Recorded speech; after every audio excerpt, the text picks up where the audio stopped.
I am here. And thank you for being here.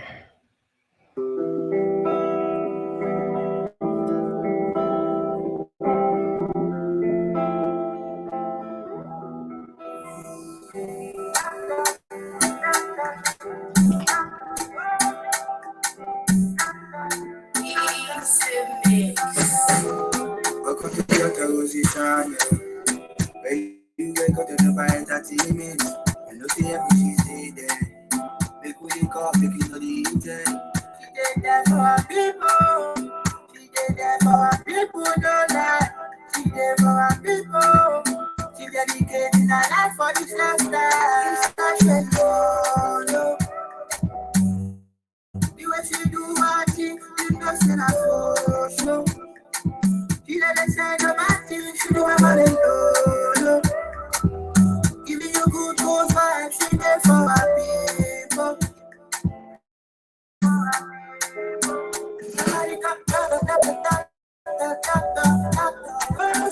Somebody got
somebody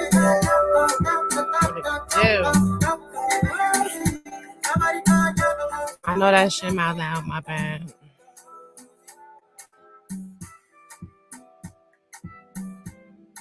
Thank you guys for being here. I do appreciate it. I do. I wasn't going to turn the camera on, but it's like... Well, I'm also going to switch rooms because this view is not complimentary, but I really don't care. Thank you guys for being here. I appreciate it. Real talk. Especially on a Friday.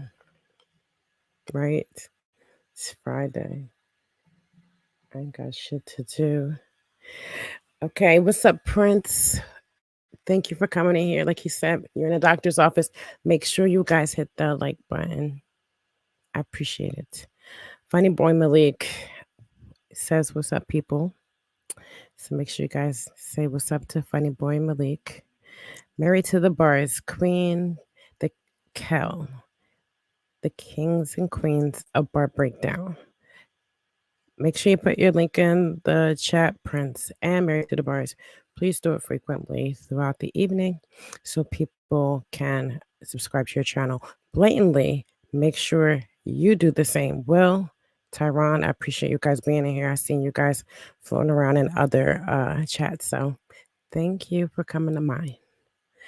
The Art of War. I love that name. Thank you for coming in. Much respect to you. Much love to you too. Happy Friday, blatantly. Make sure you put your I have to make you a mod. I want to make sure you guys can put in your I think I have to do it like after. Wait. I banned them. Holy crap. I'm so sorry. I pressed the wrong button. So I feel horrible. I just banned blatantly by accident. What up, Hood TV? Put your link. This is why I can't be. Wait, Bentley was banned and other comments were removed. Fuck. How do I fix that, y'all? You know, anybody know how I do that? I'm so sorry. Let me see if I can get blatantly back real quick, y'all. Purchase member. I am so sorry. This is why I'm now. Try feature general appearance, purchases and stuff. Manage all history, background and downloads, uploads, live chat. How do I put back on somebody who I banned? Anybody can help me with that.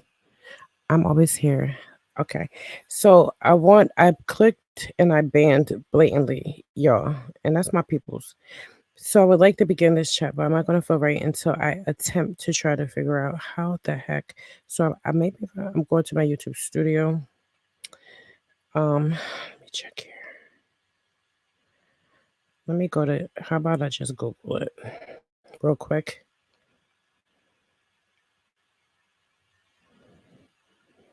How to unban someone. All right. How do you unban someone from YouTube Live? Go to my account Google. Go to my account Google. Blacklist. YouTube Studio community setting. Hold on. Go to where I go to it. I'm on YouTube Studios. I do see setting. I see Google account, personal privacy, security. Mm. StreamYard. Let's give my access no sign in.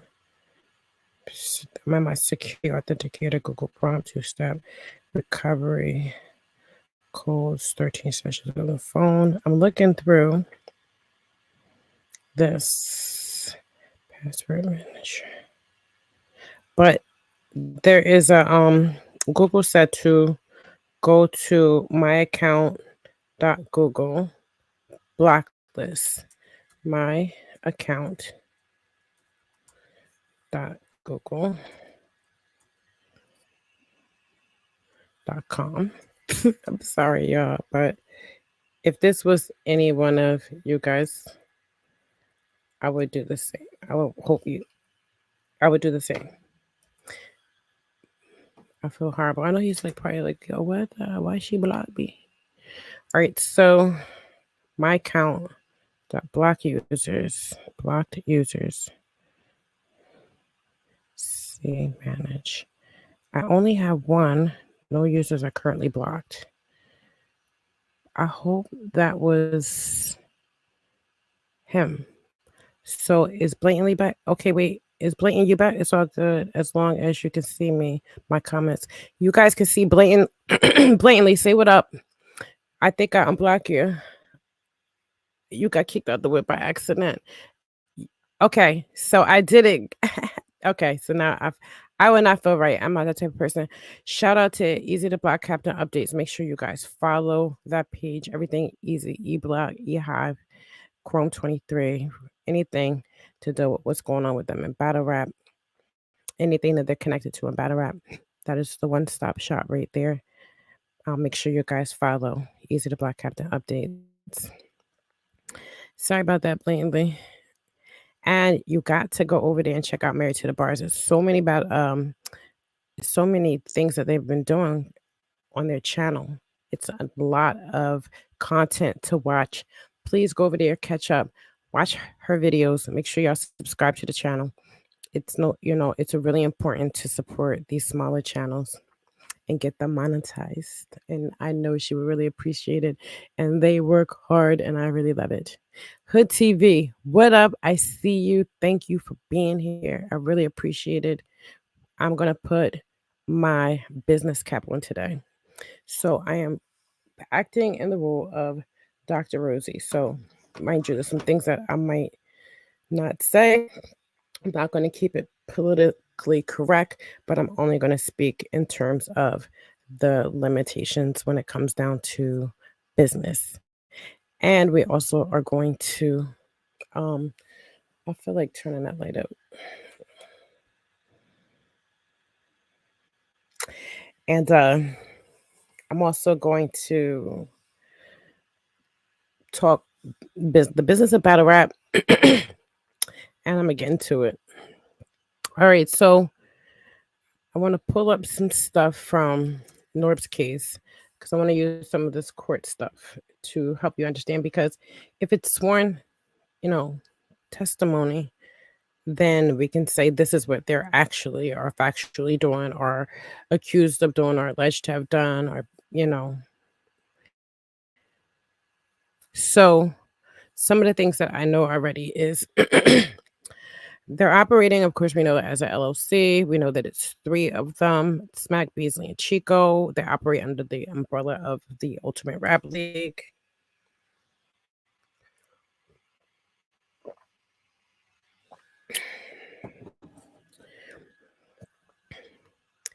And let's see.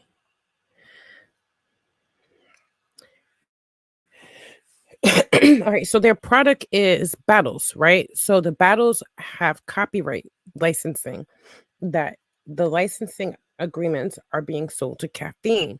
So if I have product, right? If I'm producing product and they already purchased, you know, some of my current as well as possibly some of the old ones. All right. Even if it's just the current, because the new stuff is worth maybe more than the old stuff. Right. So you got these new products are being licensed out to caffeine. Would that make caffeine a competitor if URL is also still hosting battles? If in court they showed that the only connection between caffeine and URL is the licensing agreements that they buy. They're saying blatantly in court that we don't have a partnership. We don't have any connections with the dealings or day to day with URL, nor is that a factor to the relationship. So they're not,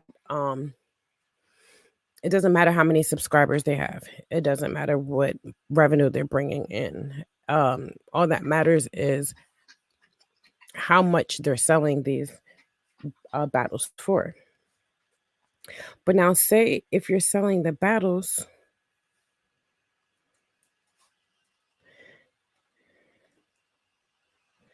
thank you, thank you, thank you. Appreciate that, Cal. I think I found one of your else new business ventures. Oh, Papi, you can please share with the chat. Is that why Caffeine is hosting events without the URL now? Well, if they said it in court, and this was just a couple of years ago, and then now we're dwindling here, where we're getting closer to trial. Your Caffeine has saw the evidence, so I don't care what URL says. You haven't heard a peep out of Caffeine or Caffeine attorneys, right? These are the ones who currently hold the licensing. So, really, what is the relevance of URL? All right, so here we go. URL. No, first, let's go back because I want to stay on track. Caffeine, after 4 years of being partnered with URL, uses the front of URL because they already had the agreement, even if it was a communication agreement via email, for example, that they were going to purchase battle, right?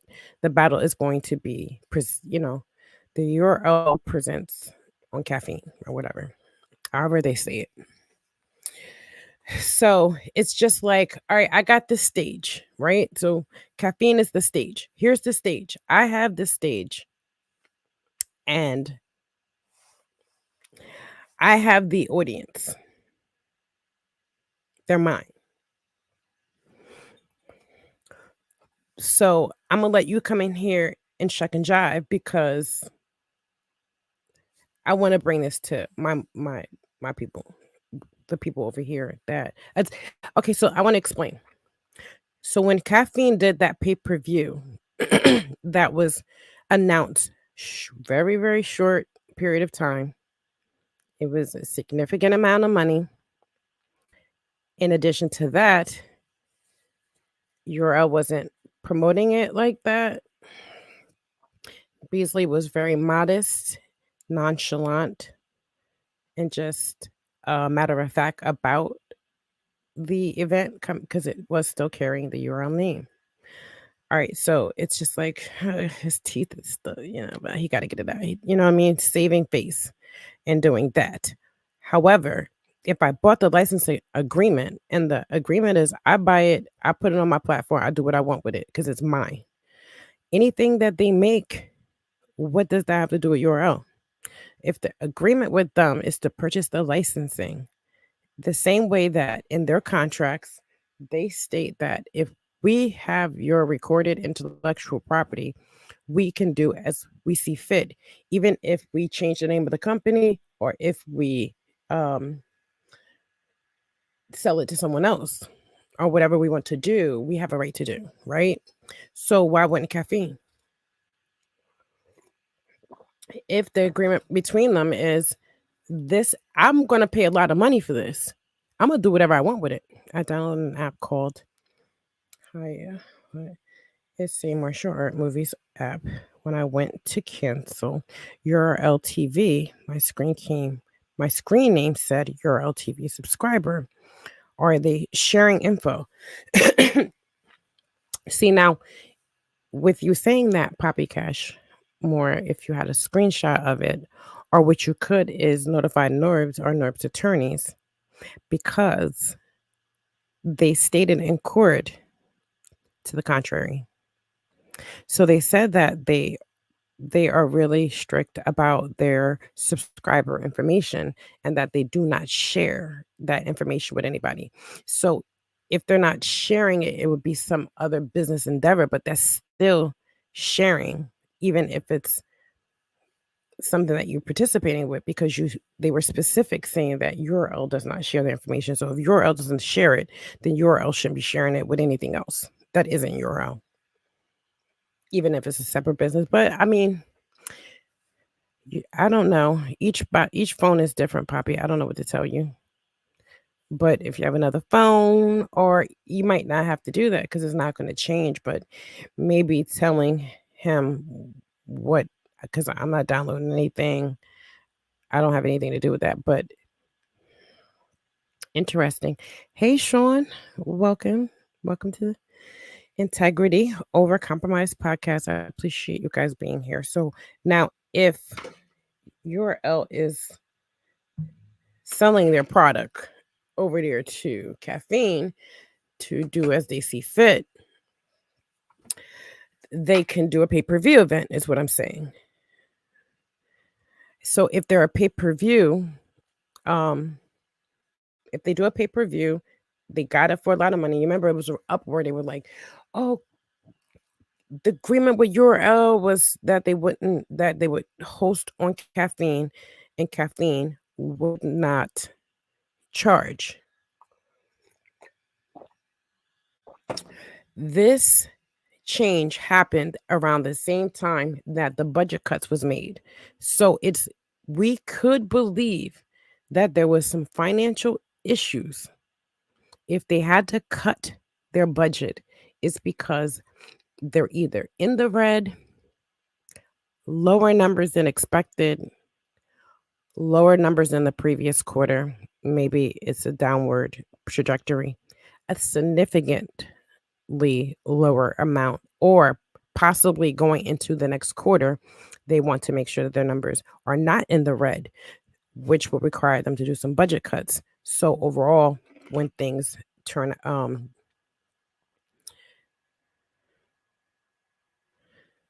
when they get to the end of the next quarter, it would look a little bit more pleasable to shareholders because caffeine they said they did the fundraising thing many years ago. It was like what, crowdfunding for like 113 million. That means they have investors.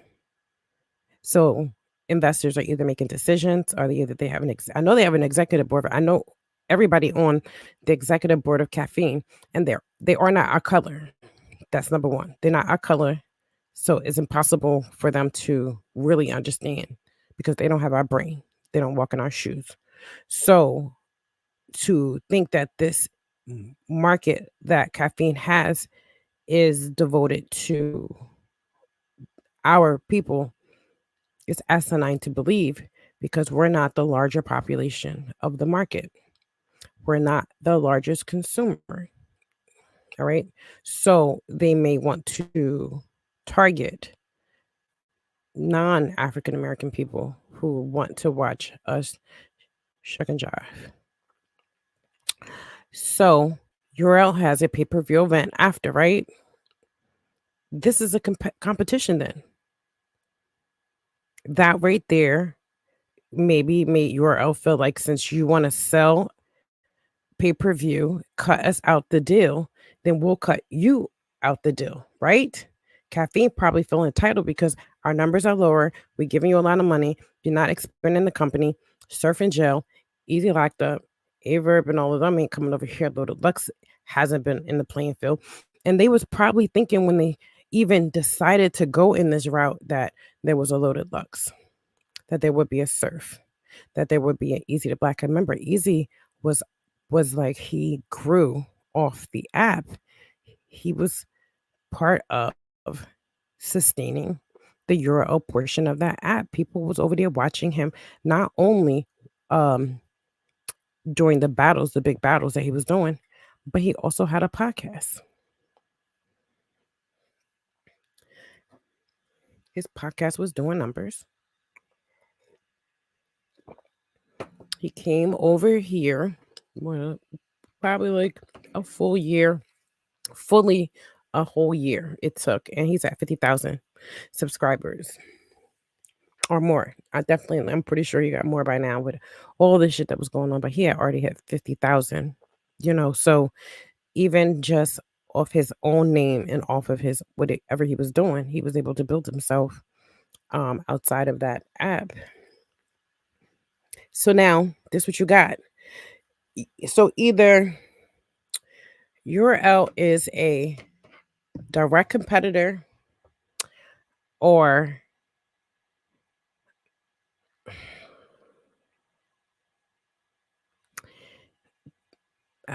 let's see, or indirect. I mean, it's kind of complicated, right?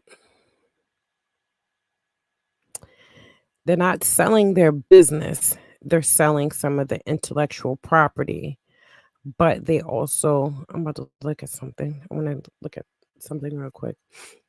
So,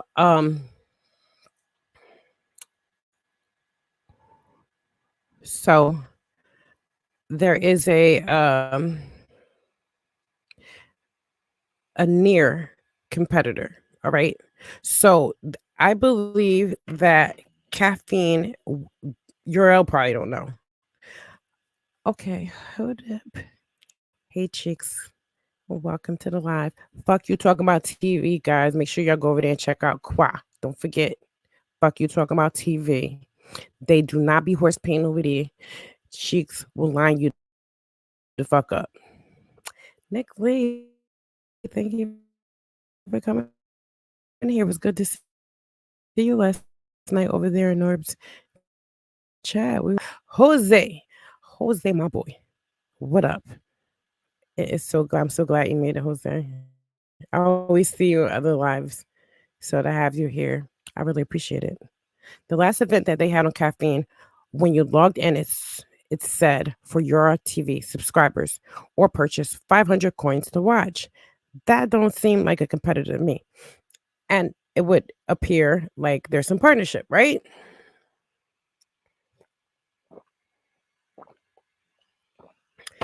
See, part of the thing maybe is if you were URL subscriber, the portion or the how they divide up the finances might be different than if they come onto app and they get the coins.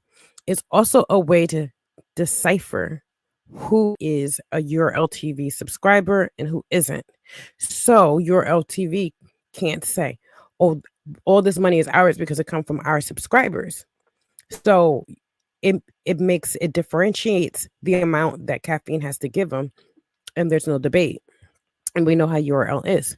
So it would make more sense that they have the coins for caffeine and the subscribers for URL TV. So whoever are purchasing these battles, the percentage that goes to URL is different. or they'll get a different, more significant amount, a percentage outside of what they was paid for the licensing agreement. All right. And then keep in mind, all these battles used to be free. Now they're not free. Maybe because of what was going on with the coins and all this is why caffeine is also considered working with other um leagues. So if I'm buying the licensing agreement for all of the leagues, these leagues are selling it, not realizing that if I'm buying it, it's because I see value in it and I can make money off of it. And more than what I'm paying you, obviously, that means that no matter what you're getting off of that licensing agreement, trust and believe caffeine is getting more. And this is what, they're selling it for at a rate or at a price they know they can make a profit. That means that they are going to make whatever the amount that they sold that licensing agreement to you. On top of that, also whatever else residual income comes off of that. And I believe that a lot of it, hey, a lot of it is come here, come here, sit. A lot of it comes from you know what I'm saying? 90-pound bully, right? You can't get up in my house. This dog will kill you. All right. It's my second guard dog. All right. So what it means is that if caffeine is buying all of them, they buying up the block, right? So URL's stock isn't as high or it goes down because they own the the rights. So how is URL selling that? They're basically like selling a catalog. So if you're selling your licensing agreements, your value, even though you get money, your value is going to eventually go down because you don't have the assets.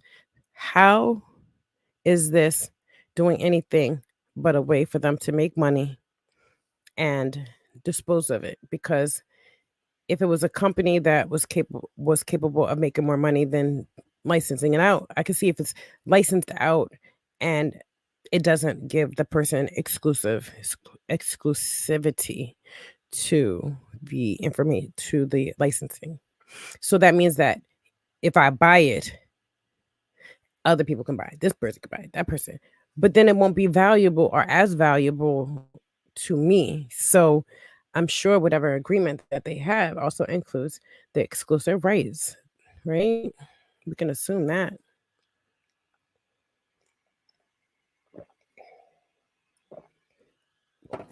Cheeks, check your text. Jose, she don't care about me, Jose.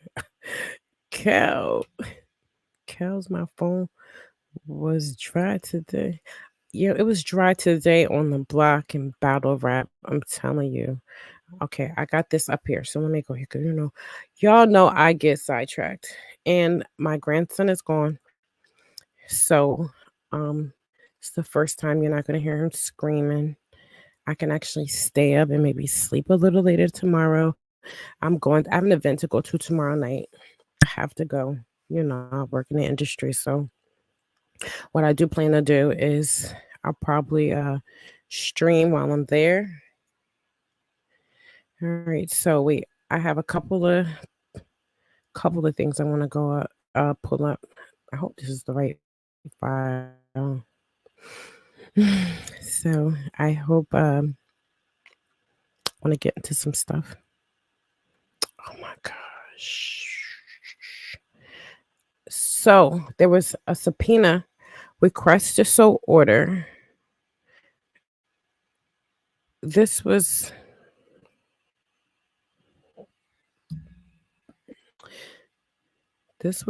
filed. Okay, so also the same attorney that is in the Norb's case for URL, Mr. Samatero, he's also defending. I mean, he's also the plaintiff because he's defending URL with Norbs, but he is the plaintiff against Rare Breed. Where they do that? All right, I want to see if I can find the URL business structure because I do have that. I was so busy today and my son-in-law came late to get the baby, so I really couldn't. It's been a lot going on. I want to try to see if I can pull up the business model. I think this was submitted by um Norbs, but I need to read something to you guys because I really don't think people understand. I wonder what this is. It's an exhibit I'm about to look at. All right, so now you got these companies that are doing pay-per-view events together.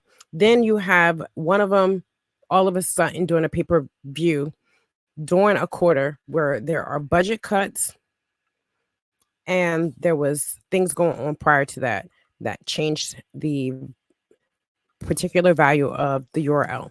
So if surf goes down, and this is in contrast to this particular value. So if surf is incarcerated, Loaded Luck's been gone the whole entire time, right? Which Caffeine probably wasn't aware that this would happen. And the amount of money that they can divvy up is not worth the math no more. But URL was controlling the amount of money, let's say, that the battlers was getting. They say they was instrumental in this is licensing agreement, gonna pay you a lot. All right, and they pay y'all a lot. Now, if the checks were coming from Caffeine, then Caffeine is aware of the particular value that you all hold. So if Surf was one of the highest paid, other than like Loaded Lux or Mook or something like that. Um, and I'm pretty sure I don't know if Tay Rock gets this significant amount at during the Caffeine era, but he should have and everything. And everybody talked about how these Caffeine checks was good.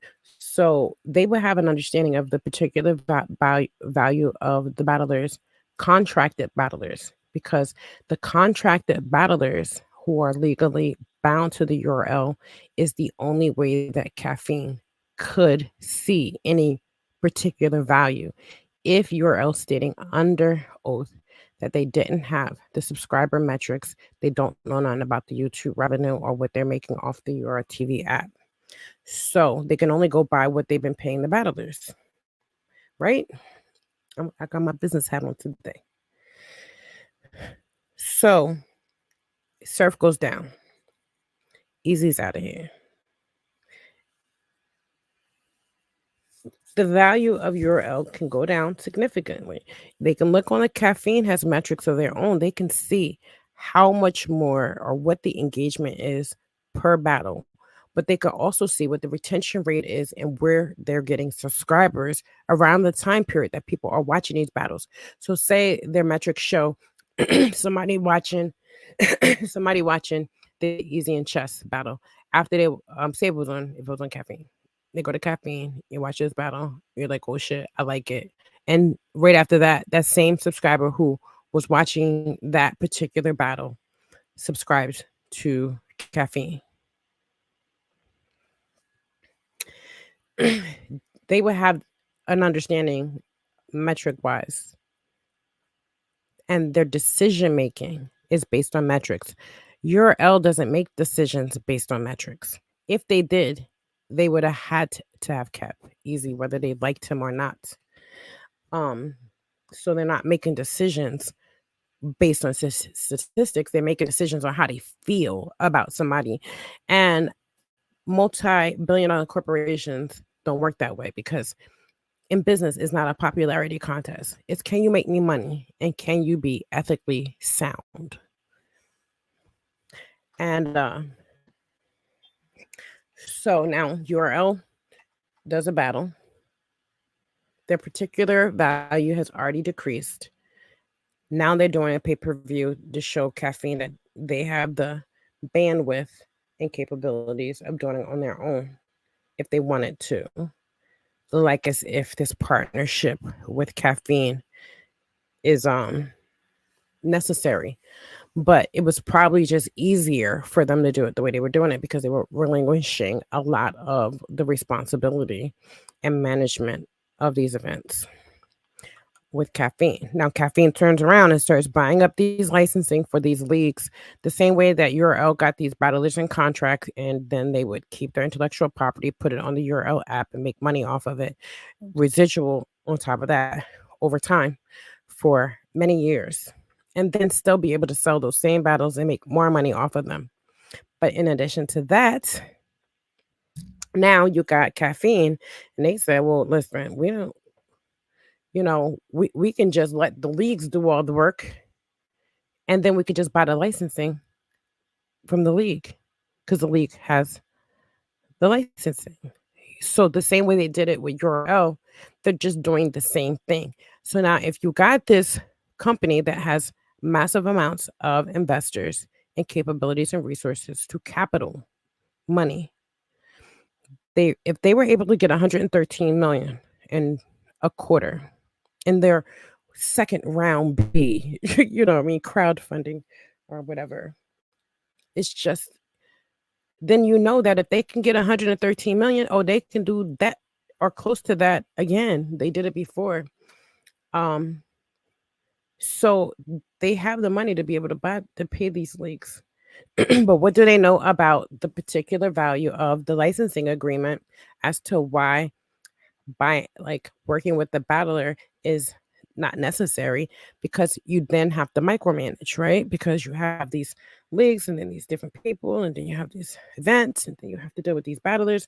A lot of them might not be as ethical or they might not be as sound, and then you have these contracts and a lot of people breach them, and then it's messy if you try to take them to court. And these type of companies and businesses don't play. They're gonna exercise their rights as businesses and they will take you to court, especially the Ultimate Rap League.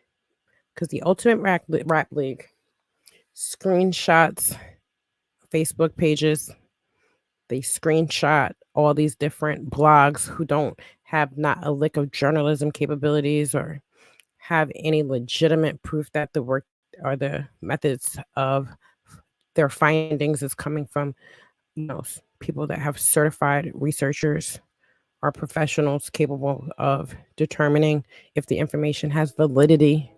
And a lot of these bloggers don't even know what validity is, but they need to shut the fuck up because they have zero validity.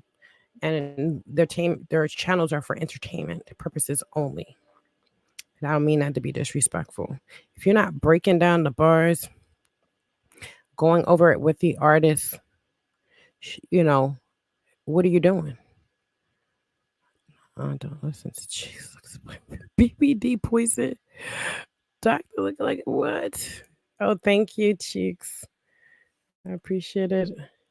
I heard the month they had Math versus Geechee was the highest ever. And they probably sabotaged it after that when they find out that Math and Geechee is the highest. Then they treat them like they're the lowest because they don't want them to come to them and ask them for more money because they said that because Beasley said in a text, an email, which I showed on the screen, he said they don't negotiate with niggas. So they don't want you to feel like you're better than them or you can get more money out of them because they airheads. Kelsey, her day started good, but I'm pretty sure that she's here with us now, and we're giving her that positive, loving energy too. It's healing. Y'all are y'all are, y'all are our best. Week 2, Jose. Appreciate you guys. Okay, so the Art of War has a question. He says, I'm the only one to think that URL pays Surf to recruit Rock Chess Easy just to guide them into signing contracts and taking cheaper numbers. So battle for URL while they pay him for that on the back end. No. Absolutely not. You're talking about real dudes from the block. You know what I mean? These dudes are not they have a see these type of dudes, you got to understand, are naturally or innately have this type of business mentality, because in the streets you gotta hustle and grind to survive. And so part of that hood mentality is knowing how that like I ain't paying nobody shit. Like all the work that these guys put in, they put in by the talent that they possess. So as far as in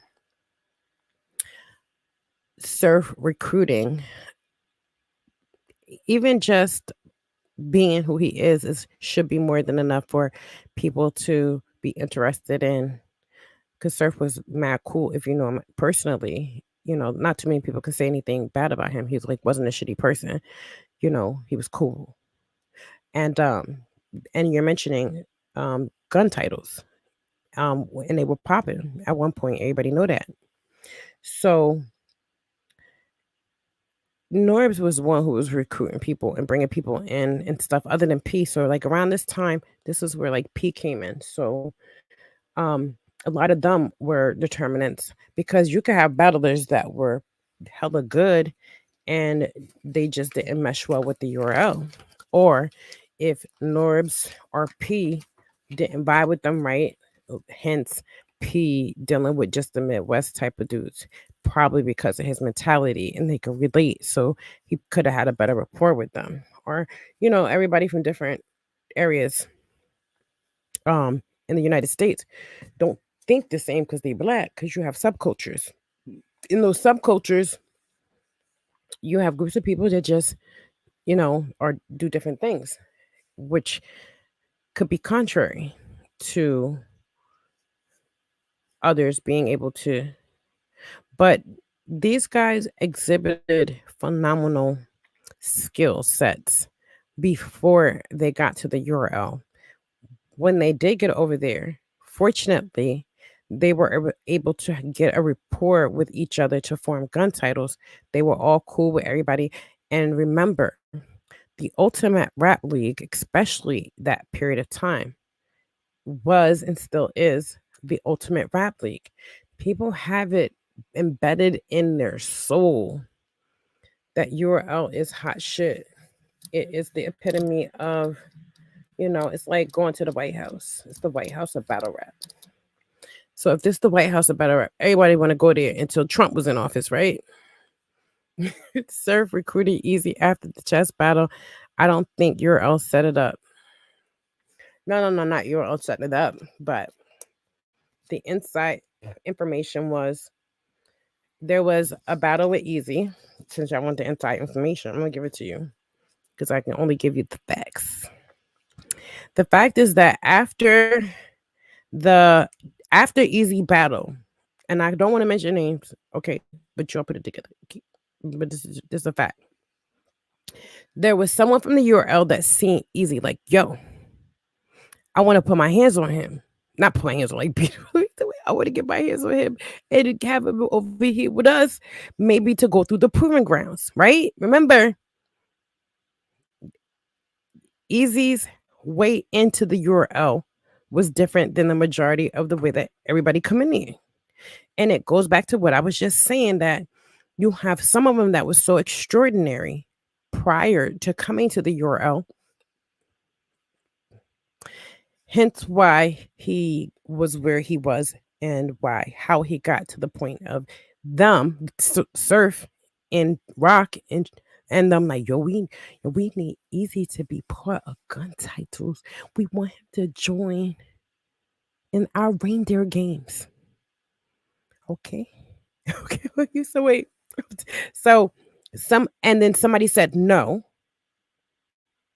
Somebody at the top of URL said, nah, I don't want to put him, say, through proven grounds, or I don't want him to be recruited, or I don't want him to follow through this way. As if it was up in the air as far as in what they were going to do with Easy. What ended up happening was P was told, and you can ask Easy. Easy will know his own story. So I'm probably not the one to ask, but the only reason why I know is because I be knowing shit and I didn't get him Easy. But other people inside the URL I do have a rapport with. So I found out that P was the one that, well, it's the URL, somebody in the URL or the whole URL in whole wanted easy. It was just a matter of the way that he was going to come in and how they was going to handle it. But they didn't want him to go through like he had something to prove because he already was lighting niggas on fire before he got to the URL. He already had that spark. He had that fire in him. He had that passion. And he was definitely an expert battle rapper when he came to the URL. That's a fact. And I'm gonna tell you why Easy was an expert or a professional battle rapper. Easy was a professional battle rapper when he came in the URL because he won all his battles, right? Or he was undefeated. Or even if you have people that are resistant to that information, there was not one battle that wasn't debatable or could be persuaded into his corner. That means that when he came in, they already knew what they had. He was finished product. So how could the URL make somebody who comes in there and tear everybody ass up or can go toe to toe with everybody if he didn't if if they was putting him up and giving him matches that he could prove that he was a professional prior to coming in there. Hence why he didn't need to go through the proving grounds, right? That's exactly what it was. Married to the boss. That was the way they can market each other without hurting one another's stock. Um, so yo, I gotta keep up. Surf recruited Easy after the chess battle. I don't think. Okay, wait. We already went through that. Sorry. Oh, okay. Surf was recruiting anyone who was a threat to. Oh, you mean recruiting him to gun titles? My bad. See, I will talk about something else. All right, because I'm all up in y'all business in the comment section, and like, okay. So updates is right. My bad. Sorry. Yes. If you're talking about recruiting to gun titles, um, Surf said that on a call from jail from the federal prison on a federal line because he was in federal prison. And while he's in federal prison on a federal line, he's talking about Easy being recruited to gun titles and how him jumping out the whip while it was going, well, was slowing down. So Easy was in the whip with them with gun titles. They was going down the highway doing like 100. They started going about 25 miles per hour, which was safe for him to get out. So at 100 miles per hour, it wouldn't be safe for Easy to jump out the whip. He probably will die, right? So when that bitch slowed down to like 25, 30 miles per hour, he jumped out the whip safely. A couple scratches, but he was fine. CG and why none of the titles got paid like him, not count pockets, but Stevie Wonder.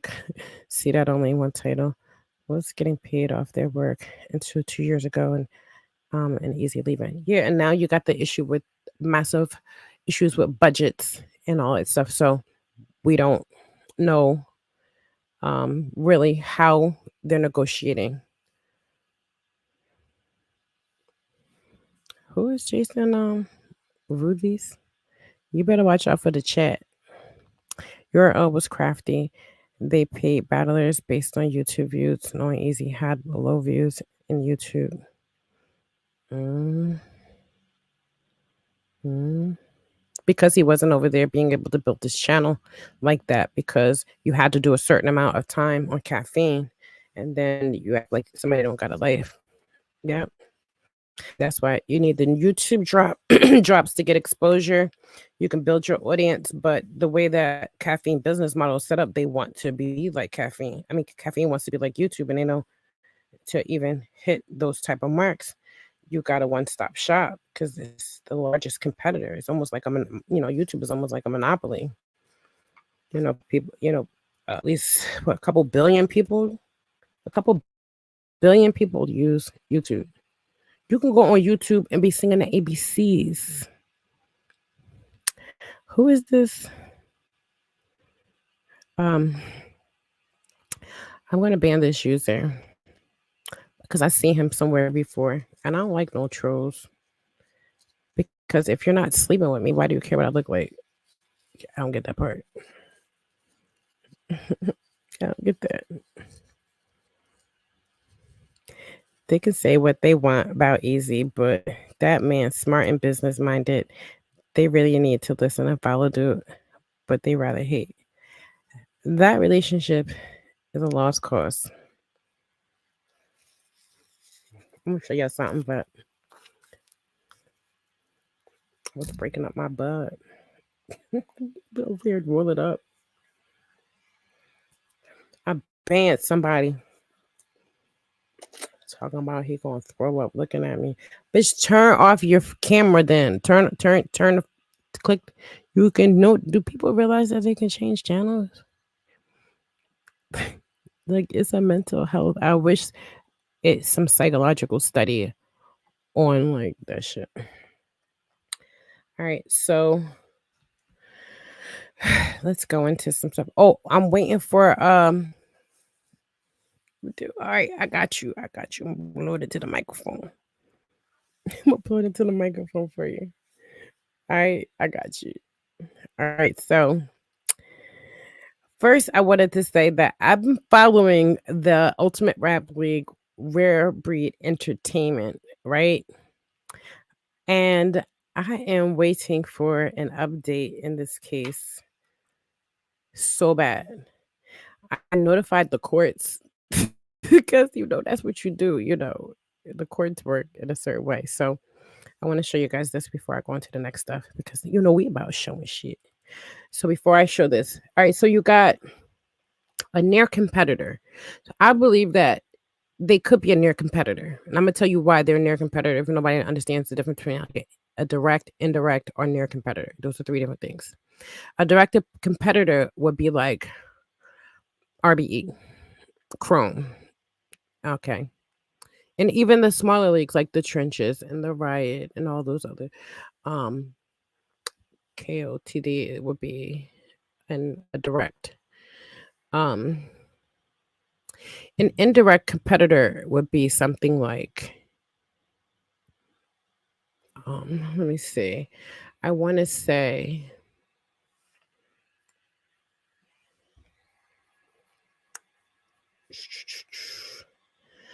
I'll get back to that because an indirect is not necessarily somebody that is dealing with identical product. So it would be like, say, the music, something in like the music industry would be indirect. But now, a near competitor would be something like Growing Your Day. They're a near competitor to URL. Caffeine is a near competitor to the URL. And I'm going to explain to you why. Their markets may be different because, for example, caffeine, because I want to stay closer to caffeine because I know that's a near competitor.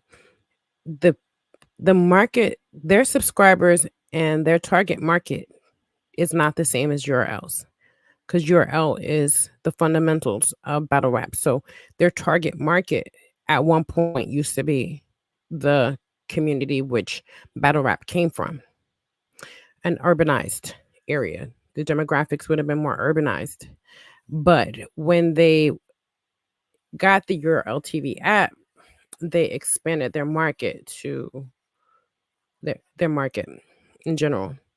But caffeine, because they don't solely just have battle rap on their app, their their market would be those who want our content in general, and that they can influence them to become fans of battle rap, or they, my grandson watch battle rap. He don't know what they saying, but it's just interesting. So to an audience that is not the urban area, the direct market that it comes from, someone outside of that market, a consumer outside that market, would say, "Oh, wow, this is so exciting and theatrical, and it looks real and stuff." So it's almost like a great theatrical performance.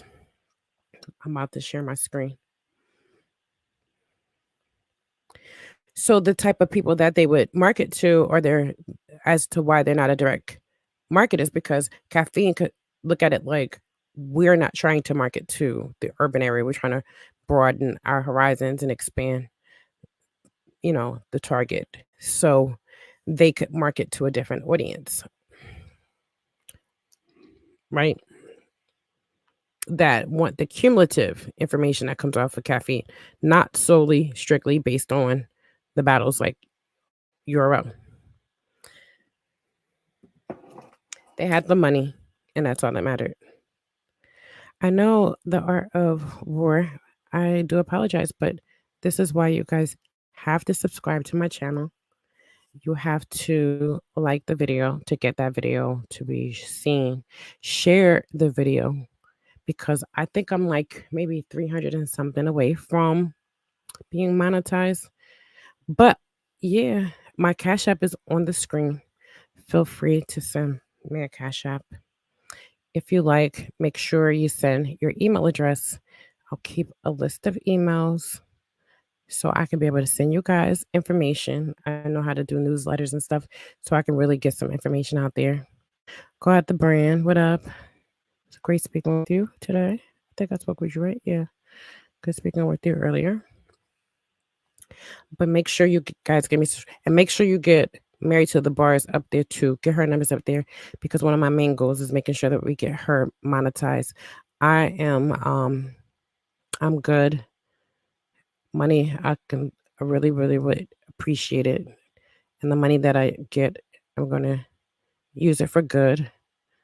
Keep track of it and just do something good for somebody for Thanksgiving and do something good for Christmas for the kids. Cause Rosie, a lot of kids. I need a drink. I can multitask. Okay, so let me share my screen because guys. So hit my Cash App. Hit my Cash App, you guys. A little bit goes a long way. Please, if you Cash App me, when you Cash App me, because you're gonna Cash App me, when you Cash App me, send me your email address. I'm gonna hit you up so you have a way to connect with me outside of this. So if I'm not going live, if you have any questions or if you have any feedback, you have anything that you want to contribute to the channel, or if there's something that you want me to do on the by using my platform, let me know. So I will email you back if you um well, let me put. I have like so many email addresses, but all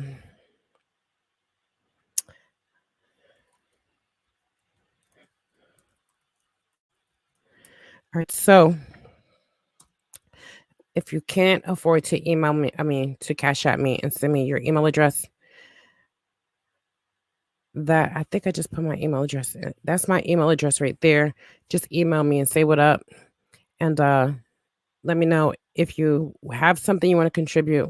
You're going to have to verify that you have legitimate reason, like you're legitimately capable of the information. So if you have degrees or you have some experience in something, I don't want a resume, but I want to make sure that this channel is for experts and professionals only because it's not going to be a gossip channel and drama channel. And we're going to try to have always remember that integrity is born built in me. I was with a cop for 25 plus years, a police sergeant. So I come from that environment. I have 2 criminal justice degrees. And I want to make sure that this channel is responsible with the type of information that we give out. Little Starlight, what's up? That plus 18. Okay. I do, Little Starlight, I do want to do a panel of professionals, people that remember to drop PayPal info for those who don't have Cash App. Yeah, I don't know my PayPal is. I have one though. I have to I only use my PayPal for rap grit. but I'll get my PayPal for you guys. I don't have Venmo and all that, but I do hope to get monetized soon. So let's just, don't worry if you can't send any money. It's not the end of the world. Just save it, because the more you save, the more you'll have. Just save your money and wait till we try to get monetized. It's not going to kill me.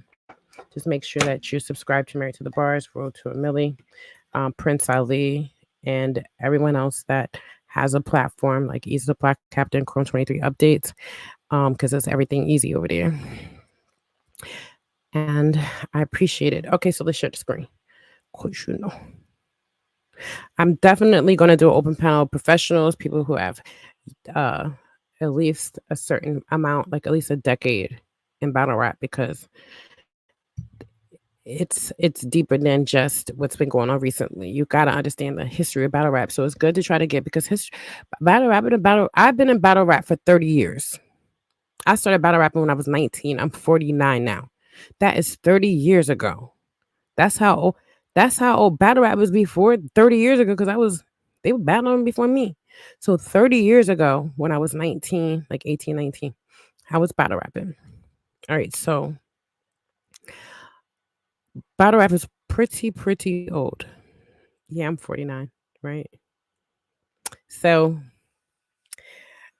I'll tell you this.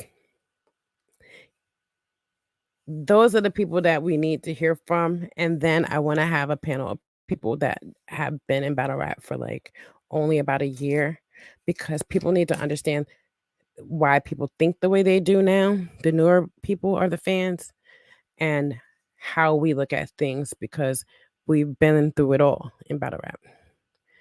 I got the bars too. If I put an instrumental on, I can get it in.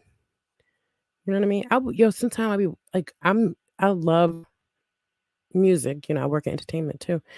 Sometimes, like the whole day yesterday, I was battling somebody in my head. Like somebody, I don't know, I was watching something. I'm like, oh, they make me mad. That's what I would say to them. And I would like, oh, I know what I was doing. I hate to say this, but I was watching. Okay, so Cal texted me like, "Yo, you see this battle yet? Did you see this face off yet?"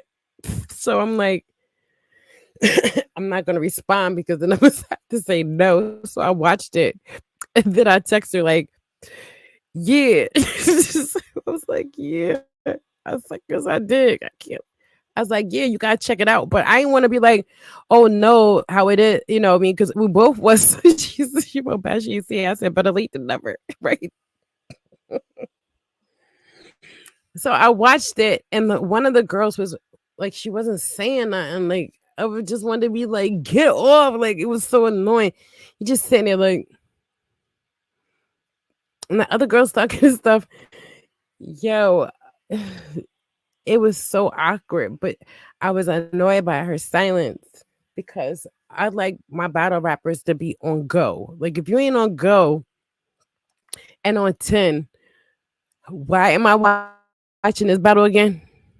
So you want to get up on here and you want to spit your shit. You know what I'm saying? I don't want it. I need a face off. I need motherfuckers like really going at it. Even if it's just about how better I am at what I do. I don't want beef. I want somebody to get up there like, bitch, you can't outbar me. Yo, you new to this shit. I'm true to this shit. I've been doing that. What you know what I mean? I want to see that. And I wasn't getting it. So I battle rapped her in my head. But so that actually it was 2 days ago, I think, with the girls. That was really interesting. I really enjoyed it throwing through.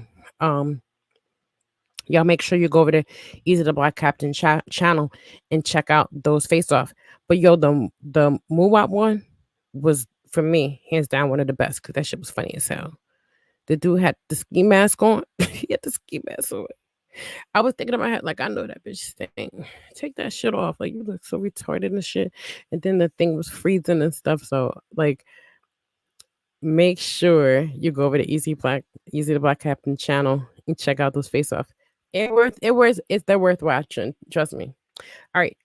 Because I'm gonna say this again and not do it. I'm gonna share the screen with you guys, because I want you to see this is where the RBE case left off at. I'm just gonna guess that this is it. Okay. This is it. All right. So this is a subpoena.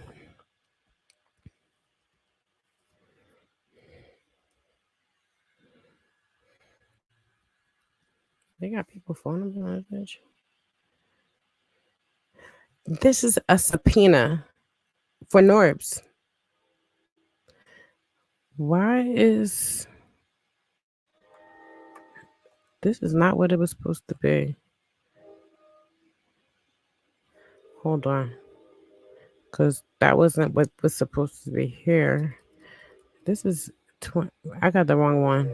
That can't be it. Let me get out of here and got his phone number up there. Shit. All right. So, Ultimate Rap League, LLC, Rare Breed Entertainment. Oh, I must have scrolled too far. No, that's it. Oh, I must got the wrong file. This ain't even the right docket. That's not the right docket. It can't be. I did that before though. So that was from April 2022. I'm looking for something more current. I don't know. I'm about to find out. 'Cause I want to show you. Oh, that's it. Hmm. No, I had the right document. I had it right. All right. So let's just pull up the page with the documents on it. It's about 17 hours ago. I should check my email to find out where I requested these documents. Proof of service, stipulations, so order, preliminary conference, decision on a motion, stipulation, answer, defendant, Rare Breed, answer, and all right, they answered the complaint. Rare Breed answered pursuant to CPR motion, affidavit, summons, and all right, let's check this out. I want to go into the RBE case because we're talking about business. So I want to explain because this is a direct competitor. and and they're saying like even with contracts, even if it's a direct competitor, having someone do some kind of work or business dealings with your competitor is not necessarily a bad thing. It's part of the business.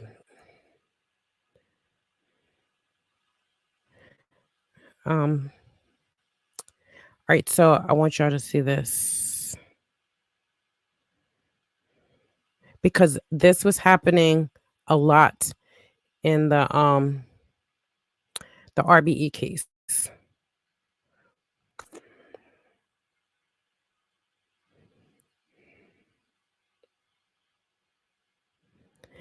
And she knew the person I served.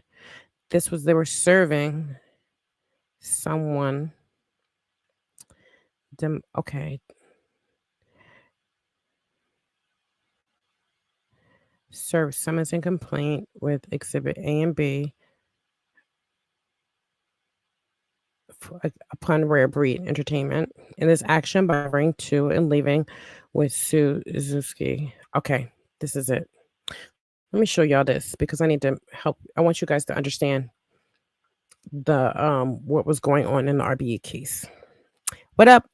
Road to 1 million in the building. Make sure you guys follow and subscribe to his channel. Make sure you go over there, hit like on all their videos. Married to the Bars and Road to 1 Million. Just like all their videos, get them in the algorithm. We have to support our own. We have to build up our own. Y'all be letting anybody come in this culture and y'all be right over there eating it up. These people put in work. These people have integrity over compromise. And they are two of the main channels in battle rap that I watch because I don't like the garbage. And, I do watch I gotta watch Fuck You Talking About TV. I do watch Caps. I do watch Three Letterman. I don't stomach too many more. I watch ARP. Um, and there is a few more. I watch Prince Ali. So there are some that I do watch, but I don't watch all of them. I can name at least. I think I can name more that I watch in battle rap. Oh, I watch 15 Minutes of Fame. Of course, I watch Swavy and Uncle, and who else? Okay, if you guys are reading this ahead of me, it says that Deborah LaPonte, being duly sworn, deposes and says that she is over the age of 18 years, is employed by the Attorney Service DLS Incorporated, and is not a party to this action. That on the 15th of July 2021, at approximately 2:15 p.m. at the office of the Secretary of State of the State of New York City of Albany, deponent served summons and complaint with Exhibit A and B and notice of electronic filing upon Rare Breed Entertainment LLC in this action by delivering to and leaving with Sue Zoki, an agent of the Secretary of State of the State of New York, two true copies thereof, and at the time of making such service, the opponent paid said Secretary of State $40. That said services was pursuant to Section 303 of the Limited Liability Company Law. The opponent further says that she knew the person so served as aforesaid to be the individual in the office of the Secretary of State of New York, duly authorized to accept such service on behalf of said defendant. Suzuki is a white female, approximately 60 years of age, standing at approximately 5 feet 0 inches tall, weighs approximately 100 pounds with brown hair. She is micro mini. She's the secretary. She works in the office, right? She's a notary. No, it's a notary. But they took it to a notary public, and what they were trying to do is trying to do these summary judgment. But this is about an attorney. And Sue was deposed. Letter of correspondence to the judge from. Okay, so we have not read this. But what we need to do is we need to read this because this came out on October 11th, 2021. So this will be exclusive information that nobody has spoken about. Y'all about to get some exclusive. Okay? And this is the same attorney who put out that bullshit letter about false media accusations. We are about to look at some exclusive information in the RBE trial. Y'all make sure y'all share this and like this. Get these people in here. Tell them what we're about to do. Voila. Okay. So y'all like, share. Give me a minute because I want to smoke and I want to make sure that we all situated. I know it's Friday. Motherfuckers is chilling and smoking and hanging out with their buddies. But this is October 11th. Right? This is 3 days ago. It hot off the press. Just downloaded it. We have to read what Url+'s attorney, Mr. Samatero, said to the judge in regards to the RBE case. We got some exclusive information that we're about to reveal from the courts in the Ultimate Rap League case with RBE. Let me change my title. Can I do that? Oh, how do I do it?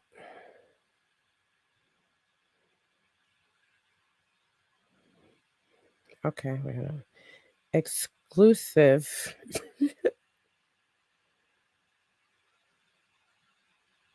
URL letter to judge an RBE case.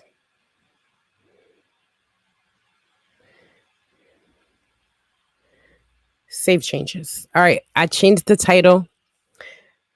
Wait, it says the stream might be scheduled in the future. I don't know. I don't think I did it. I can't. I don't know how to change it. I need a YouTube lesson. A lesson on. Hold on.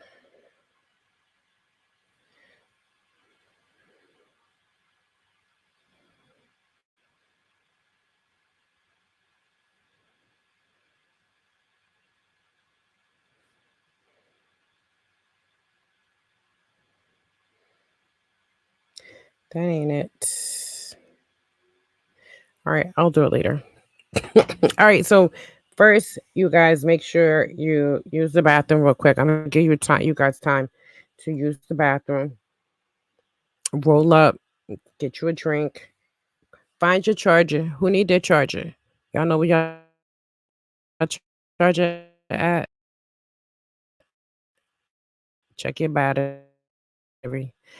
Hey, Squeeze. Thank you for being here, Dr. Over your third. Thank you. Thank you. Water. My thing age. Time is not real. You know what I mean? So people don't age yearly. They age based on their makeup. Fax me too. I'm trying to roll for an hour already. Roll up, Jose. I'm not starting until I get the green light from y'all that y'all is situated.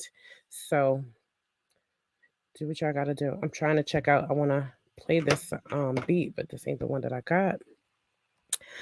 I'm about to spark up. I'm hungry, but I ate. So I'm gonna get some spring water real quick. That's what I'm gonna do. I'm a Virgo. Virgo's in the building. Damn, cheeks, you bullshit. Drink for me. Have a drink for me, cause I don't drink. Have a drink for me. Y'all want me hit? Y'all want me hit a couple bars?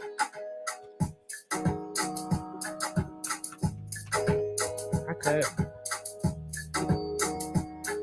It's RAW coming through. Fuck you. What you talk about? I need to smoke. I might spit some. I smoke. Get your chargers. Use the bathroom. Get something to drink. Please roll up. We're gonna go over this letter, and we're gonna get straight to these payments.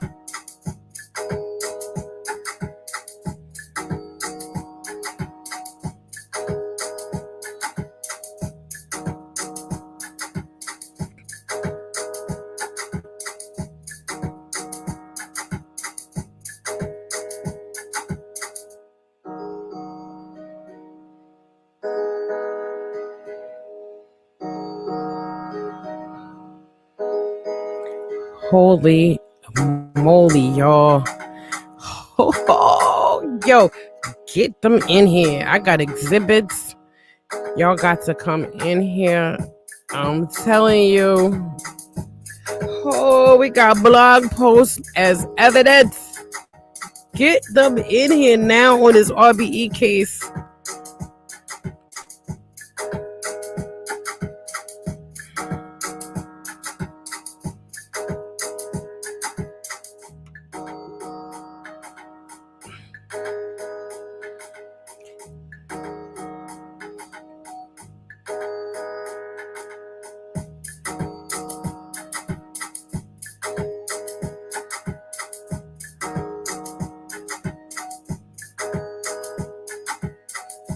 What is this?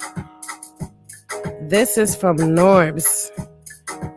This is Norb's case against the URL. Okay, and the mediation is coming up. We got that in here too. Hold on. I don't know why sometimes it takes a while for this stuff to pop up. It's annoying because it's stuff that, okay, is this Exhibit B? No, it's Exhibit A. Ooh, wait till y'all see this shit. Wait till you see this, guys. We got a letter to the judge. We got a press release, a URL press release that was filed by. We got new. It's finally all here. Damn, you know how long it took? All right, so we got some new exclusive information hot off the press from the court, just put into the record. We're about to go over that. Okay. Ooh, roll up.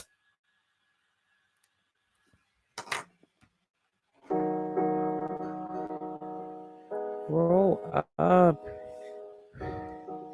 We're about to get through the letter of correspondence to the judge in the Norbs case.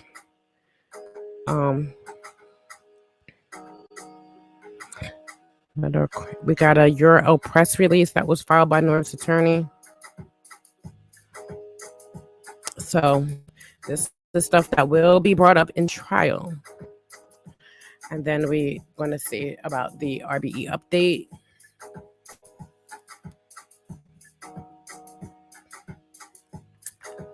But exclusive.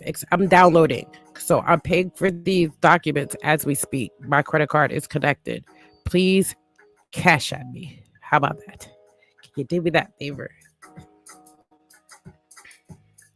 Because, oh, this bitch got a URL.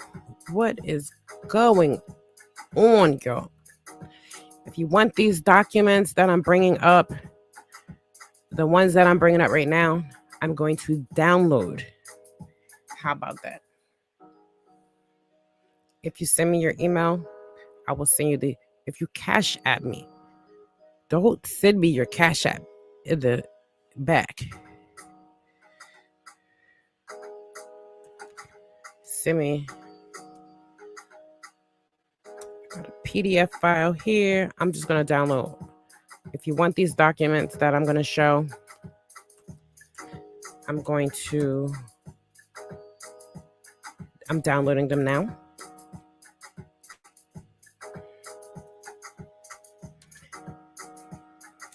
I don't care what you send, but I would like to be compensated for the time it takes me to email you and the fact that you don't have to pay for the access to the information, which is hella money unless you got a few $100s to pay for this. All right, so I wonder if I did this already.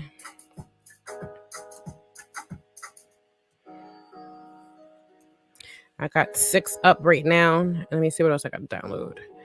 Okay, that's exhibits A. Did I got exhibit A? I got exhibit B. I got letter of correspondence to the judge. I got a URL press release. I got a letter of correspondence to the judge. So, wait a minute. I got a court notice that came out. All right, so this is about the settlement conference, you guys. So like, share, subscribe to the channel. I can't even get this. And this is a stipulation. We have a stipulation that was a while ago. I think I read it already, so.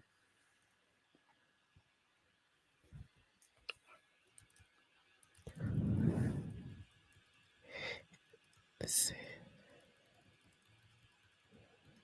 stipulation might be signed. Yeah.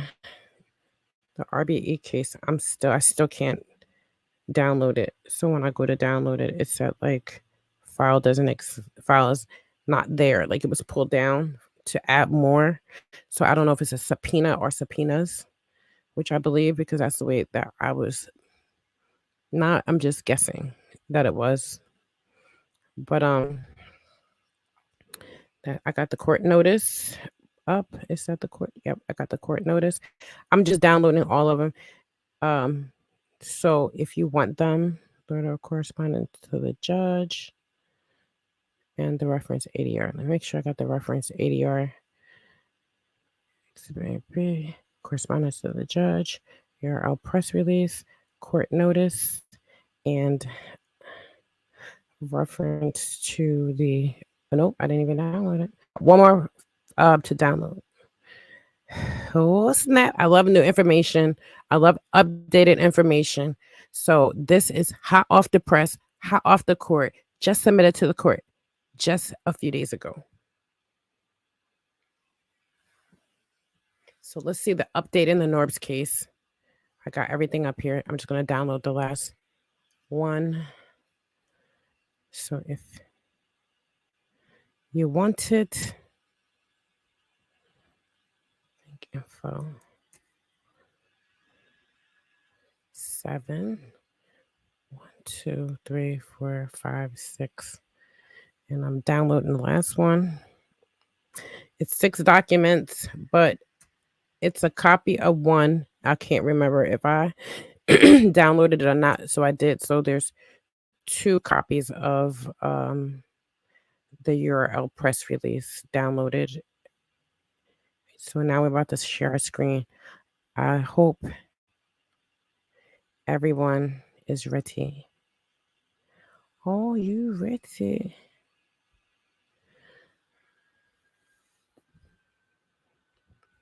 I could bring up the entire document on the screen.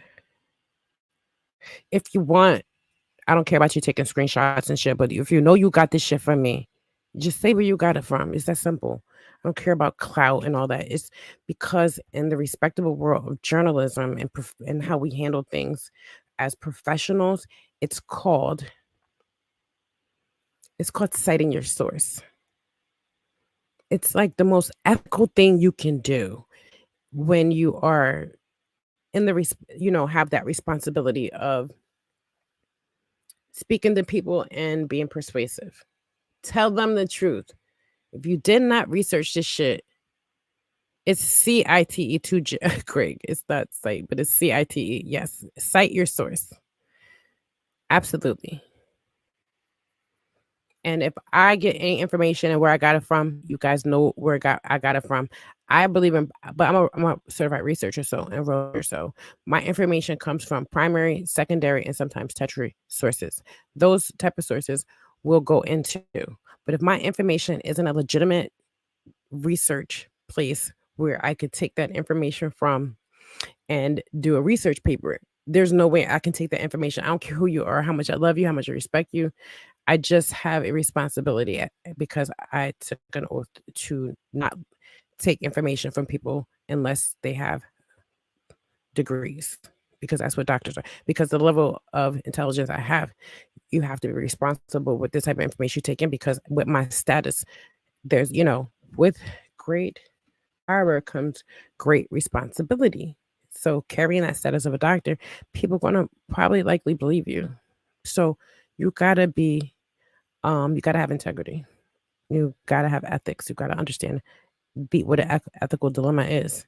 I don't have none of those because I was raised right, and I keep myself around ethical Black women and men like you guys here, who don't have a problem with holding each other accountable, right? That's what we do. We wrong, we say we wrong, we apologize, we move on, because we real people. And when you value people, you're willing to do that. And when you care people, you're willing to do that. It's not about ego. It's not about pride. If I'm wrong, I'm wrong. If I upset somebody, disrespect somebody that I care about, I'm going to tell them I was wrong. I'm sorry.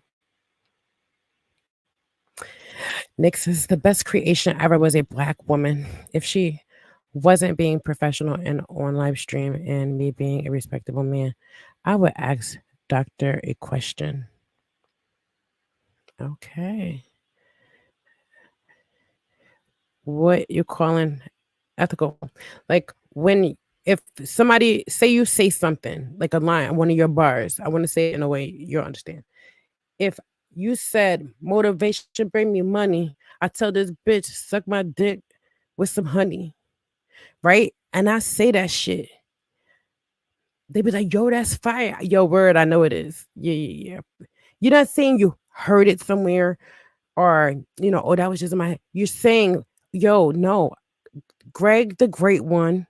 Oh, but but I'm telling people so they don't know too. So now I'm already in. I'm like, I gotta fully commit.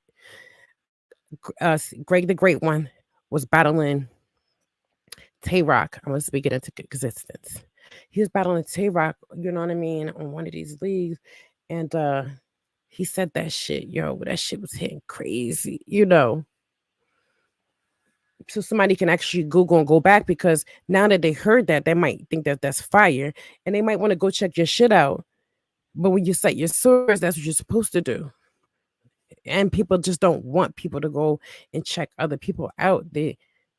But like, how do money circulate if you don't create a funnel for it to trickle down into? I'm sorry, I got to smoke. So let's get me out of the way and let me present to you the facts of the case. Okay.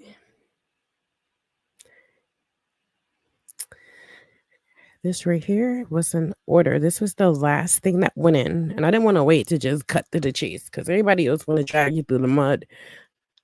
I want to see what y'all want to see, which is where we at right now. This is the last piece of paper that was submitted in the Dagoberto Velez against Troy Mitchell, Eric Beasley, and Chico. Jean Chico French, and the URL, and Smack White. There are 5 defendants in this case. That's why it says et al. Et al means, yeah, what it sound like. Due deliberation having been had, it is hereby ordered. Number 1, this case is referred to the Alternative Dispute Resolution Program, which is the ADR program of the Commercial Division. An alternate dispute resolution, ADR, proceedings shall be conducted in the case in ordinance with the rules of the program. Counsel for all parties shall familiarize themselves with the program rules. All counsel shall, within 1 business day of the filing of the order, jointly submit a fully executed ADR initiation form by email. See the email address. Counsel shall comply in full with all of the ADR rules. Failure to do so may result in the imposition of sanctions and other appropriate action by the court. Proceedings in this action, including discovery and motion practice, shall not be stayed during the ADR. In the event of the ADR proceeding fails to resolve the case, the parties shall appear for a conference with the court on November 8th. Put that in the chat, y'all. I hope the live chat work. If it's not the live chat later on, if you're watching this video, because you got to do this, put down Norb's verse URL on November 8th, 2023 at 2 p.m. They will be appearing for a conference with the court. This will happen. I want y'all to write this all down in there. Say November 8th at 2 p.m. is fine. But the ADR proceeding fails, they're going to go into a conference. Now, let me explain. So, what is additional signature mumble jumble? All right. So, they'll put in the thing November 8th at 2 p.m. They'll have a conference. We know it's going to fail. And I'm going to tell you why. Because let's talk about, because I be paying attention. And I think Norb said something like this. He said, if they wrote that letter, everybody's seen that letter, right? Did you see the letter that your over had? You see the crazy shit? Hold on, let me see. This shit was crazy that the URL had.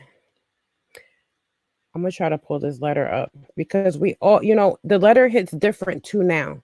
So you're talking about like You got people that have been blogging on this case because it's really interesting. Because how can it not be? This is historical, you guys. This is the Supreme Court battle rap. It's going to become law. Whatever the case may be, this will be used for years to come as like the law. It's called case law. I don't know what gets bigger than that.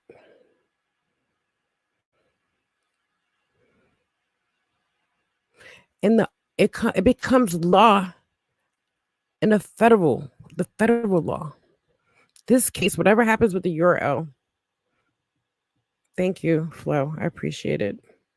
November 8th, guys, at 2 p.m. That's where the case is going to take a pivotal shift. This conference will be more likely so ordered. So that means they're going to have a discussion. I see you guys didn't work it out in court. We've been going back and forth. We didn't went through the necessary platforms and channels to have this handled right.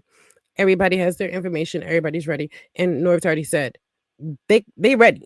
They've been ready. Like they are not more ready than anything now because all this time has allowed them to get their shit together for their attorneys to be as familiarized as possible with this the specifications of this case. Now keep in mind, if Samantero is handling URL as defendants, in this case, they were as plaintiff against Norbs, and there's probably certainty that they are the ones that are plaintiffs in the case with RBE.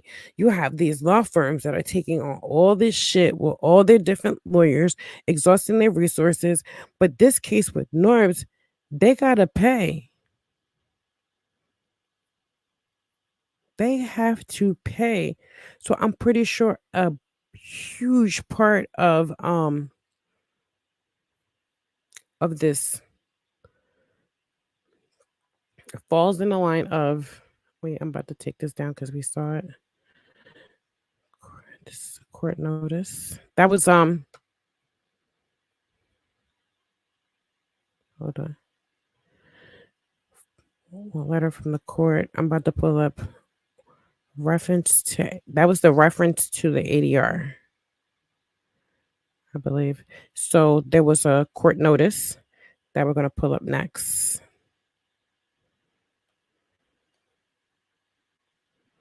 Mm-mm-mm. Y'all in the chat going in. It's a beautiful Friday to be here with you guys. I said, oh, I wouldn't want to be nowhere else. Cause y'all be fire. All right. This is a court notice. All right, so let's share this one first because it's short. All right, so this is a court notice.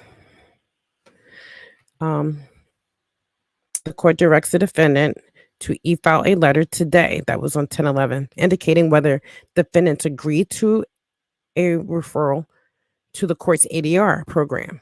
If so, an order will be issued. In all events, the November 8th, 2023 status conference will go forward as scheduled. So now they're saying, whether or not y'all do this or not, we're moving forward. Conference will go forward, and what they're saying, that's what they're saying. We're going forward because this has been tied up in the court for 3 years to get where they're at, all because they needed certain documents. So this case would have been far along if URL would have just been forthcoming of the documents and then putting in the protective orders. And of course, this making sure that the attorneys have the stipulations in place, which is confidential attorney eyes only. All right, so let's go. If you want these documents that I just showed, you see that email. I mean, you see that Cash App. You can hit the Cash App. You can put $1 in if you're poor. If you're not poor, I'm gonna ignore it. Send it back. With what we not doing. All right, so let's go to the next. Or just email me if you can't afford to or you don't have Cash App. There's no big deal. Just email me and I'll send you these documents right here. Okay. Here we go next. It's a letter. This is this is the URL press release. Oh, okay. What the fuck this nigga talking about? That's what I be thinking. URL response to my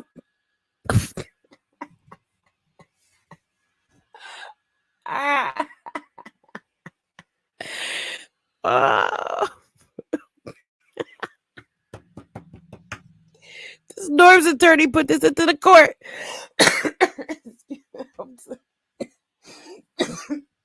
Yo, yo, lay up, y'all, lay up, lay up, roll up, have a cheeks, have a drink for me.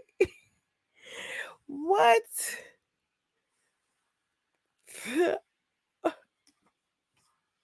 Yo, y'all in the chat is killing me, and this is taking me out. Yo. Norb's attorney submitted to the court that letter that they put out to the media about the media. Because they know they fucking lying.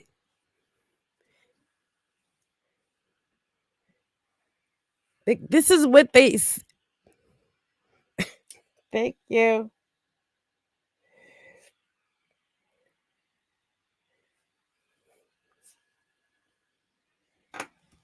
This what we doing. This what we doing.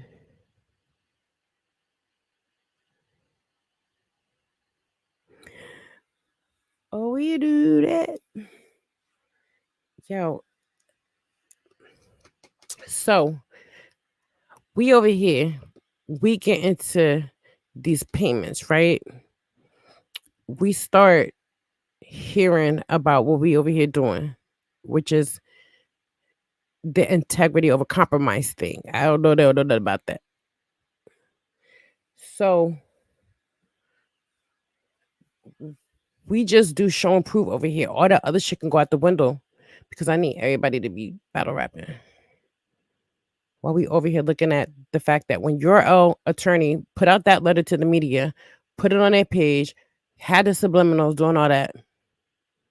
I spoke first. Verb was putting them on it, right? Everybody else picked up on it. They released this statement. These are the facts. We could prove it.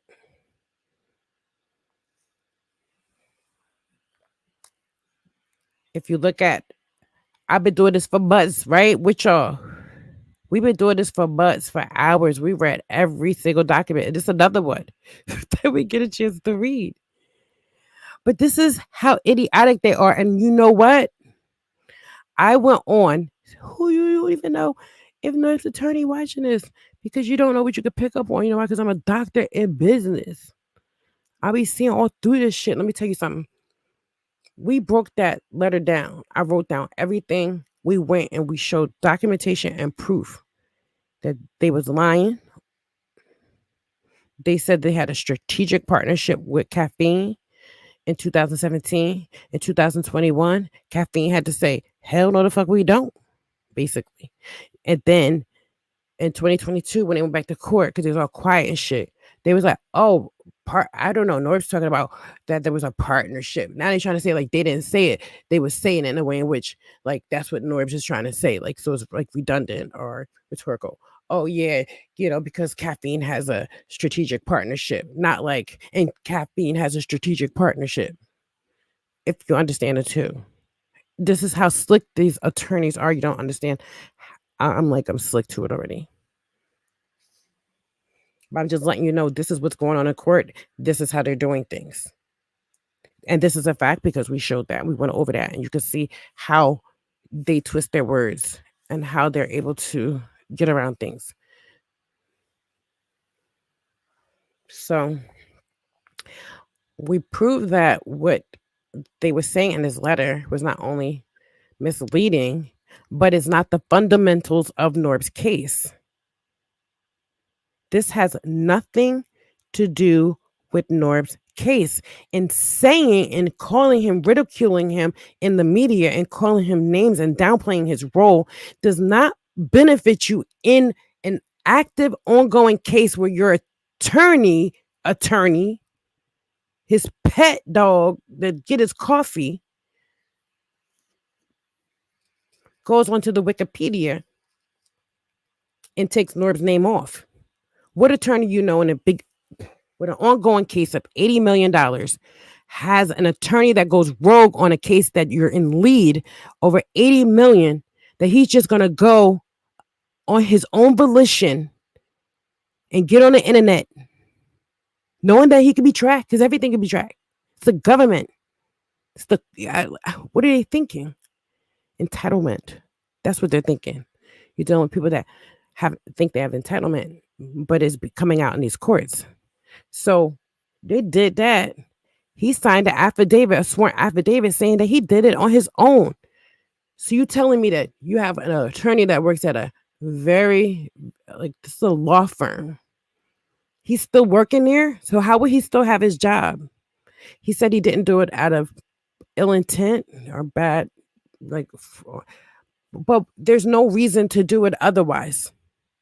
He said, he saw that Norb's name was there and he know that Norb is not part of the company. He changed it. But then Url has a whole big other affidavit after that talking about how Wikipedia don't mean shit and how unfactual it is and stuff. But they was the ones who started that shit, pulling his name off in the first place.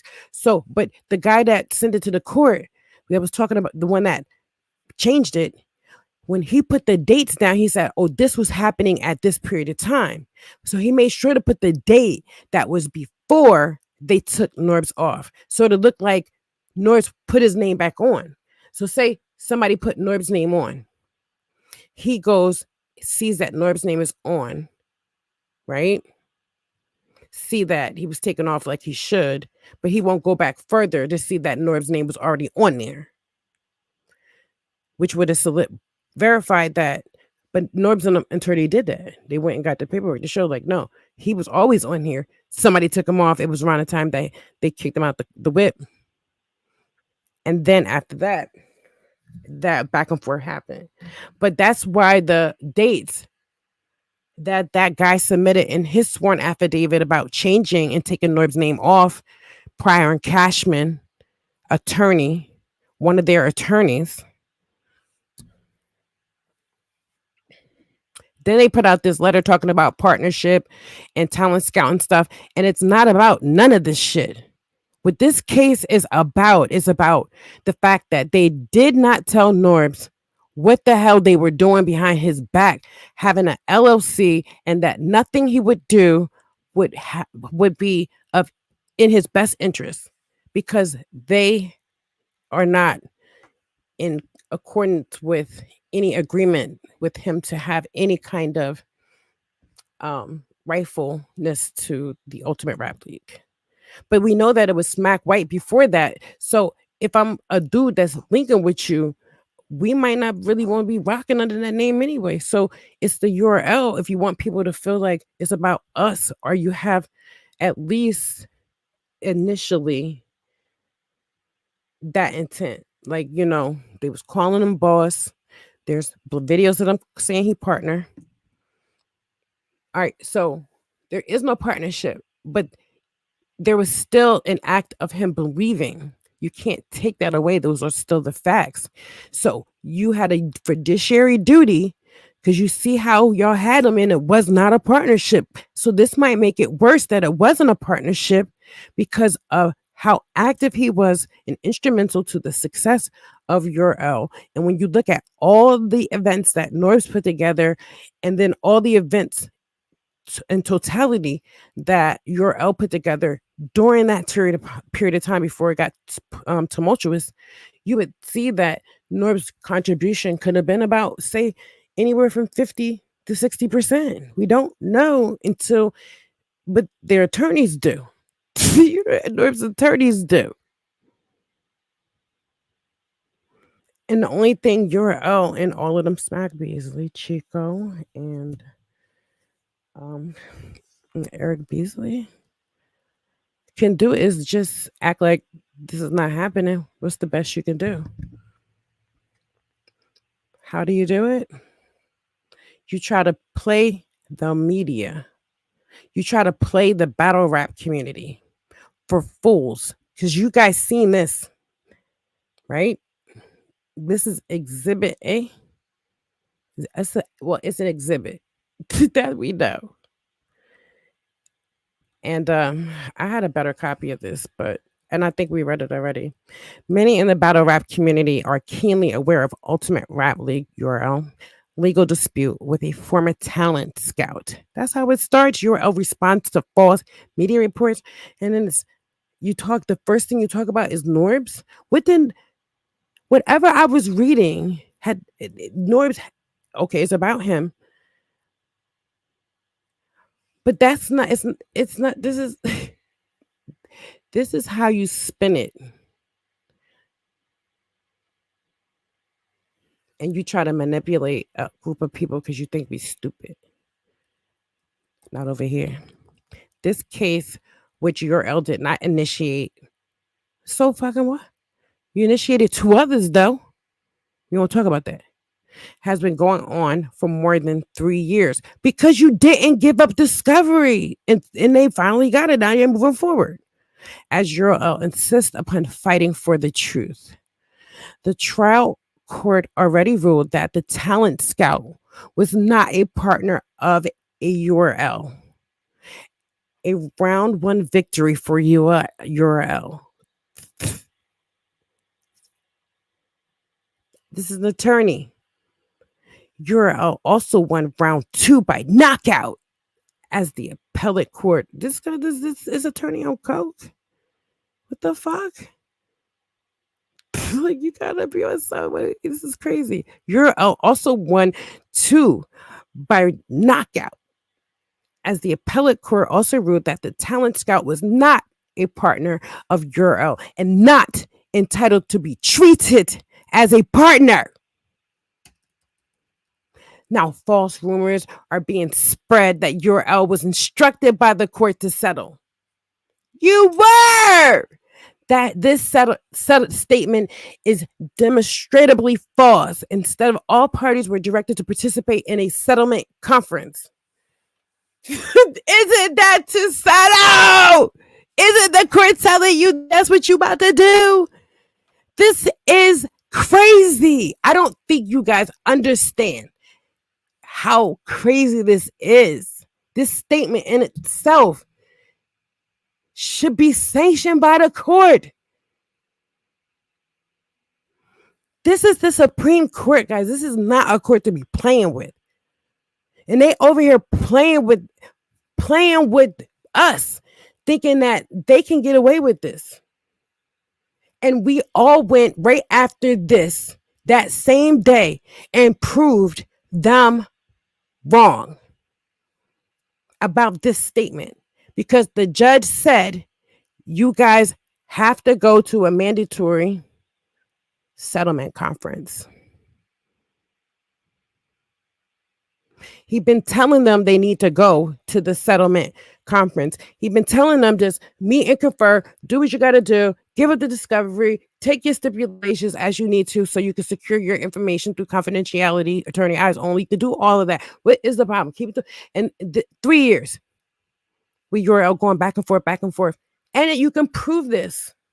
So for them to be making these statements like this is just profound. This is an unremarkable requirement for every case, given the blatantly false reports that have ostensibly been leaked. URL feels compelled to clarify what actually occurred by sharing the public transcript of recent court hearings where the judge says to what says timed out. I can click somewhere. But come on.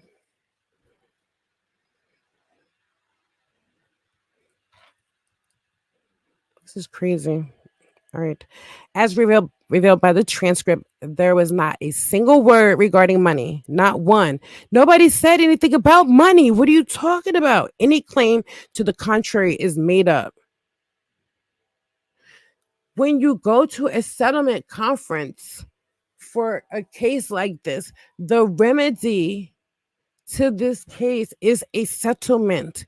As to why it's called a settlement conference, whether money or not, or if you're at that stage or not, this is the stage you're going to always lead into no matter what you're going to go through. This is the inevitable.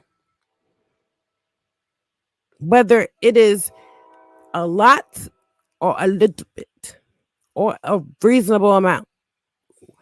In a courts like this, it be looking crazy. Do you see what's going on in the courts right now with people doing stuff like that? It's just like this, unethical and downright illegal in nature. But this is the Supreme Court. So, as revealed by the transcript, there was not a single word regarding money, but not one. Any claim to the contrary is made up. Url looks forward to its winning ways and remains convinced that once the facts are heard, its victory will be complete. This you want dope dog food? What is? Do y'all see the? Am I bugging?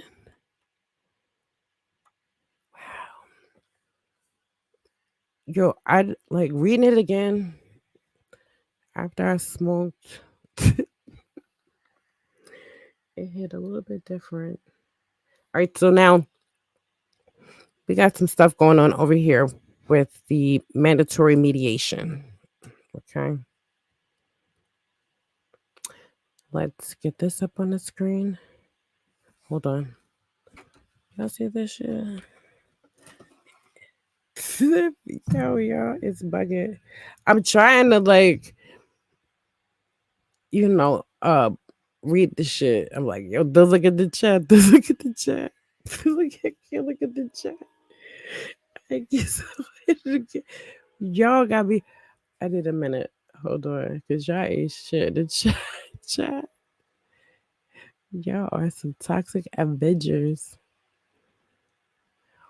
Hold on. Let me what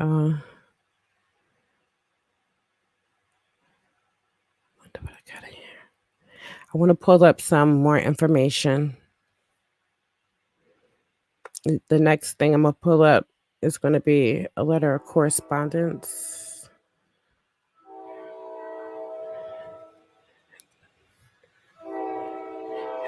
Those trains go to and from New York every 30 minutes. I live in a city, right by a city.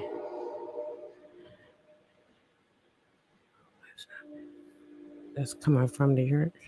I've been living here that long. That train going that way. Hold on, guys. Let me I got the cotton mouth. I want to read this legal document. So let me get something to drink. Hold on.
the building. Okay, so remember, if you want these documents, you can email me or you can cash app me. And I'm going to stack that. Oh, no. And I'm going to stack it and do something for the holidays. I can drop something with it. Okay. Here we go.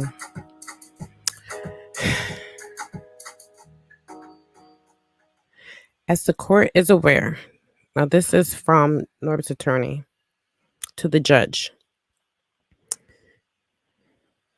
As the court is aware, the parties last appeared before Your Honor on September 27, 2023 for a status conference. As part of the status conference, the parties indicated that they would explore the possibility of using a private mediator to meet the requirements of a mandatory settlement conference pursuant to Rule 30 of Section 202.70G of the Rules of Practice for the Commercial Division. As that conference, Your Honor graciously provides 3 names of prospective private mediators for the parties to consider. This is him on the record from what his case is in contrast to whatever the fuck they putting out there in the media. They don't do that. They talk to the courts. Right, because this is a serious matter.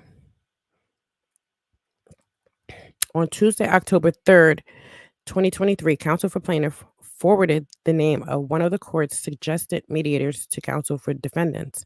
This was done since the parties were ordered to promptly e-file a letter updating the court as to whether the parties will proceed with a private mediator or if the parties would like to avail themselves of the court's ADR program. And there was a status conference order. That's the docket. Counsel for defendants responded to counsel for plaintiff on Friday, October 6th, asking for, quote, a few additional days, unquote, to consider our selection.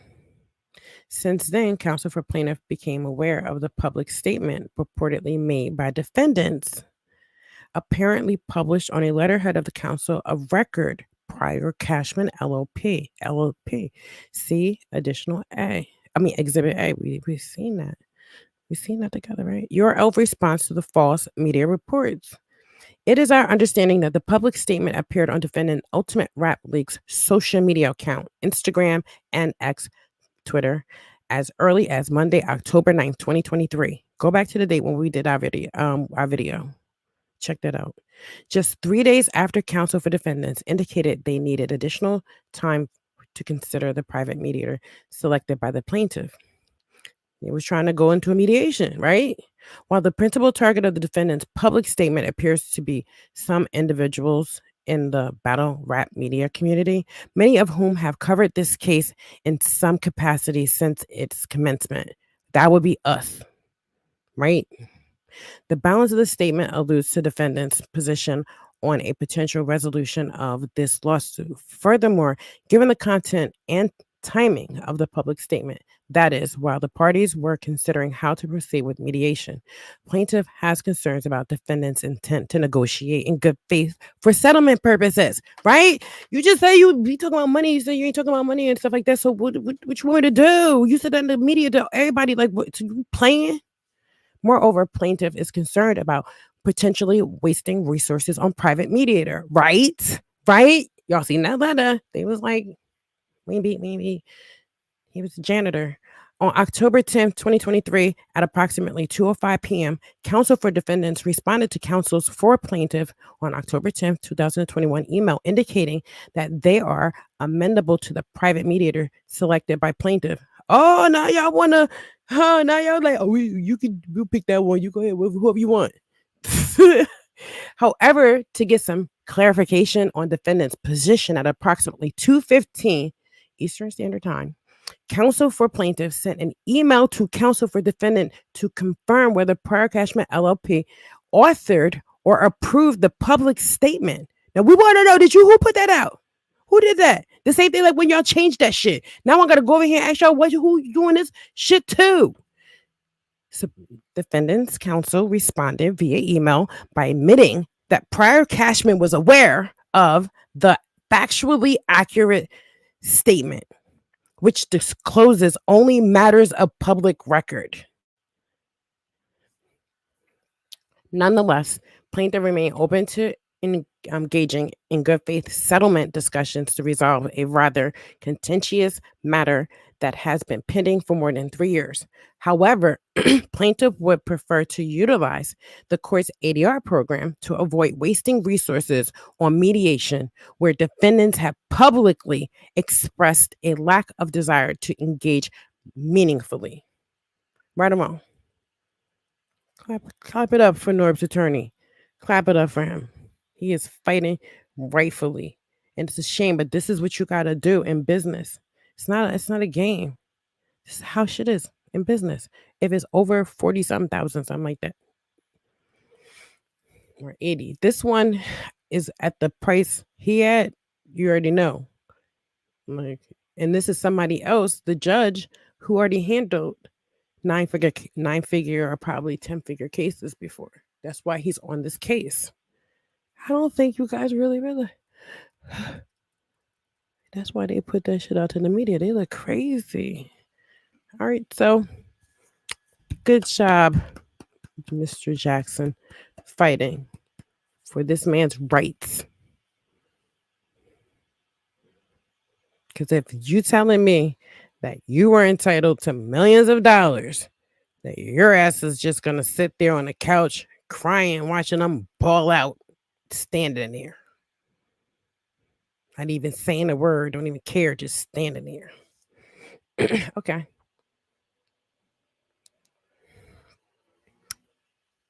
Yeah. You know what I mean? Know what I'm saying? Know what I'm saying? Okay. All right, so here we go. I don't know if we read this. No, this is Url+'s attorney. I don't know if I read this already, but this is their letter to the judge. We represent defendants, including us primarily, and write in response to plaintiff letter dating October 10th, 2023, the September 27th, 2023 state conference. Your Honor, note the requirement to participate in a settlement conference. Your Honor inquired as to whether the parties preferred a private mediator or ADR. Okay, so we read this. And then they was like, yeah, so basically they ain't got no problem. So but they were like, why are we going to exhaust our resources? All right, so I'm going to go to Exhibit A. I don't know if we've seen this. All these documents I got downloaded. And if you take a screenshot, all I ask is where you got it from, because I've read through every single document in this case. It'll be good to cite this resource so they can go back and read. Just listen. 1 times like 7. Like I sound like the chipmunks. Put me on the chipmunks in the earbud, and you'll get through the case. Your brain is smart enough to take in that information. Okay, so whoever this is, Ms. VA, she got her little stamp, a little check mark. Breaking news, new info on the North's first URL case. I'm just glad that shit ain't me. The judge urges URL to settle, but URL is resistant. The URL's attorney say if the bottlers fans find out how much money the URL actually make, it'll be an uproar. So it's private.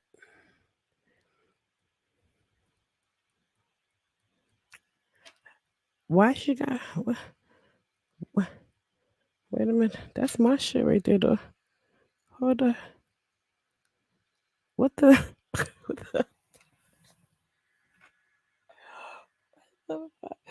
why is my video there?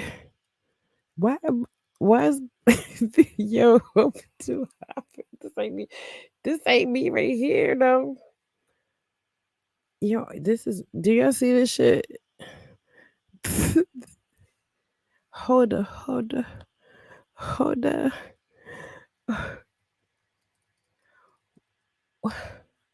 What?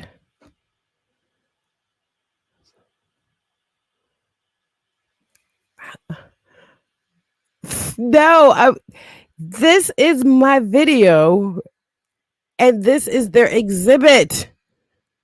This is an exhibit in court.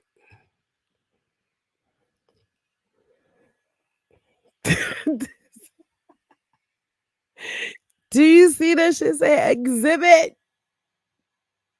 Y'all know that's my shit right there. I don't know who this lady is, and her summary of what was said is irrelevant because there's nothing saying that I said nothing remotely close to whatever she's saying. Right?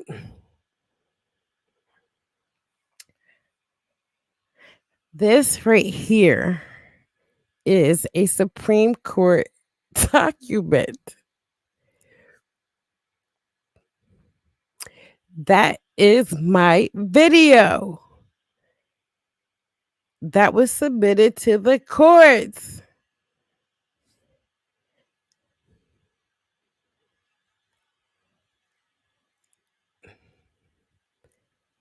Do you see it?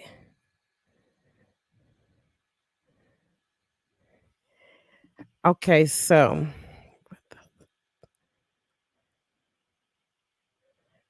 this says Exhibit A.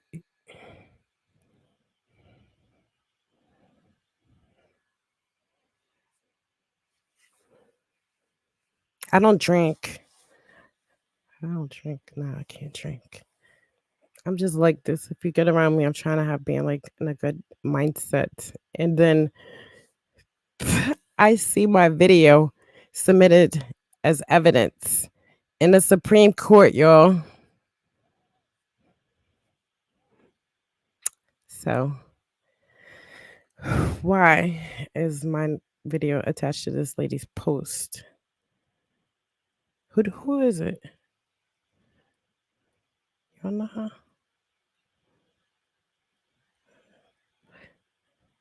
Cause I don't. She is saying whatever she want to say. All right, so listen.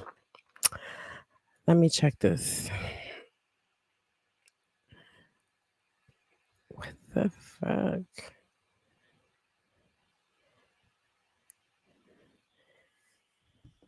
Me and my cases.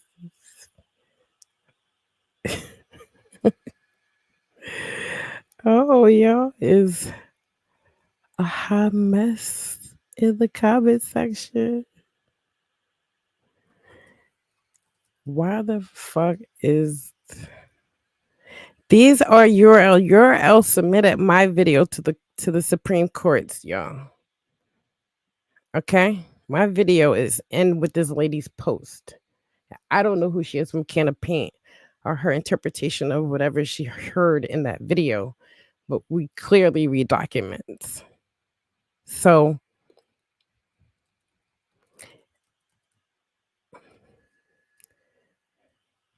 this is the URL submitted, the one I showed you just now, and Exhibit B was submitted to the courts, and this is what was submitted.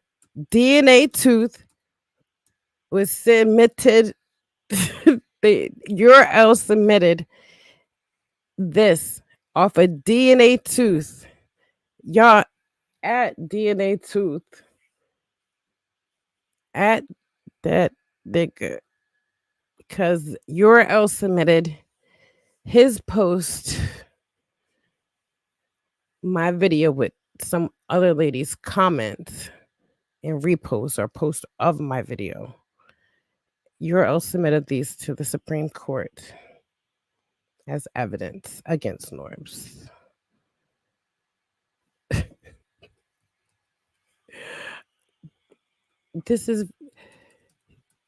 This tells you how desperate they are, right?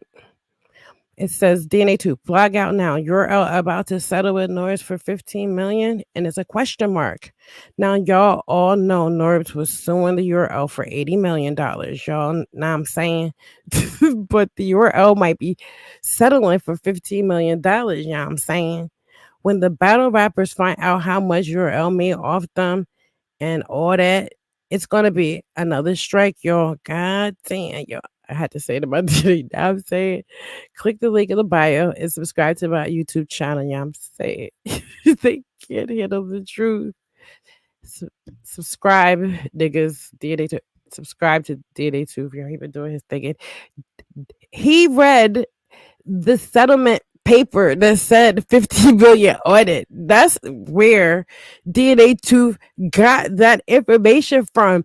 And if they got the capabilities of paying Norbs millions of dollars, of course the battle rap community will be upset because it's money that the battlers didn't get.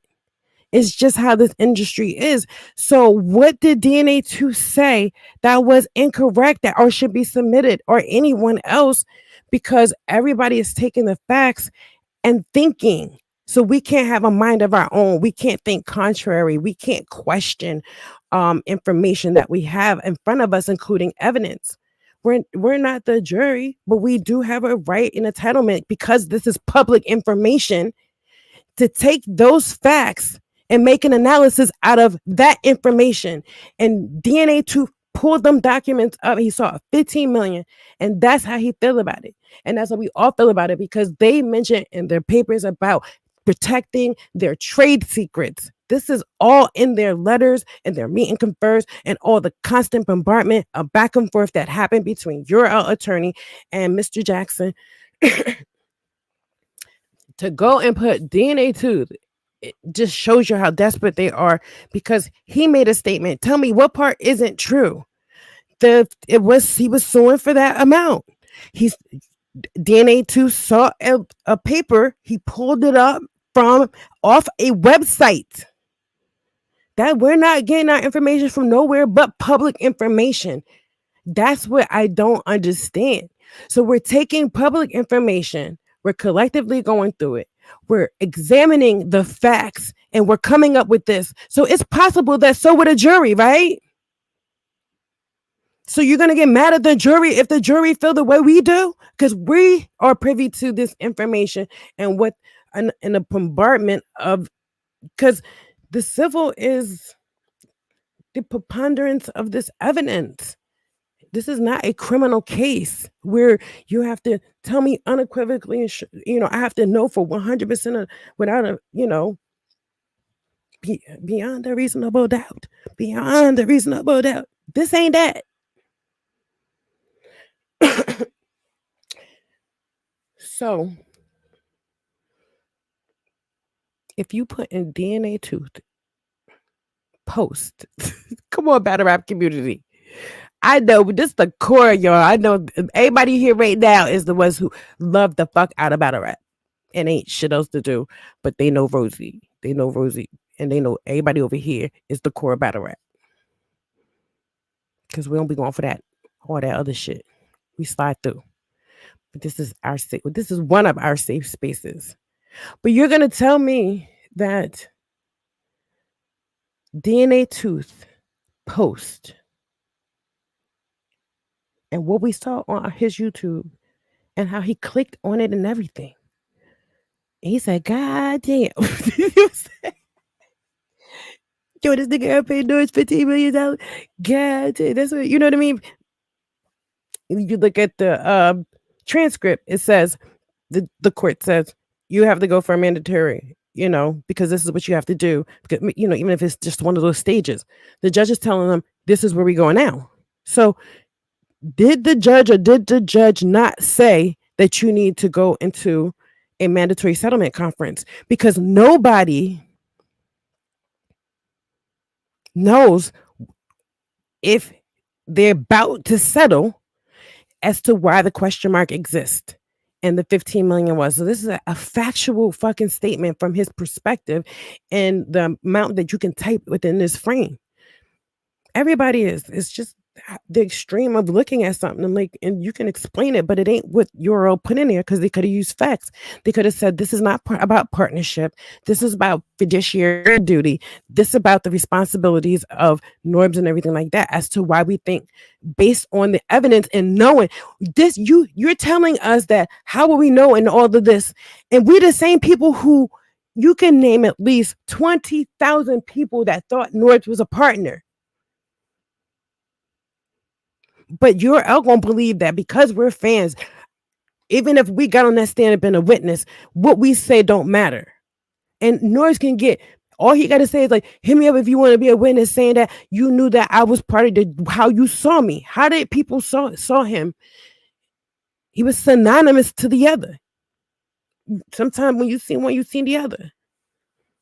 It was a lot of email exchanges going back. Norbs was pulling everybody out the trenches. He the reason why the URL did what it did and still doing what it's doing. So, what did the battle rap community or DNA Tooth do? But we're looking because we don't have to look at just this information here. We have witnessed and been and participated in watching what is going on. A lot of us have been to these battles. There's tons of video. There's, you know what I mean, DVDs. There's so much information out there in the media of Norb's interaction with URL events.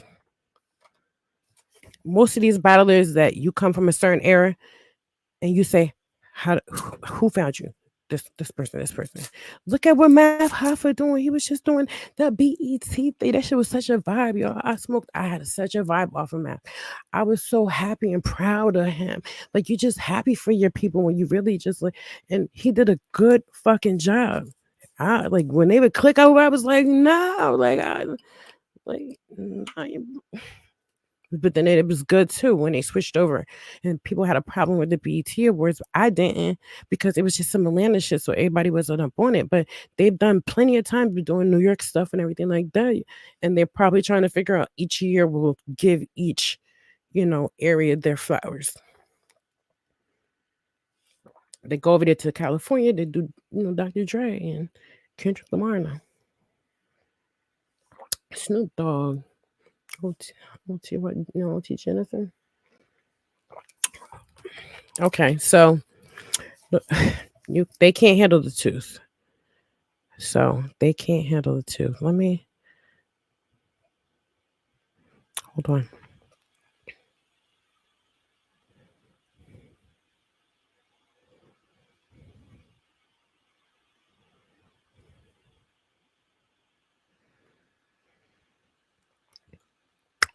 So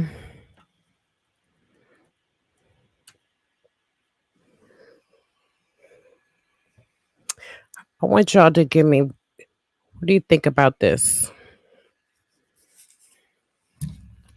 Check this out, y'all.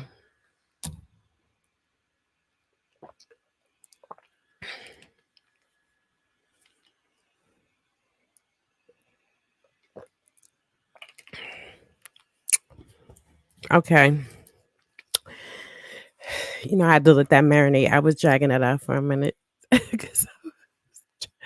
All right, check this out.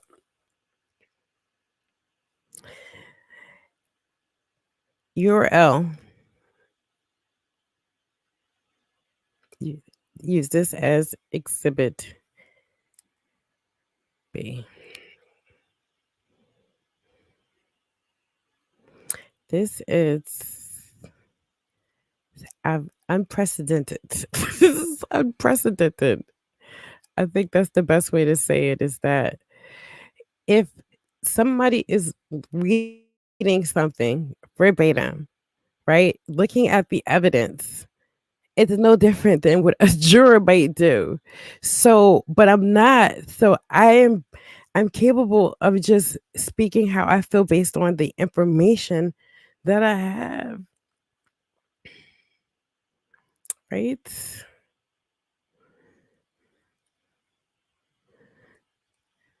So DNA Tooth post was submitted as exhibit B. Okay.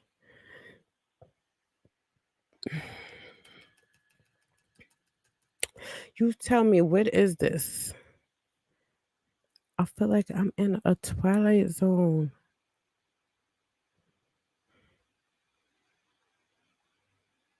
Let me see something.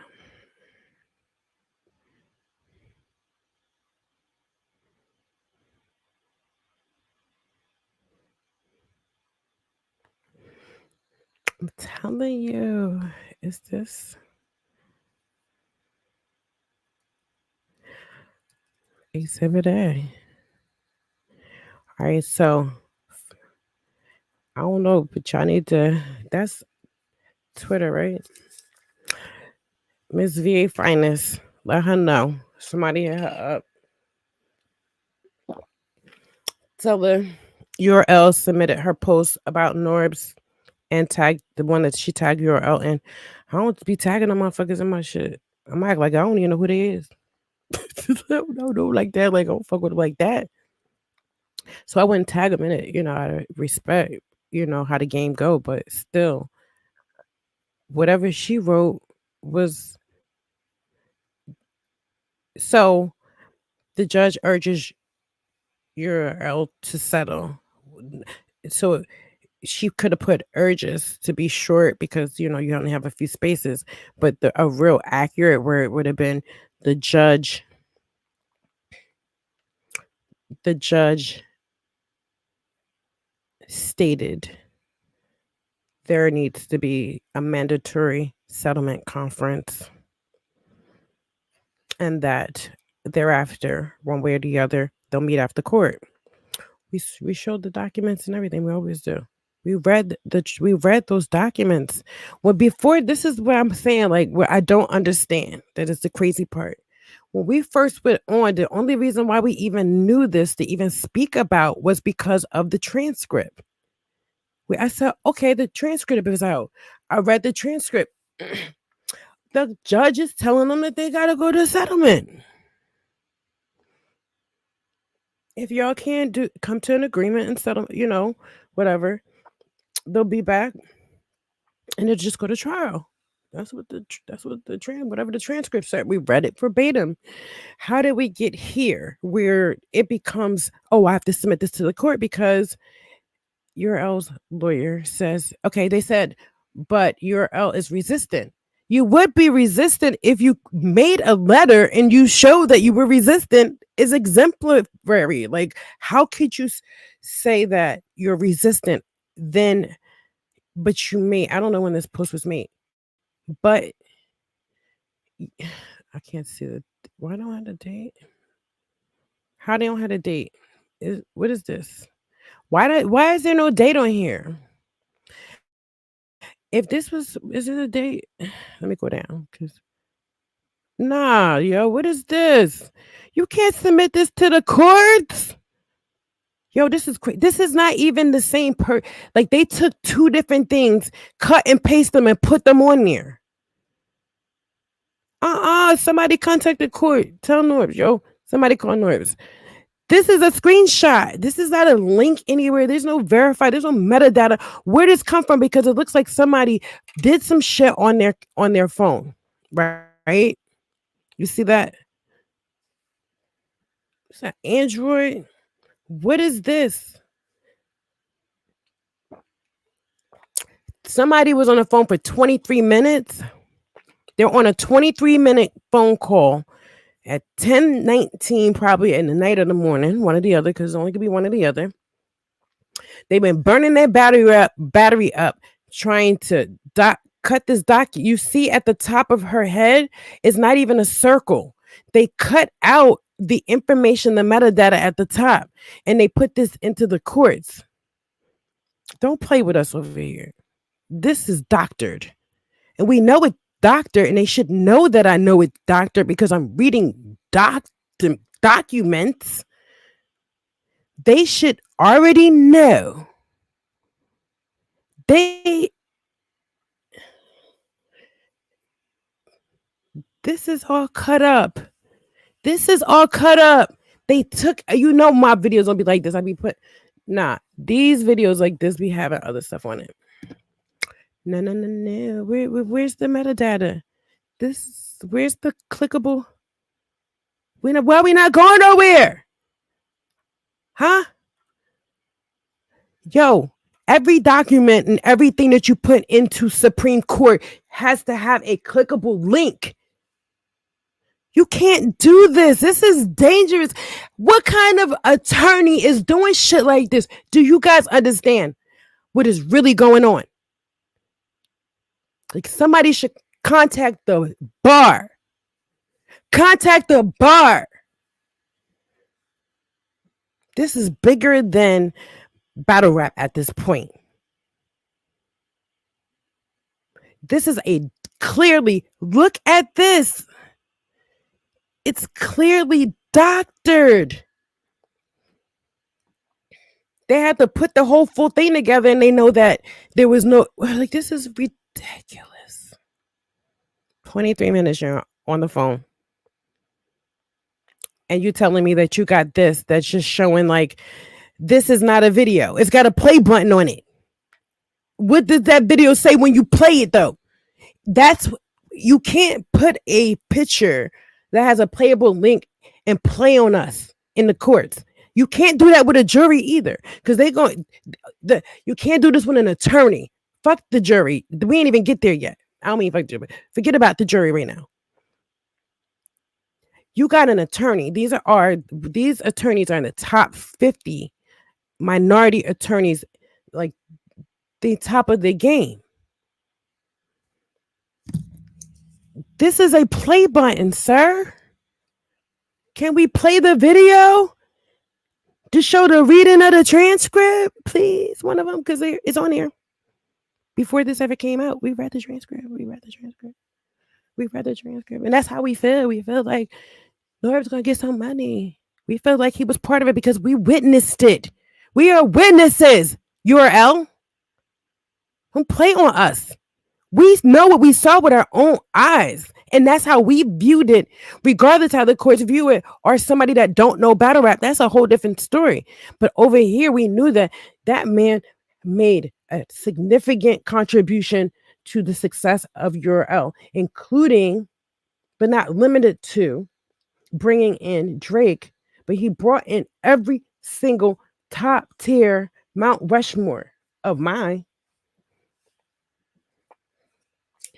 into this battle rap industry.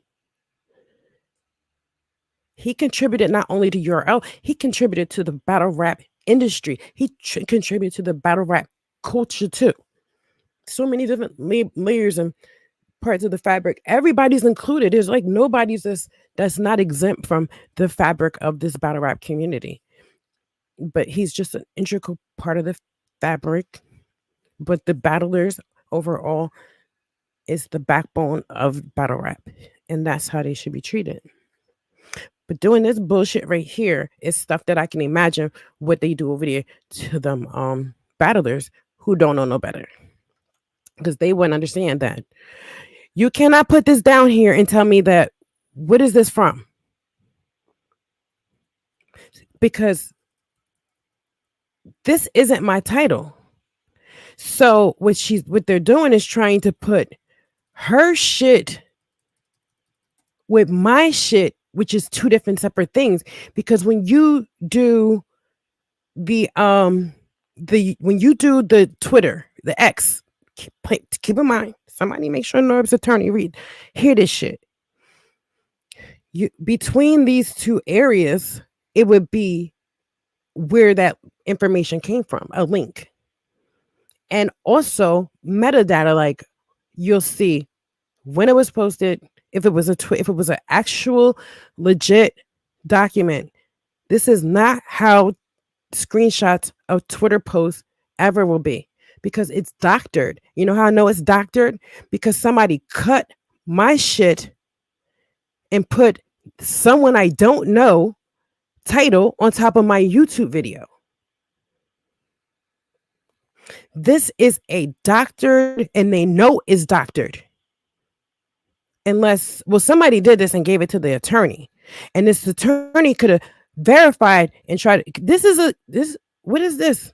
It's not a real YouTube post. Who is this dude down here? Who is this? Because this is the person who was supposed to have submitted. Do y'all know who this is right here? Who is this? Because of course his name isn't there, but they don't realize that his icon is, though.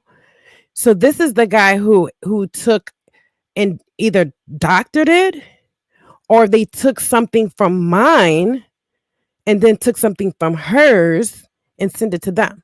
But either which way you put it, these are two separate things. Look how the corners are. Look at us. We got like 10 different corners. Look. Hold on. All right. So we got a play button. Those question marks are backwards, right? No, no, no, no. I'm high. Okay. So this is YouTube, but whose YouTube is this for? You know, if you has YouTube, it's going to say something about somebody. Like, what is it? It's just a blank YouTube page. Yo, a blank YouTube page? Y'all ever see a blank YouTube page? Ever in your long life? Ever seen a blank YouTube page?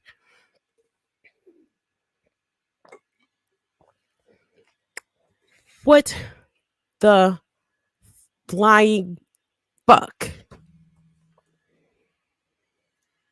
Put them attorneys on the stand. How about that? Put these attorneys on the stand for me.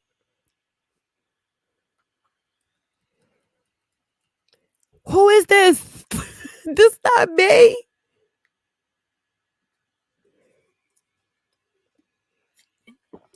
She couldn't possibly have put this video down there on her YouTube because there's only a certain amount of characters that you can put, and she would have exhausted them with all them goddamn emojis. They take out like 3 spaces. So she didn't put any link in her thing. She just tagged them. Because how she would be able to put this video up to? Unless she put it up as a picture. But where's the other information where you take a screenshot, like the title? Like,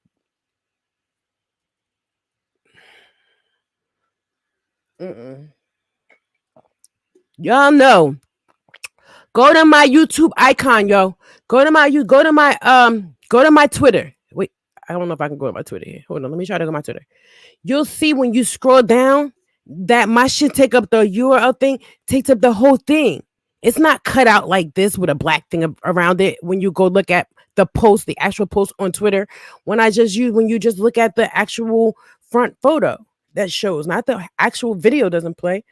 It comes in, you can go look at my pictures. You see how they come in. They don't have spaces around them. It takes up the whole post.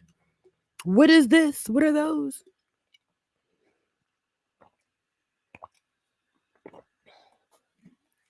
DNA Tooth made his own opinion on facts of the court case that he showed, but they put that crazy looking picture up and didn't show that on his YouTube channel he has a video of him taking out the court paper. And the thing is that this needs to be thrown out. But in contrary to that, North's attorney could now submit DNA Tooth video to show him actually clicking on the link and seeing the 15 million and him making that perspective analysis off of that.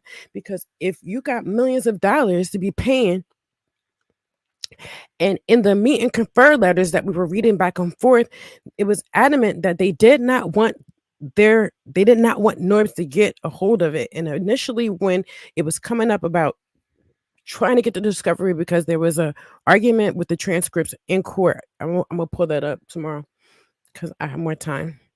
When you look at the transcripts, you'll see that they were arguing about partnership and they felt like they didn't need to see it because of partnership. The judge said in court, give them up everything. We'll deal with it later. Give them up everything. Well, we feel like they shouldn't have anything. So they keep on, sending notice to the court, just going back and forth. Because the judge was telling them on at least 3 to 4 different occasions that I believe they were saying, give them all the whatever, just give it all to them. Just do it, take the necessary steps and give it to them. And they wasn't. So that is telling you that they are resistant.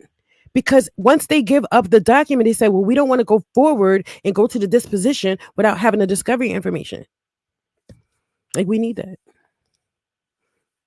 because then the information that you can use from the information that you have, you can question them on. So these are the things that I need, because I need to question them on this so they could tell me, what is this? I don't need them to, I need to keep it within the framework of what I am complaining about, or what my complaint is. And the complaint is that they should have told me. So if they didn't tell me, and I'm supposed to, because I had actually I was on Norb's. Yes, you gotta learn. Okay, I gotta get away from the mic. You sip and swallow because I was sipping and swallow. I was thirsty. I told you I had to climb off. I feel better now. Sorry. I was doing a AMSR. I'll probably be good at that, right? I'll knock that damn coffee down. I could drink a whole bottle of water right now. All right, so let me see if I can find this. I have so much stuff I can show you guys. But all right, so here we go. So this is quantum of root. I'm going to read the claims that were not dismissed by the court. These are the claims that they're going to go into this ADR program and discuss. The claims will be supported with information, including whatever is in those documents, which hence why whatever the attorney seen is somewhere like we will take 15 on a settlement, but if we go to court, you're going to leave it to us to leave it to the court based on the information and the evidence that we set forth. And the experts will give an analysis and say, well, they were making a significant amount or such and such amount, or they could that this amount or more or whatever. And then what? Because we'll find out with the transcript. But I want to go over the the understanding of what these claims are that exist and what they mean. So you have the quantum root, and that means that a reasonable sum of money is to be paid for services rendered or work done when the amount due is not stipulated in a legally enforceable contract. They did not sign a contract with Norbs. They keep saying he was an independent contractor. They said, well, show us something going back, because since they mentioned Smack White, they said, okay, so Smack White was in existence then.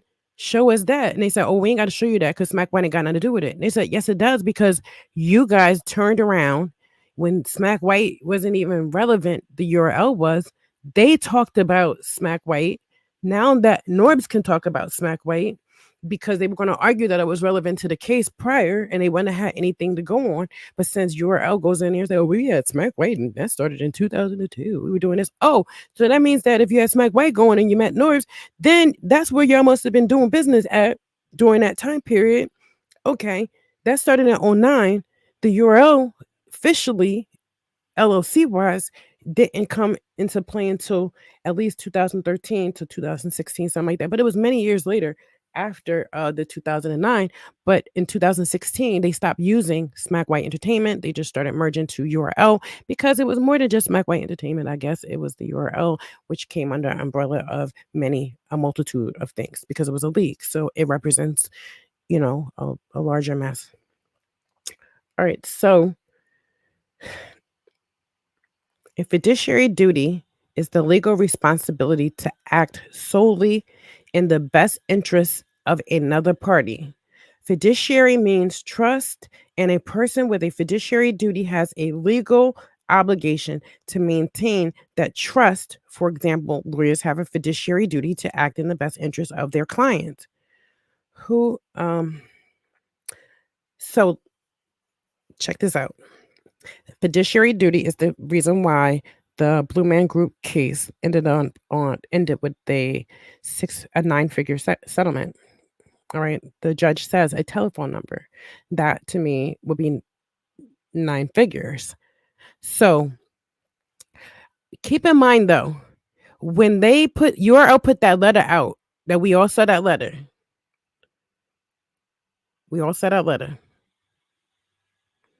That letter that they put out said nothing about where they did not say that the public finding out about their information could be damaging. They went as far as saying that if anybody got a blink of their information, that instantly they would be able to take over the battle rap industry. Then how fucking hard could it be if that was the case? If it was so easy and that quick, you know what I mean? Come on, make it make sense. You arguing that, and you even want somebody to believe it because that's all you got to go on to believe it. But we already know that you're desperate because you're using a DNA tooth for exhibits URL. That's how you know. And then you're doctoring shit like somebody stupid. You playing on the courts, and I don't even know why these people are even thinking that this shit ain't. Y'all want these documents? Let me know. Make sure you email me if you want them. I'll give them to you, or you can cash at me. You can feel free and put your email address in them. So we're just gonna go over some documents really quickly before we get to the last. Well, I think I got one more document. All right. Somebody said, get the tooth, right? They got the DNA tooth in the court. This is crazy. All right. So we already went through quantum of root and we went through fiduciary duty. Now, those are the two ones that he's going to court about. And we know because we're looking from the outside, but we all are also witnesses. Okay, because we witness the duties and what Norbs did, and we can, if we understood the definition of partnership, or if we understand the definition of these things, how well based on the knowledge that we have versus, I mean, as far as in being part of the culture over the last over a decade. Norb's been there forever, 10 years at least.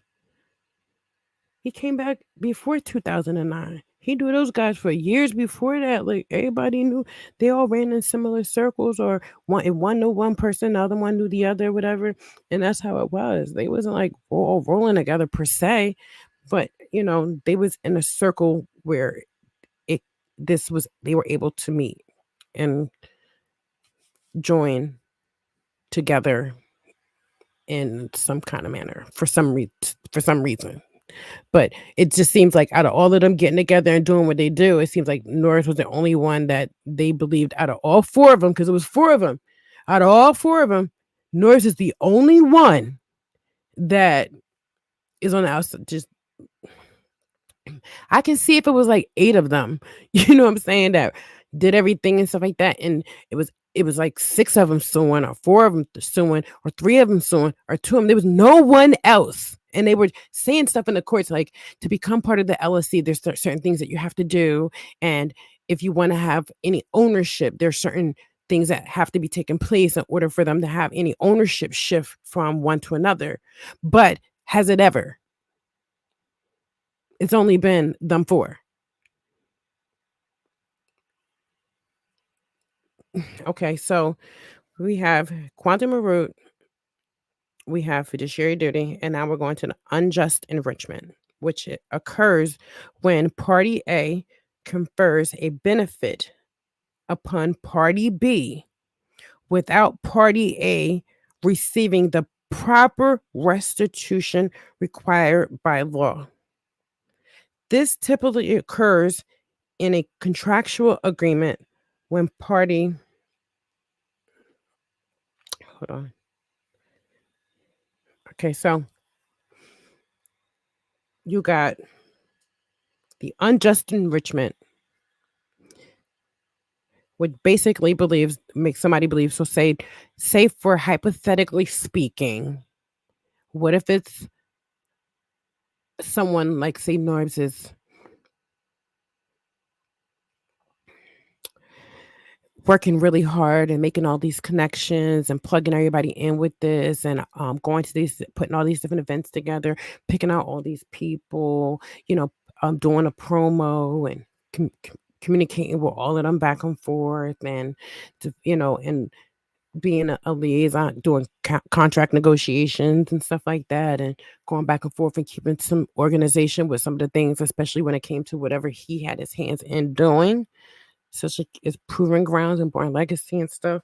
And that was the way that they were able to bring in talent. And through that portal came the greats, some greats, because they were great when they got there. And as they got there, they only developed because all the greats came through there. They were already seasoned professionals, the ones that succeeded. They weren't newbies to, they just come in, they don't know battle rap. You know what I'm saying? These guys been spitting, had a name, had this interest in the but like, yo, so that's how you pick them. That's the same way it works in the music industry. You want somebody to have a buzz. You want people to be, have some kind of following and stuff like that. You want to feel like you got somebody that know they it, and then you got some of them that came out of the different processes and stuff. Even now, that just they're not as good as before because Norbs is not there picking it out and they don't know why he picked the people he picked. Nobody understand, but he was reading the room. It's not about who I prefer because I got a better rapport with them. It was like, I don't give a fuck if I like you or not. If you good, you good. And that's what this was about.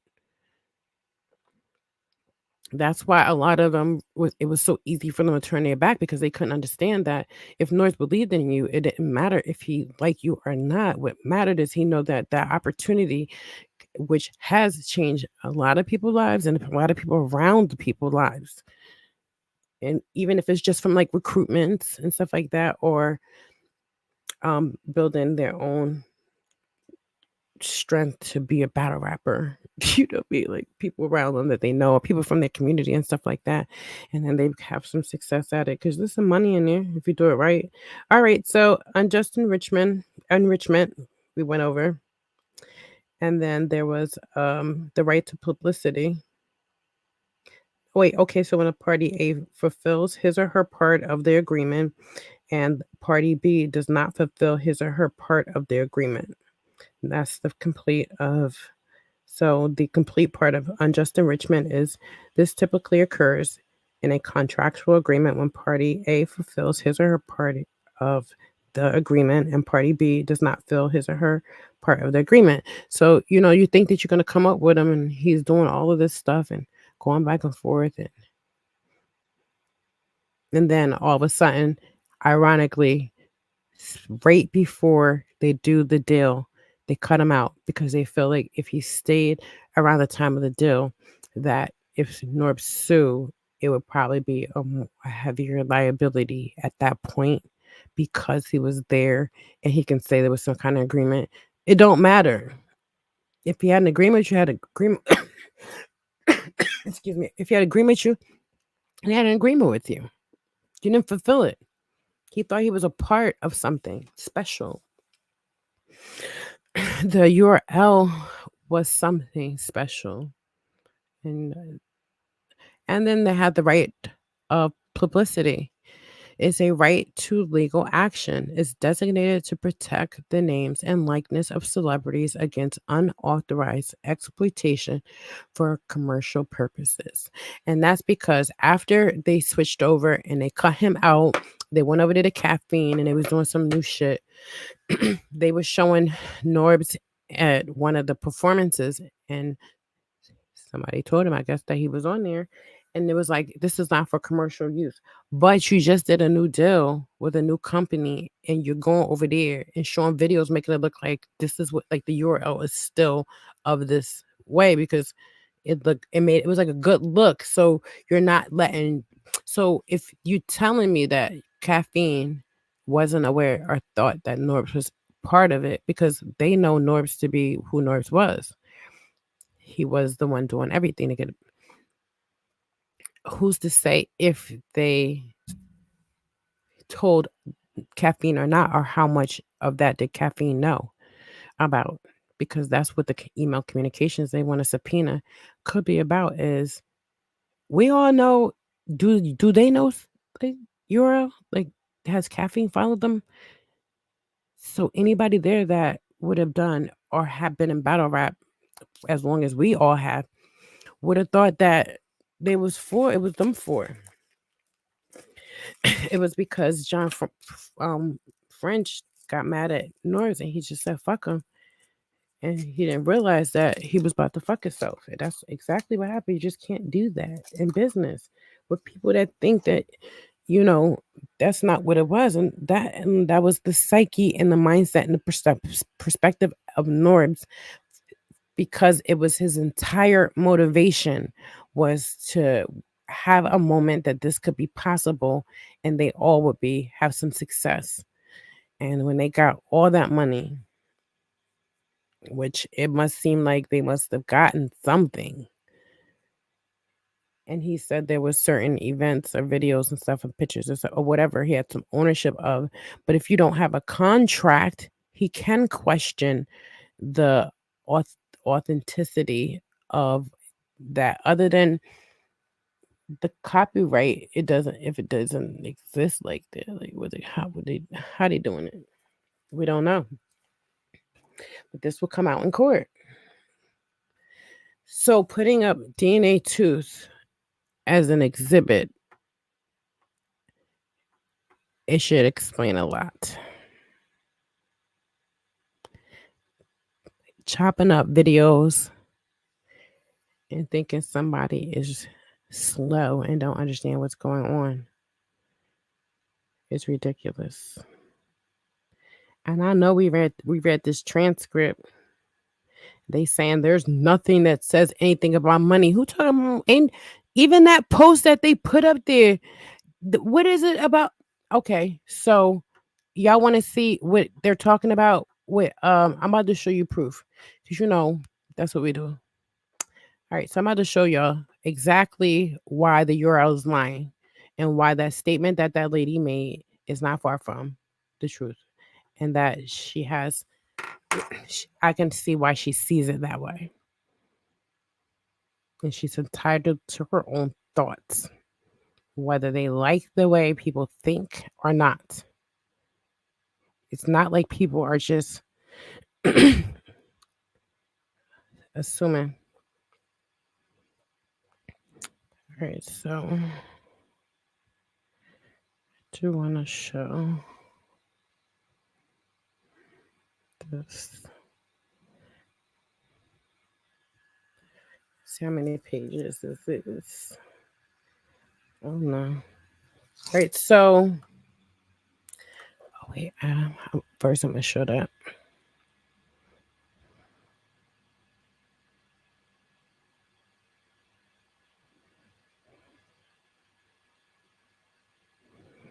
Yes, that's the answer to the second. I think I read the answers.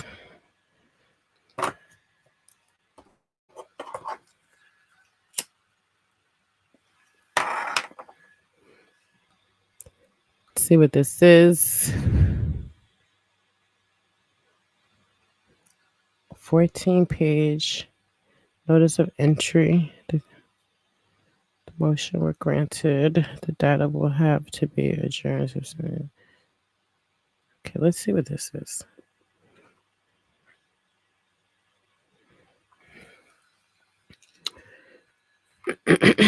The second reason, which is related to the first, is that the motion is granted. Defendants will have to incur more expenses responding to another lengthy complaint. The proposed amended complaint is 58 pages, but without adding anything substantial. Okay, so I know what that is. I don't have to go back through it. It's about a complaint.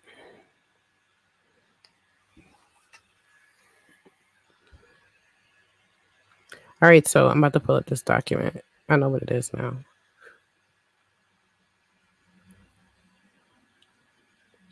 All right, let's share the screen. Share the screen with you guys.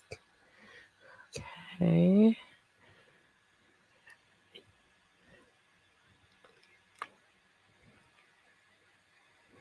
I don't know. Let's see what this is. I can't see this, whatever. All right. So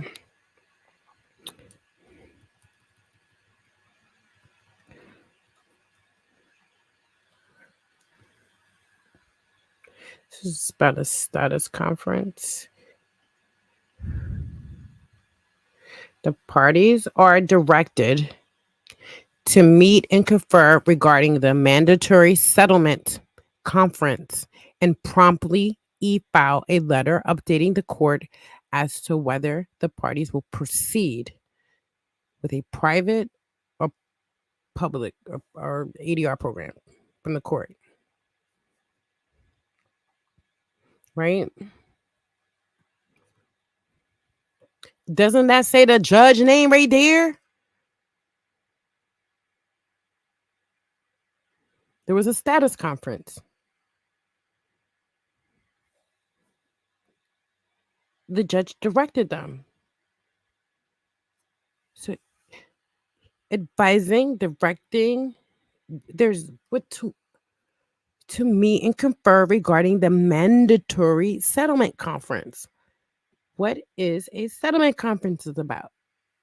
He said, and they said that the way the settlement conference goes, nothing is adjourned or something. But we read that. So you can go back and read it again if you want to see what they said. But we talked about that already. So I'm still trying to figure out what URL is implying because everything that we show, there is some proof of.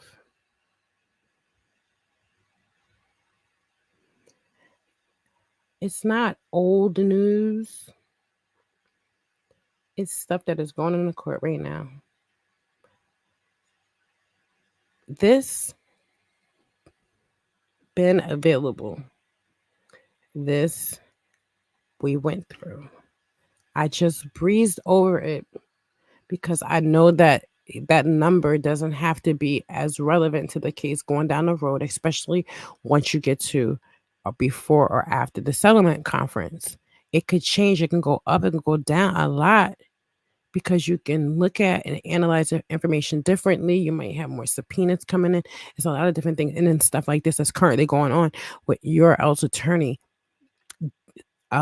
submitting as evidence to the courts doctored articles, doctored material from social media, no metadata, nothing to say where, what time, what was the date, nothing.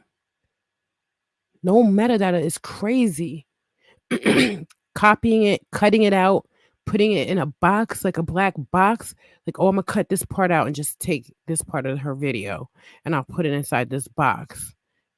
This YouTube box that she probably got from like you got off of Instagram. It looked crazy. I don't know where you got it from. Like, what type of template is that? This is what um DNA tooth. This is an old document from August that was put in. And because this was Norbert and them was ready. He said, okay, we ready. We got everything, and this is where we at. And we're going to show you why this is where we at. All right. Jean French said if somebody did the things Norbs did, that they going to prove in court based on all this information that we saw. And also we can take our own personal view on it too, because we're from this community. We have saw Norbs doing things that we could have assumed that he was participating in. We could have heard Smack Beasley say things that made me feel like Norbs was like running something in there. He wasn't sunned up. He wasn't going to get coffee for nobody. All right, so DNA 2 went online and pulled this document up. They was ready. This is just basically from Norb's attorney saying they are ready. So it's a note of issue that goes out. Trial by jury demanded of all issues, which I just stated to you, all 5 of the actual claims that did not get dismissed.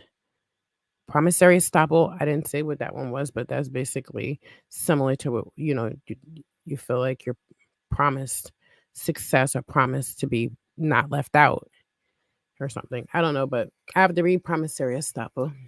I don't think I have that. But all of the issues.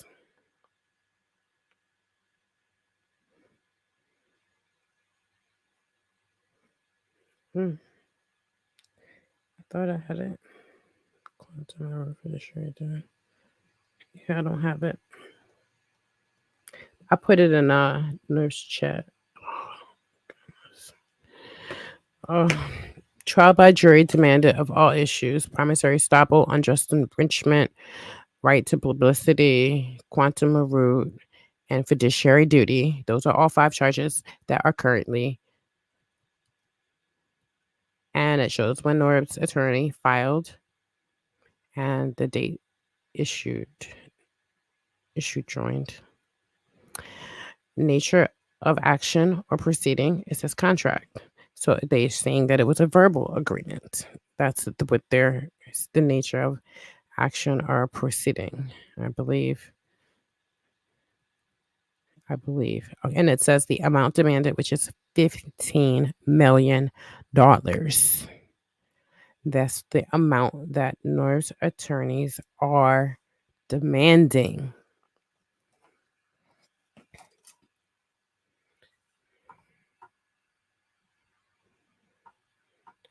Keep in mind, this paper came out not too long ago, right? A couple months ago. So when they talk about this case ending, and if somebody see Lord's riding like a Lamborghini, you would know that he got the money. But even if it ends in a settlement, an undisclosed amount that is given, we see that the demand itself is high, and the demand is coming by way of revenues and those licensing agreements, because he's saying that these license agreements hold a particular value because of my contributions to it too. These people were picked out by me. I put these battles together. I'm the one who helped build the value of this company up. I know the things I've done. What have y'all done? What was you doing at these events? What were you doing at this event? What were you doing? And there's video camera. And if Smack is just standing on the stage and Norbs can say, these are the things I was doing and prove it, I have not seen any of them submit anything that said they had anything truly to do with what was going on with the business. I mean, with the operations. So I don't know how things work or were working, but it seems like, I don't know who's doing it now. And I'm pretty sure they took, because it's not like they can't do these things. It's just that, Nords was doing a lot.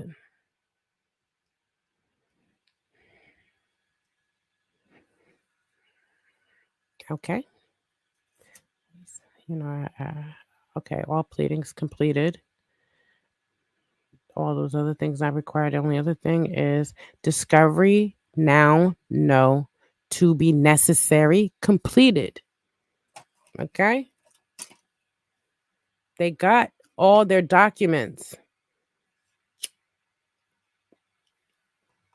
They got all the documents and said, we demand 15 million. They got them documents and said, we demand 15 million. It's you telling me that DNA Truth can't think the way he think by the stuff that he's looking at. It's understandable why. And why people are saying, oh, my bad. I clicked on something. Don't even know what it was. All right.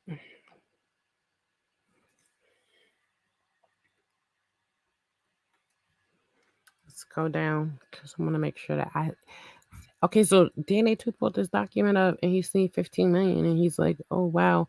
So if Norbs wins this case, or the reason why those documents wasn't in was because they didn't want them and they didn't want Norbs to get a view of them. They felt like Norbs would give them to competitors. Like this would be really, really bad if anybody got a hold of it. They said they're really jealous when it comes down to their data, because their data that they have on Url TV app customers, that data is used to increase their sales. That's what you use data for. All right, I got a couple more. Issue of, right. So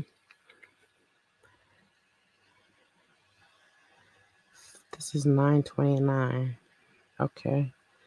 So here's something else I want to show you. So I just showed you two things. They give you two reasons why. And then I read the other day some of the meet and confer letters and some of the word for word what URL attorneys were saying. In one of those letters, URL was saying how vital it would be to secure because there will be a fatal situation if their information got out. They said that in an instant, a competitor could get an advantage.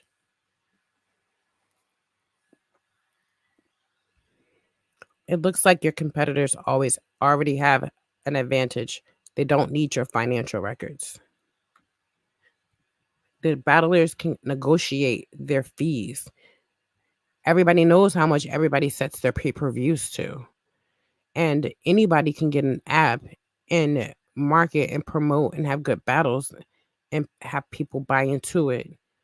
Um, but then now they made you have to download the caffeine app too. Now, like that right there in itself is why I never bought into it, but I'm different. I did have the URL, the caffeine app because they have free battles, and that's the only reason why I had it. And then I really wasn't using URL like that because they wasn't funneling anything really there that I wanted to see anyway for a long time. And that's how the core fans feel. It's not like we don't want to watch the shit. We do if it's good, but you put us through a ring. I don't want to have to pay $7.99 for like 3-4 months. You done got like $35 out of me for nothing. I done paid for a battle and I got nothing. And then here you spring something on me.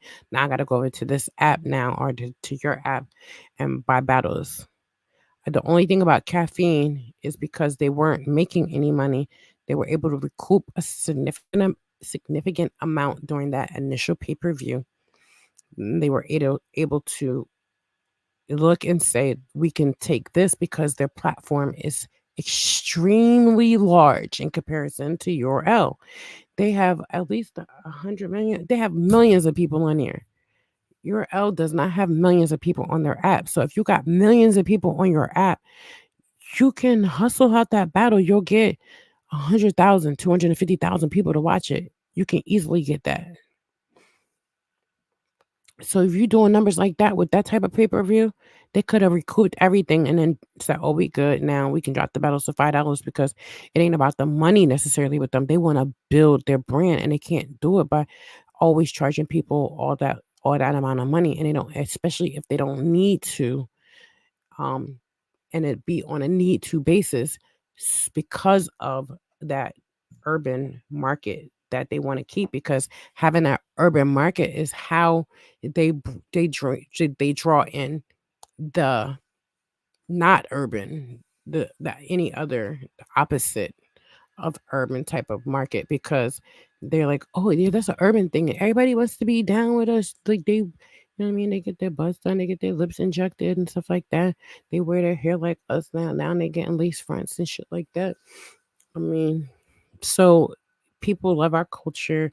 They love to mimic our culture. They like to participate in our culture, and like you don't see a black guy rain dancing, right? You don't see a black guy in Mississippi playing a banjo. But in every facet of our culture, it has been infiltrated. I don't mean like nobody is, like we're not accepting of everybody. That's not what I'm saying. I'm saying that it's not their identity. And I think that's where the line is drawn is that you can't rewrite history by implementing something that which you don't understand because it comes from something in our DNA.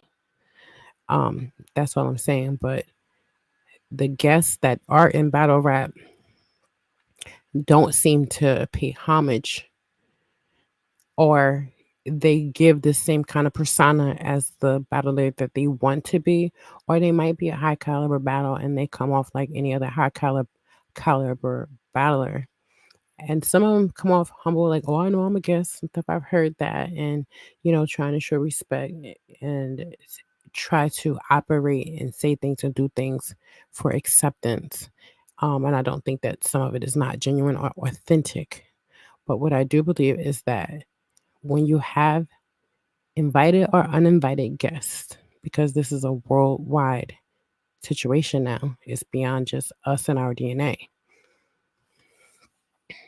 People need to remember and recognize and respect where battle rap came from. Sometimes it was a way that we handled dispute. It was before the guns. It was before, stepping on my sneaker, I want to kill you. It was going back to a time when even the gangsters had to get home before those lights was out. Because even though these dudes end up getting older and tougher and stuff, everybody was a kid at one point in life. And the type of hip hop music that was coming up and where I'm at, like we're right there. We get New York broadcasts, we get Philly broadcasts. I'm right in the middle, so we got both broadcasts. So what you got here is now you got all these different electronics and everything like that. But thank God now you got apps. You could just download the radio station now. So everything is a lot more connected and stuff. I think that the responsibility of the guest, whether invited or not, is to understand that there was a struggle to it. It was a it was something that came out of people off of people porches. You know what I mean? It was like hanging with your cousins, your friends came by. You know what I mean? You're listening to hip hop music. You know the Sugar Hill Gang. I'm not talking about the MC Sham, Wally Mall, and all that stuff like that. Cool Herc. I remember my older relatives playing that music and listening to it and stuff like that. My mom, when I was listening to, that Luther Vandross and Temptations or shit like that, the Delphonics and stuff. I know all the music. I'm a DJ too, so you gotta remember, like, my database in my brain is like hundreds of thousands of songs. But battle rap came from a place of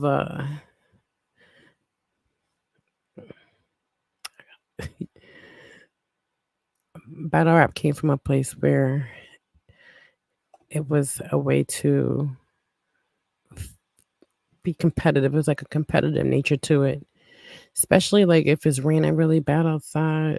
All you can do is go sit on the porch. Somebody start beating on like the banister. We had these banisters and stuff. I grew up in the country, and they start beating the thing, and somebody else start rhyming, and then somebody else start rhyming and try to rhyme better than them. And this is how we started battle rap. That's how battle rap started. It wasn't automatic battling each other, going back and forth. It was because you would put on the beat or somebody would beatbox. And you'd be like, "My name is so and so," and you say like, "I'm from that area." You know what I'm saying? I was born in '70. Cheeks, cheeks, cow. Yo, I do you know? Do you know? How the fuck is my shit in the Supreme Court, y'all? Yeah, he's like, y'all be thinking I be drinking. Nah, I've had a long week. I just wanna let's see. That's the second amended complaint. Notice of entry. I'm looking for this document. Plaintiff for reply and further support of motion to amend complaint. So we know that there were some. What we know is that there was a order to do the ADR. So we know that that's going to be happening. They're going to be doing that. While they're doing that, Don't even matter. We'll be back on November 8th. But because of them going into the media and putting up a false thing and doing all this extra shit,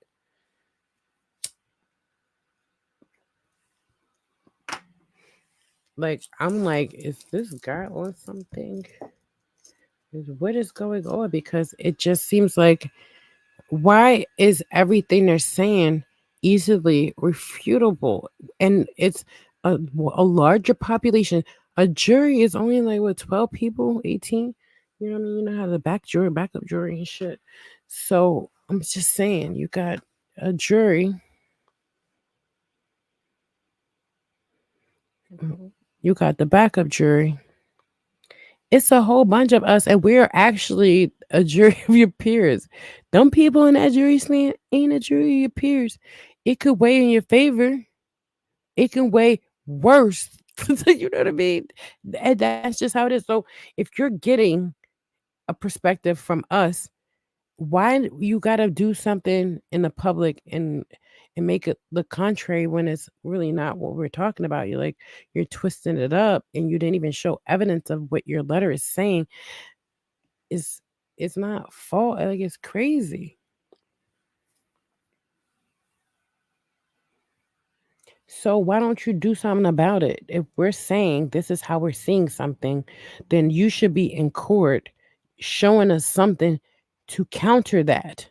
Not making a statement and not showing no evidence, and knowing that we're reading trial data verbatim and looking at evidence, that's how we're making our analysis or how we're thinking out loud. And nobody is saying this as a fact. It's everything was alleged and it was likely, but we can go by the facts, and we can say that we have a high probability of thinking this way for this reason. And most of it is, I mean, I can't see how any of this, without putting the link to my video, is relevant in court. How is what DNA tooth said admissible in court? To show what? Because I just showed exactly everything as to why he feels the way he does. And they act like these people don't know the battle rap community, but these things can be answered at trial if you ask. There was evidence. And this is why I know that they're in over it. They're in over it because the shit that they saying about, oh, and their attorney said that, didn't say, was saying something about the harm it caused, the general public or the investors or um, the fans, the supporters, the clients and stuff like that, whatever. Okay. The client is a reference we see as everybody, because it's everybody you deal with. All right. You say that it will cause irreparable harm to the relationships if the discovery documents, which were financial records, were disclosed. It is in the letters going back and forth when they were trying to argue why they didn't want to give up the documents they were asking for. And initially, the first argument, or one of the first arguments that your attorney had was, we don't want North to see it because it would cause it'll be a problem. And they discussed the reason why they didn't want North's eyes on it. They went further because it was the amount or the detail of information that was being asked, because the court was saying, and they got to a point because the court kept saying, give up everything, sort everything out later, won't worry about that, the partnership is not off the table yet. And he's telling them, but then he said, but even if the argument on is, well, before the partnership went off the table, they kept saying the partnership was dismissed in this court, so we can't discuss what was dismissed. The judge said just because it was dismissed, it's going to the appeal court, so we can't leave it off the table because it's part of this case. Otherwise, they would have to retry if it went to the appellate and was sent back and not dismissed. Then if it came back, then the partnership will be able to be argued. they wouldn't have to retry the case. They didn't want to they didn't want to do that where they left partnership off until after it went through the appellate court. So the judge said, "Give up everything like like partnership exists." And they just said, "No, we don't want to do that." You know what I mean? It was, and the judge could not understand. Like, so what? I said it was dismissed. So what is the problem if it's confidential attorney eyes only if he sees this information? And they just didn't want him to have it. They said, "Okay, well, how are we supposed to get an estimate of what is owed or the value of that exchange that didn't, as far as an agreement that didn't exist?" Because we verbally stated, and there was things I did that showed, how do we get an estimate? We're going to still need. So they were arguing that the partnership and the fiduciary duty, which is somewhat of the same, because the fiduciary duty means that you cut me out of a deal. And the deal that you cut me out of was led to by everything that I was doing. It got us where we were. They're saying, "Oh, so what? He brought low level people in there. Yeah, he brought Drake in there, but it was a part of he was that's what employees and independent contractors do. He's supposed to do that." Now, anybody over here from battle rap looking in, ain't no way in hell nobody in battle rap just gonna run around making smack Beasley and Chico money for no reason, for a pat on the back, to be kicked out. To what? Come on now. And you think a jury gonna buy it? You really think a jury gonna buy it? Okay, so you know that the jury not gonna buy it because you see our reactions to things, and we have saw at least 100 documents, more than 100 documents.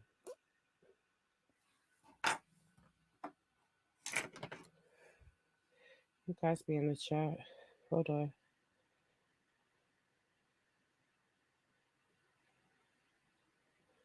Oh, oh, I was reading something. Oh yeah, you guys be safe out there. All right, I want to show you something else because I would not, how we do. You're still saucy with taking my ass to sleep. Yeah, no, myself. You kicked up relaxing cheeks. Callie G. Did you see the shit?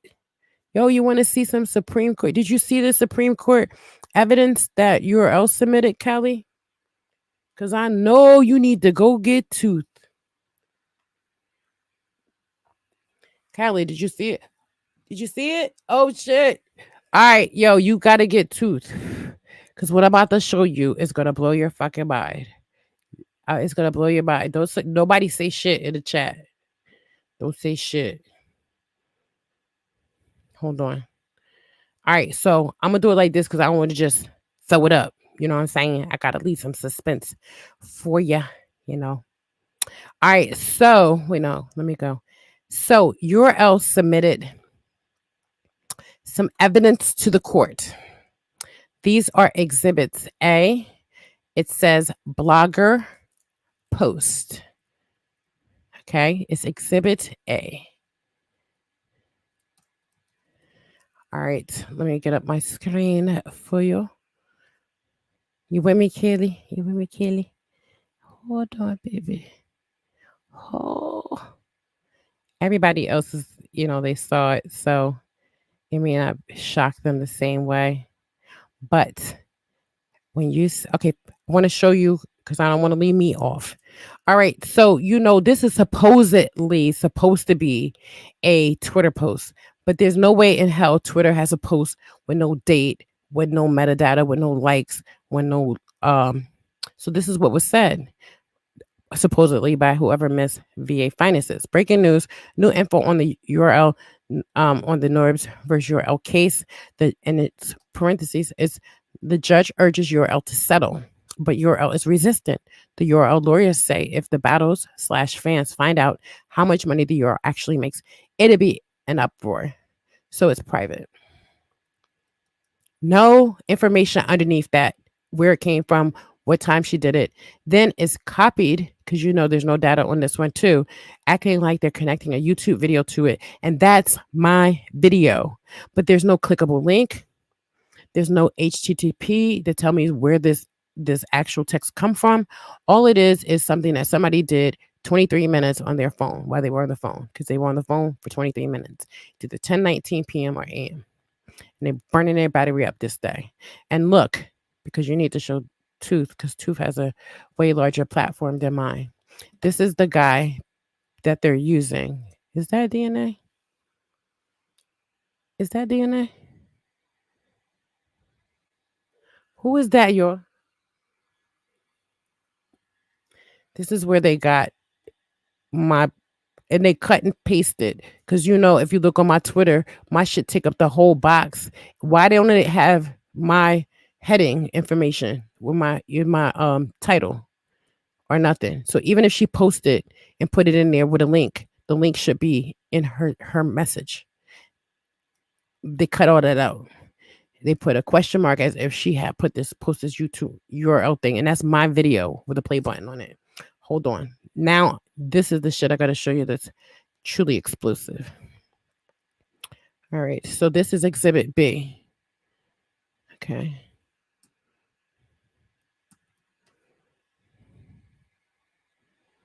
Callie, hold on. No, nah. You gonna get your gritty voice in a minute. All right, this is Exhibit B. You heard? Exhibit B. Let's go.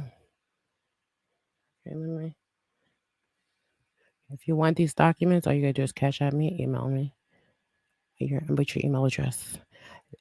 URL submitted DNA Tooth's post off of his, so this is Instagram. There's no metadata. Let me see. This is 4 hours ago. They was right on it too. So whoever screenshot this on their phone, what they got, an Android? These motherfuckers using Android. So Android, Rosenberg Radio, Michelle Gonzalez, Play Shore, Pierre Shore. That's what they be. All right, so they use DNA Tooth post. It says new blog out right now. URL to settle with Norge for 15 million? Question mark. He's asking. Now y'all all know Norge was suing the URL for $80 million. Y'all saying, but the URL might be settling for 15 million. Yeah, saying when the battle rapper find out how much the URL made off them and all that, it's going to be another strike, y'all. God damn. Y'all know what I'm saying. Click the link in my bio and subscribe to my YouTube channel. You know what I'm saying? They can't handle the two. Subscribe, nigga. All right. 360 Jeezy. I don't know who that is. I don't know if this person screenshotted or if that's the next person. It looks like that's the next person on the scroll. But if you look right here, you'll see who this person is. I don't know who they. I love my. Whoever screenshot this and sent this to the URL, this is their profile. Who is that? I love my homie. I love my mommy. I love my mommy. It says I love my mommy. I think I love my homie or mommy, something like that. Who is that? I love my mommy, probably. That's who screenshot DNA post. It sent it to the URL, and they think people. I don't know what they thought. They were not going to zoom in on that shit, but let DNA know this is Exhibit B. DNA too, you know what I'm saying? And that's what they doing now. I don't know.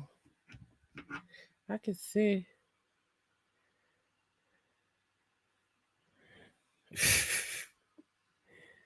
What up? It's, I mean, what up? Aaron? What up, cuz? Who's saying cuz? Oh, cousin in here? I don't know, Kelly. I don't know your IG.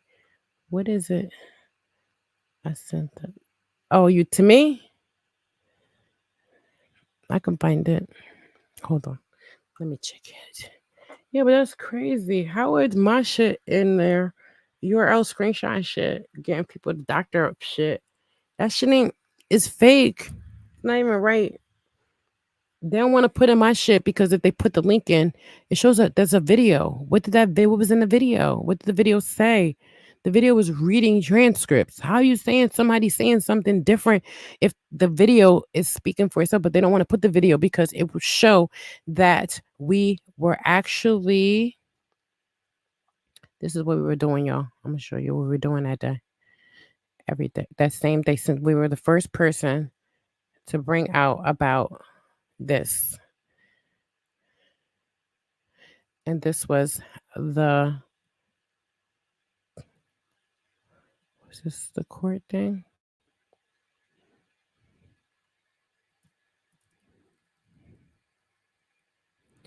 What was this? This was November. Okay, so this is the court says they said that all right, a note of issue was filed in this case with a jury demand on August 14, 2023. The filing of the note of issue triggers a requirement that the parties participate in a mandatory post note of issue settlement conference. That settlement conference can be with the court, or it can be with the ADR program, or it can be with a private mediator. So he's advising them that they have to do a settlement because he's telling them that the issue that was filed to the case with a jury demand triggered a requirement that the parties participate in a mandatory post note of issue settlement conference. The settlement conference that they go into is based on the note of readiness or whatever. That the letter of readiness from Norb's attorney says, we ready, and based on the information we got, we demand a settlement of 15 million. That was filed a long time ago, so they've been ready. So they were already ready to go through this process because they've been going to court for 3 years. They have already put everything on file and was 10 steps ahead of URL as to why that note of readiness came out months before the settlement conference was taking place, but they already knew that that would be the process when they got through, because there were 5 charges that was not dismissed. So if 5 charges isn't being dismissed, they go into court, or you're going to settle, because the courts already said we're going to do something with this. So there's no way around it. Nothing you can do about it but fight your case. That's it. And you fight against the evidence and fight against your own words. It doesn't matter what letters you put in, what bloggers say, and none of that. But I tell you that if you click on the video, you're going to see this being read. And you see thousands of people watch this video of me reading this, because this is the main reason why I even went online and put the URL in there, because the judge said it was advising them that they had to do a settlement conference. They had to go with it. Okay, so everybody knows that if you go for a settlement, you can reject it and then you go to trial. We knew that there was not a trial that took place yet, and we talked about months ago in our videos that this is where this case was going to go, because URL doesn't want to pay him a dime.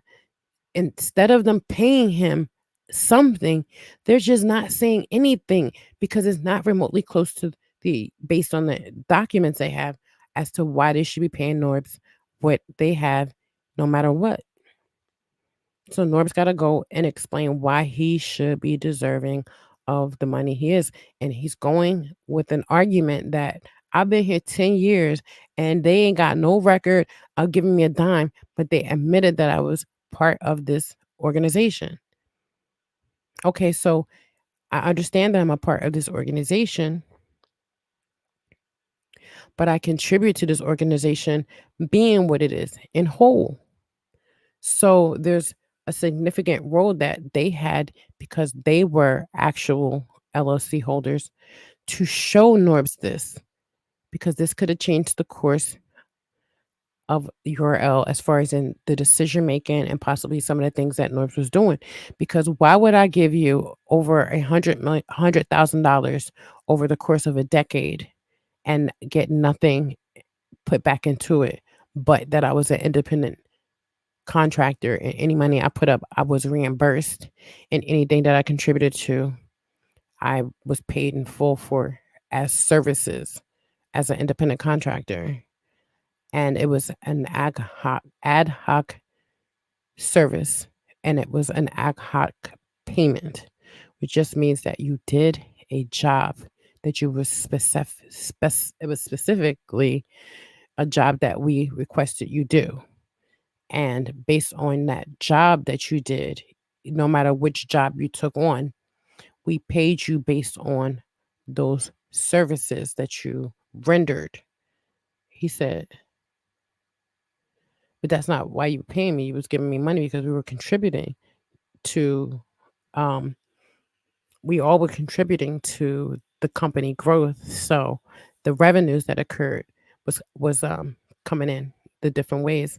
He was receiving a portion of that, and they admitted that they were giving him some of the revenues because they may feel like there was enough evidence in the financials to prove that right after events, Norris receiving money and say there's no proof of them getting money from him. So even if he sent, like say if he sent a Cash App or a Venmo or something or PayPal, it's an easy way to track, those.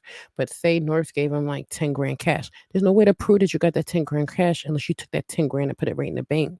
Then you can say, well, right, this time period, Nor gave me 10,000. So when you see the PayPal of me giving him 10,000 or 15, it's the interest on the 10,000. So this is why that fiduciary duty and the promissory estoppel and the quantum not unjust enrichment and the other case, the right to publicity is separate. But that's why these cases, why it's like this, because if it shows that URL over the course of 10 years made a certain amount, they just gonna have to pay it. I mean, it made a certain amount that he's entitled to, um, based on what he did and based on what the outcome of that was with the company, then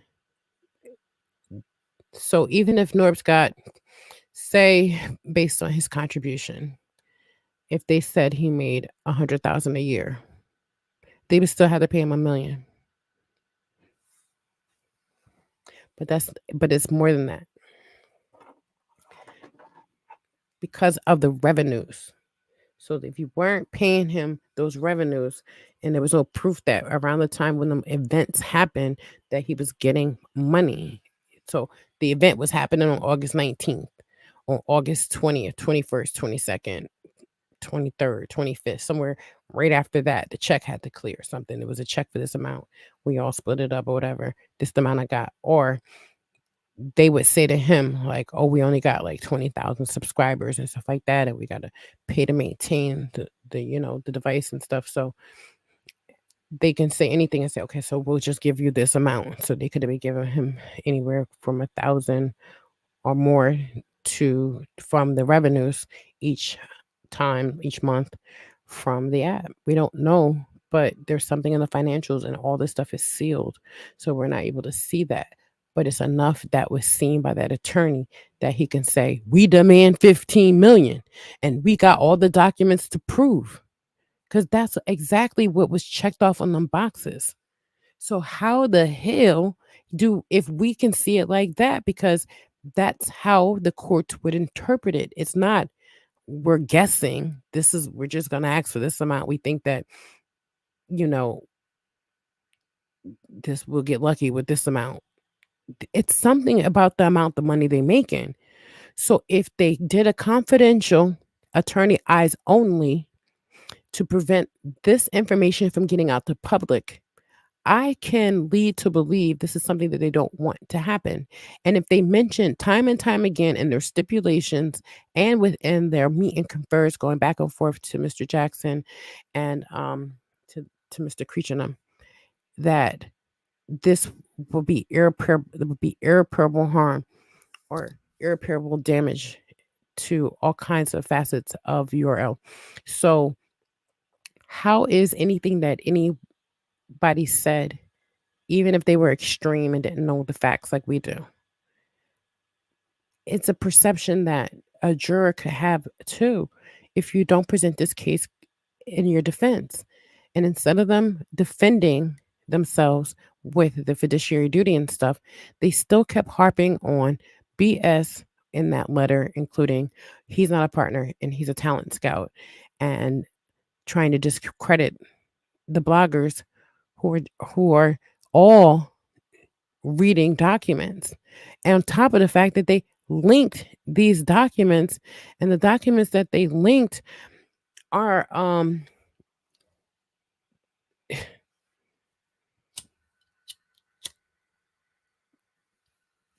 they don't give full um they don't give a full perspective on how everybody is viewing and making their opinion.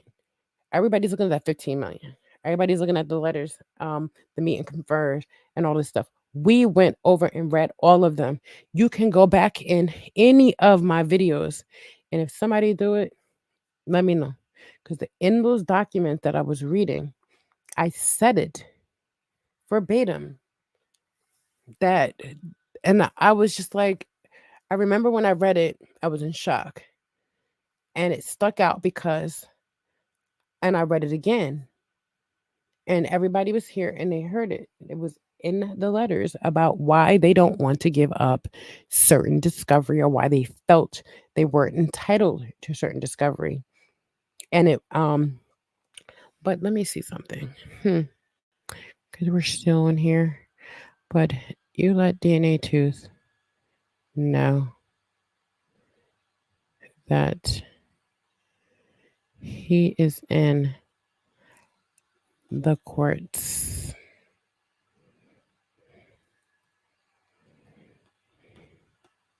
Why? I don't know.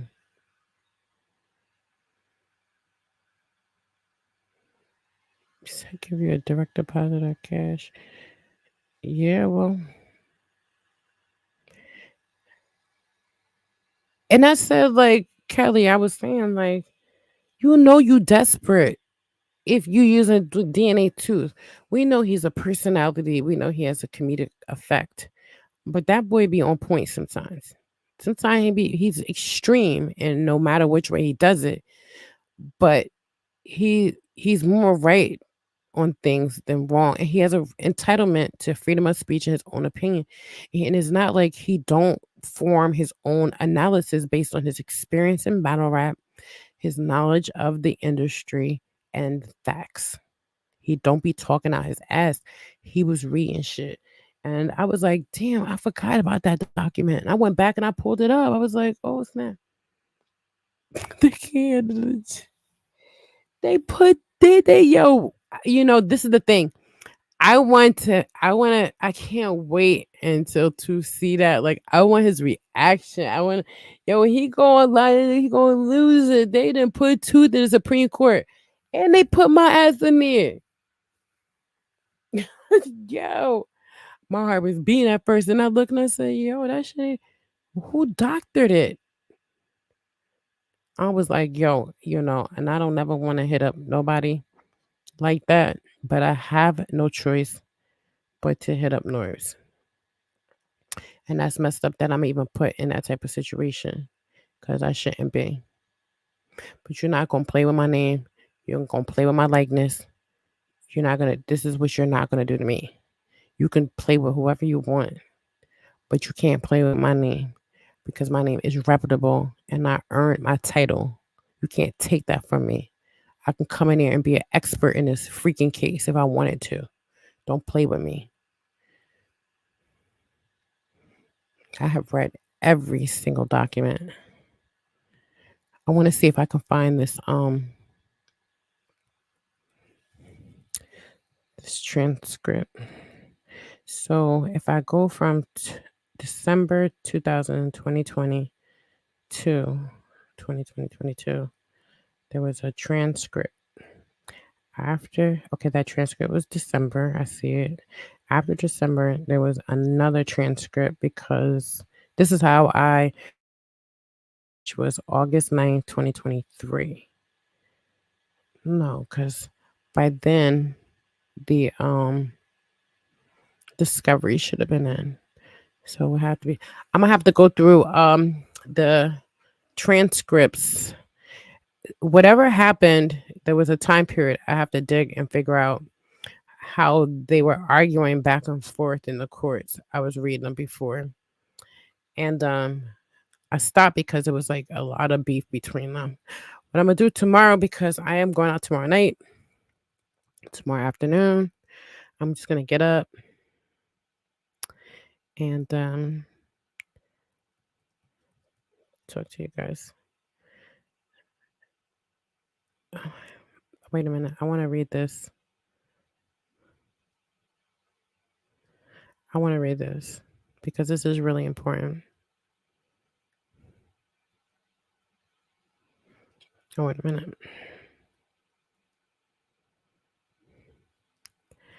So, I wonder, did they get to. Okay. They said fact discovery had been closed for months. The motion was granted. They had a. So, I'm going to read it from here. All right. So, after I read this, we'll go to sleep. Because I just sleep good last night. I'll probably be up like another hour and shit. Just sitting up, like, why did I get off? Just went on to watching some Marvel because I'm addicted to Marvel. Marvel everything. All right, so let's read this real quick. It's only a few pages. I'm gonna read it fast, but this is something that we need to ponder on. And I'm starting at page 3. Thank me later. And once the process, okay, now this is Url+'s attorney. Once the process plays out, there is no assurance that the plaintiff won't seek to reopen discovery. So we don't believe that there is any good reason to grant the motion, and we think there's are good reasons to deny it. They have made 3 arguments about the discovery. As a substantive matter, we don't believe the proposed new allegations are supported by the record, but our preference would be rather than to litigate facts on the motion to amend when fact discovery is closed. We urge the court to deny the motion so we can move forward and address those factual issues on summary judgment. And then there is one, on the other hand, related issue that I would like the opportunity to raise, which is the respect to expert discovery. Pursuant to the existing schedule, the plaintiff served their expert report on damages on March 31st. That expert was deposed. The parties resolved the discovery dispute related to the plaintiff's report. The defendant served a rebuttal expert report, and that expert was disposed. But on the last date of the expert discovery, which was June 29th at 11:30 at night, plaintiff produced an amended report that dramatically changed the damages figure. These changes were not based on new information. They were changes in the way the information that the plaintiff had since before fact discovery was closed was used in the calculations. We also sought updated work papers showing the basis for the damage calculations from the report, and the plaintiff produced those on July 5th. So what they're saying clearly is, based on the discovery, there was information on the financials as to why they picked the number they picked. They said that after discovery was closed, apparently, there was new information that came in that was factored in and was used in the calculations. But they're saying that that was before the fact discovery, well, the plaintiff had since before the fact discovery had closed. Okay, so they sought the updated papers showing the basis for the damage calculations from the report, and NORPT produced those documents on July 5th. So they're just saying that there was a delay and that it was closed on March. I want to note that the plaintiff has indicated a willingness to stipulate out the note of issue to allow us to serve a supplemental rebuttal report, but we have not agreed on the date for the service of that report or for a date to jointly request the note of issue deadline to be adjourned to. So that's just one other related procedural issue. But getting back to the motion to amend, our preferences would be, and our belief is that that motion should be denied, and that these straggling expert discovery issues should be resolved. We should be permitted to a deadline to serve our supplemental rebuttal report, and then the note of issue should be filed, and we should proceed to summary judgment. So, was financials talked about or not? URL stated in their letter that there was nothing that was discussed. Do you guys remember and recall? Do y'all remember and recall? Because I hear us talking about it in court that they have been talking about numbers and that there was calculations then. What are those calculations? Geometry? I mean, statistics? What are they sending them? A math problem? Is it an algebra problem? What would they be talking about when it came to calculations? Let's go back to this. They're going to see Url's going to start playing with these courts, and they ain't going to play with us. That's for sure. They're not going to play with me.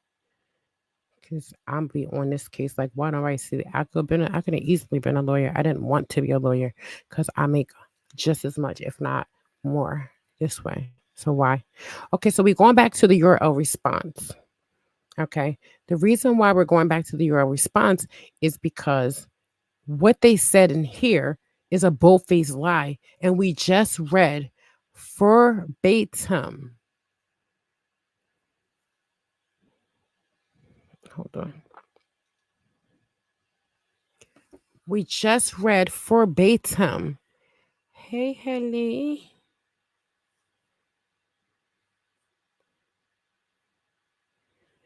Thank you. I will. Um, I know that I'm just like, let's get into this letter and explain what we just read. So, before we get into the letter, it says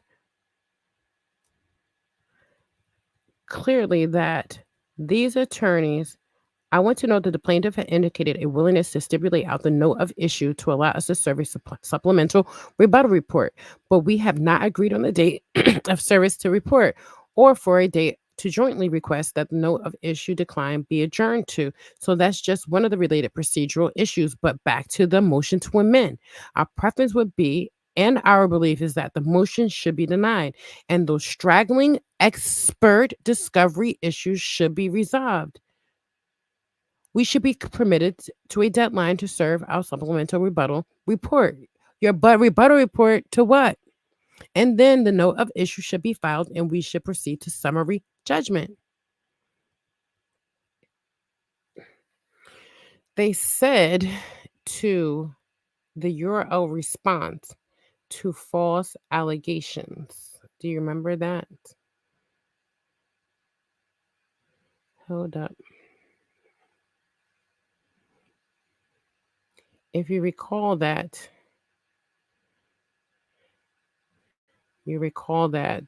they were talking about this, and it's really in the beginning. I wish the case United States has treated like a partner. So, right here, underneath this link, it says, as revealed by the transcript, there was not a single word regarding money. Not one. Any claim to the contrary is made up. So, because they say there was not a single word regarding money, there wasn't a single word regarding money. There was a single word. There was more than a single word regarding calculations and settlements and discovery, summary judgment. So, how is what they saying? Do they even believe the things that they're saying? Make sure y'all go check out Married to the Bars and their bar breakdowns. They are fire. Do not forget to go over there and support the king and queen of bar breakdown. And make sure you guys go to Road to Millie, Prince Ali Rogers. Road to Millie is fire. I like him. You can sit back. He's real calm, cool, quiet. So if you want to like a chill vibe and clear your mind and hear about some news, that's the perfect spot to go where you don't have somebody screaming and yelling or up in the microphone like me. Cause I'll be able to like, but or either you go to Married to the Bars. They're so exciting. They have the bomb breakdowns. All right, so I want to go back to this because I want to read what the judge says after this. All right, so this right here transcript is from August 9th. So August 9th, they were talking about financials to some degree and about the calculations and stuff like that. And it was, some questions. It was questionable things on there about the updated information or because the discovery was closed. So if the discovery is closed and there's some issues and they're talking because they changed the financials, they changed the calculations after North's attorney got more information from North, I guess, or wherever from some of their discovery information, the calculations changed and they wanted to know how or where did they get information to change those numbers. So they showed them some more financials. Are we not talking or discussing about money? Regarding money, it revealed by the transcript there was not a single word regarding money. There was conversation about the discovery. That's about money. There was wording about the calculations. That's money. They were talking about a summary judgment. That's money. They're talking about the note of issue. That's about money. They put that out in the media. And my channel's small. And, this community is so, it can have a denial about the facts. But this case is what it is. And just because the battle rap fans aren't really understanding of what is really going on doesn't mean that you're going to get in this court and it's going to be like the world out here where they can shelter some of this information or put out fake news. And on their business page, where I just disproved every single thing they said in that letter. And it's not the first time I did it. I did it the other day. Because somebody else that read that letter be like, URL, they're a big conglomerate business. You know what I mean? And then you got Piper Boy all irresponsible, I'll call him, to say, y'all over there listening to that lady and she don't know what she talking about. Ain't nobody over at the URL got a doctorate degree like me or 2 criminal justice degrees like me. If they do and they got a DR in front of their name, hit me up. I didn't pulled out every lie that I could. I done pulled out at least 3 lies alone, 5 total lies, proven lies from transcripts, from sworn statements in the court that these guys, the not Url and them, not just them, but them and their attorneys, and some questionable behavior and patterns of behavior of their attorneys. But I bet you nobody in this battle rap community that's responsible is willing to hold URL accountable. I call a spade a spade. This is integrity over a compromise. This is compromise over integrity. So over here, it's just that we have integrity. So I could tell you that you fucked up bad, and I could still tell you in the same breath that I respect you, I love you, I appreciate what you have done or what you contribute to battle rap.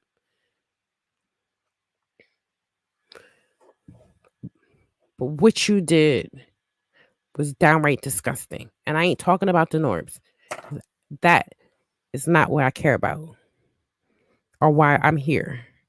Well, the judge says, well, I'm thinking that irrespective of the motion to amend, the note of issue date would need to be extended 30 days in order to allow the defendants to deal with expert damages issue in an appropriate way. I will hear from the plaintiff.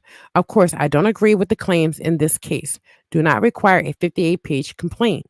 On the other hand, the appellate division consistently holds that leave to amend should be freely granted. So let me hear the plaintiff lawyer has to say. And this is what Norb's attorney says. Mr. Creech says, "Thank you, Your Honor.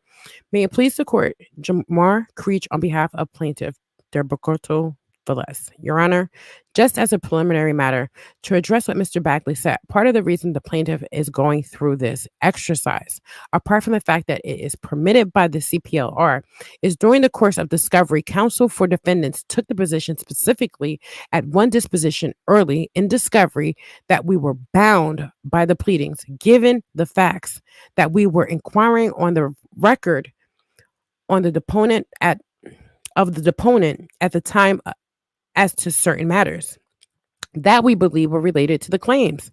So we felt that at an appropriate time, that being, given the facts that we discovered, after discovery had pretty much come to a particular point, that it would be prudent for us to add additional allegations that we discovered during discovery, including new things that we found out, because if we did not, then certainly at trial, defendants would be in a position to claim prejudice or surprise because we did not plead those matters appropriately.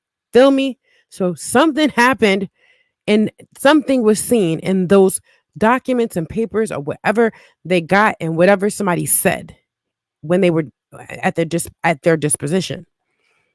Yes, Your Honor, it's absolutely correct. The appellate division has said that leave to amend should be freely given. We have not added new cause of action. We have not added new parties. However, we finally believe that if we do not add these matters to the complaint, that some part of our argument would be made at a later date as to these matters were not properly raised. There is some sort of prejudicial or surprise that should be considered by the court. Your Honor, I want to point out one particular case that we cited in our moving papers. McGee versus Odell said that a plaintiff seeking leave to amend the complaint is not required to establish the merit of the proposed amended in the first instance. We are not seeking to do that here. It appears that the defendants are really, trying to make a summary judgment here, and that's not what we're doing. We are really just for the sake of clearing up our basis for our causes of action here, looking to amend the complaint and are doing so as permitted by the CPLR and under the precedent of this court. To the extent that this would be substantially more expensive, that not something for the court to consider. It should be noted that the defendants did not cite a single basis in authority that the court should consider expense or frustration of the defendants themselves, or even the fact that there may be a change to the schedule order in determining whether or not an amendment to a complaint should be properly permitted by the court. One other matter that I would want to address is that as it relates to the order in which this has proceeded, yes, there was an amendment to the expert report, but that amendment did not come after the defendant expert was disposed. The amendment came before the defendant expert was disposed. So I just wanted to make sure for the record. I will reserve any additional time the court will allow me to be heard.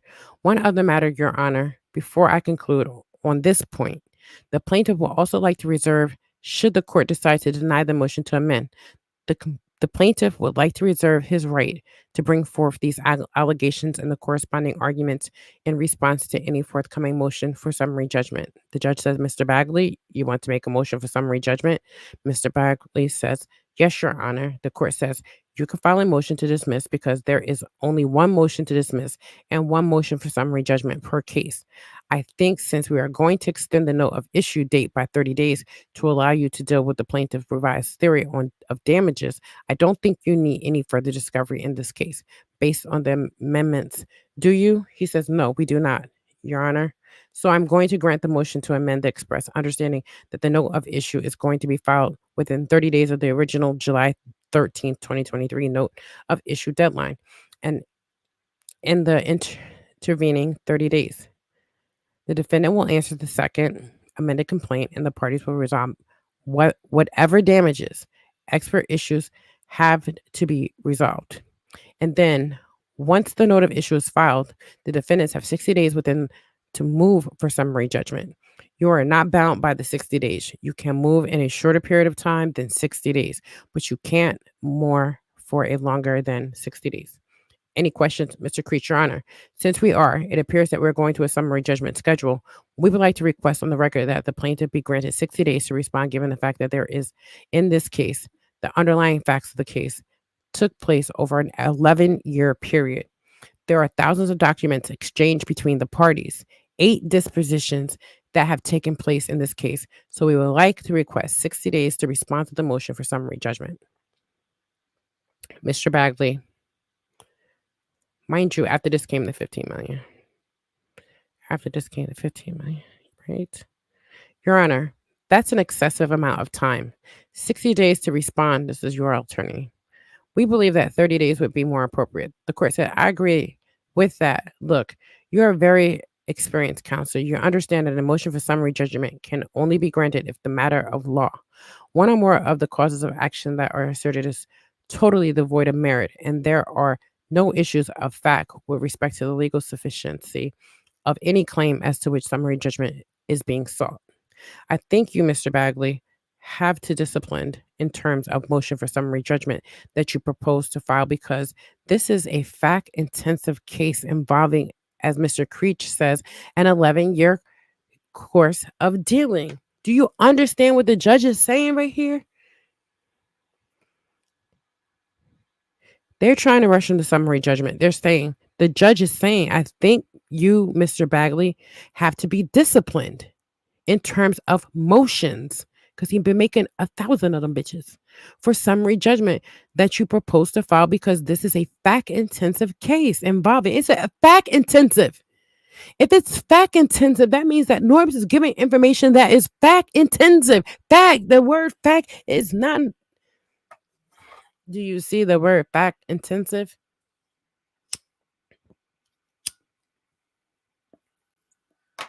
Everything they're going through is stuff that can be proven. You say something, it has to be held up, and it has to be held up by a little bit legitimate, strong evidence. But the stuff that URL is doing is trying to give up tons of documents that think that people will overlook the fact that some of this shit that they put in here, just like the shit that they just put in here for Exhibit B, Exhibit A, was doctored with no metadata. Nothing that shows a date or time where this information came from, any hyperlinks that were to that video, nothing. It is more likely that, not without prejudging anything, that at least one cause of action is going to survive a motion of summary judgment, but that may not be the case.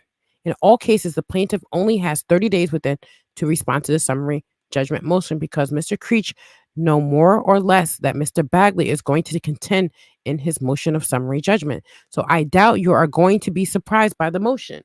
They're saying you put it in, you know what he's going to do. So what we doing that for? So Mr. Creech says, very well, Your Honor. The court.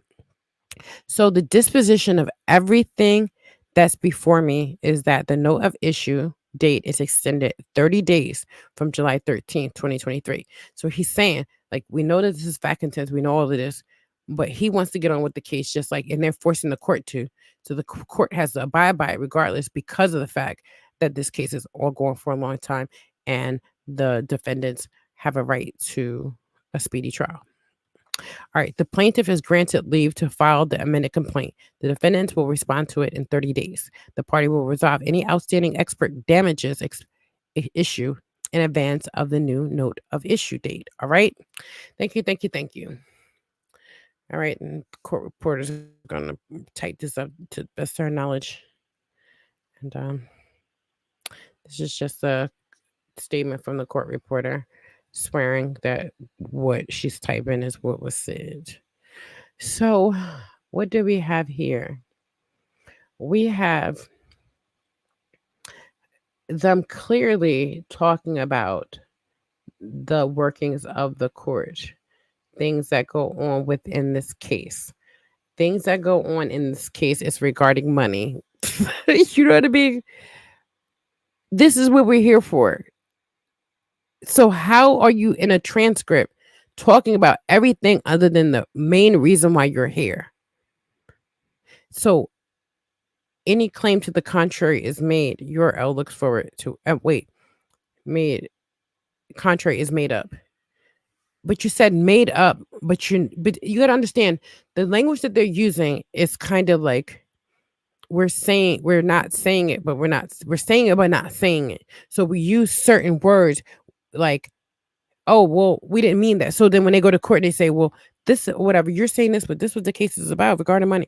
Oh, we didn't mean that. We're saying that there was not a single word that was regarding money, like we're going to give them money. You know what I mean? Like it's so vague. Okay, so any claim to the contrary is made up, meaning that that doesn't say false, that doesn't fake, but you say your heading says fall. So why you ain't say any claim to the contrary is made up? Made up what? Is it made up to be real? Is it made up to be false? Was it made up from the facts? You know what I mean? You see how vague they are? They put this out and they try to mind fuck the fans and because they think people are stupid. But there's actually some smart professionals here. Every person that been on my live, all the hundreds of people that have watched all the 15 hours of video that I do, because I go hard a long time. They heard all the words that came out of my mouth. They see the actual proof. I've been able to dispel everything that they're trying to say contrary to DNA in the DNA tooth video. I also showed evidence, and all DNA tooth have to do is pull up the video that he had on there when he pulled up the 15 million. If you pull up my videos, you'll see that I read many moons ago verbatim URL attorney going back and forth, back and forth, back and forth. I don't even think they know what they said in these letters. They should go back and read everything that they said because they've done some fucked up shit like changing norms and taking norms off of the Wikipedia. And then URL writing a 20-page essay saying that Wikipedia don't mean shit. They ain't got nothing to do with Wikipedia. They don't own or operate Wikipedia. They didn't develop Wikipedia. Wikipedia is not a reliable source. Wikipedia is anonymous. Wikipedia can be changed. This is all what URL was doing. Meanwhile, their attorney went over there and thought it was opposite of that because he did something. Well, why would you do that in the middle of a litigation of an $80 million case? Being a rogue attorney, going against the lead attorney and doing something like that, and then saying that you didn't do it with ill intent. Why else would you do it? Why? And his only sworn reasoning was, oh, I only did it because I know that Norbs wasn't an owner and it said something about ownership. So I just fixed it. They going to court with this shit. How y'all think we would feel? Y'all seeing it, hearing it, knowing it before it goes to court. That's all we doing is we getting. So if we were a juror, or even if I wasn't a juror, just how I'm thinking and feeling, like you trying to play me for a fucking fool because I don't believe you. I don't care if you swore on the oath. You lying.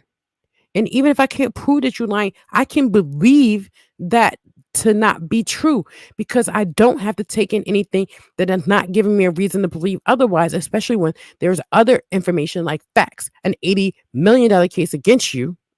So you got 80 millions against your client, and there's a history of data, metadata that shows Norb as a partner, and you're fighting a partnership case.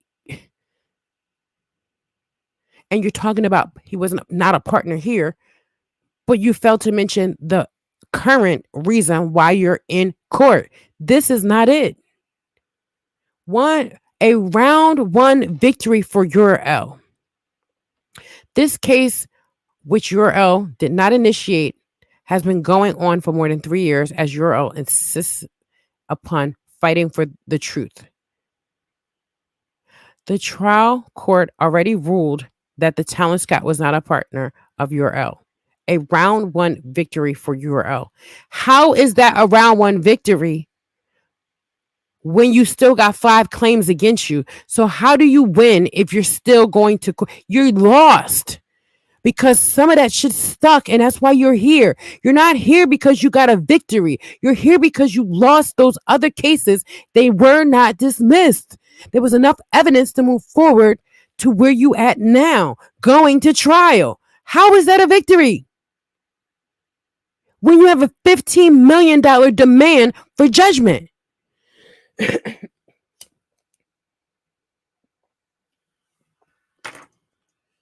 How? URL also won round two by knockout, as the appellate court also ruled that the talent scout was not a partner of URL and not entitled to be treated as a partner. They're trying to make this an argument as to why they Nords wasn't entitled to a significant portion of their financials or information to show their valuation or anything that deals with their profits and losses. Anybody from URL be like, yo, this bitch know what the fuck she's talking about. You ain't win shit yet. The court case is still ongoing, you dummies. You put this shit out to the public and you keep playing with the Supreme Court.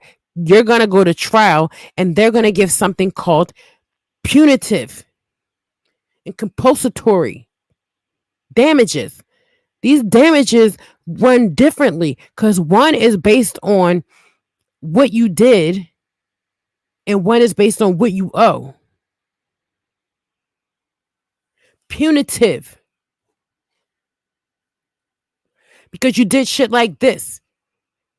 You do shit like this, the courts, especially the juries. Well, if you try to get 15 million to talk about this. We have all this stuff like this. All right, so we give him like 20 million for this, and we can give him like 30 for this, or we can give him like 10 million for this. We can give him like 20 in punitive. This is how the Supreme Court be ruling. These are how the cases are coming out now. Look at what happened with Soldier Boy. It's another case. It was precedent in the courts too recently, where something happened. There was one where the kid got the mouth burnt.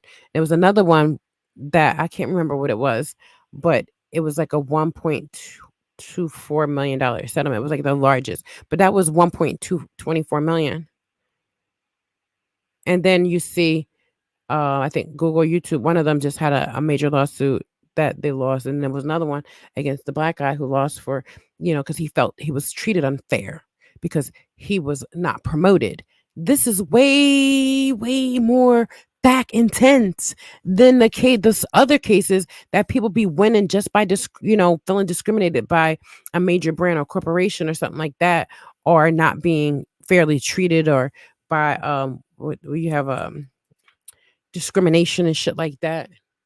You got sexual harassment cases that are different.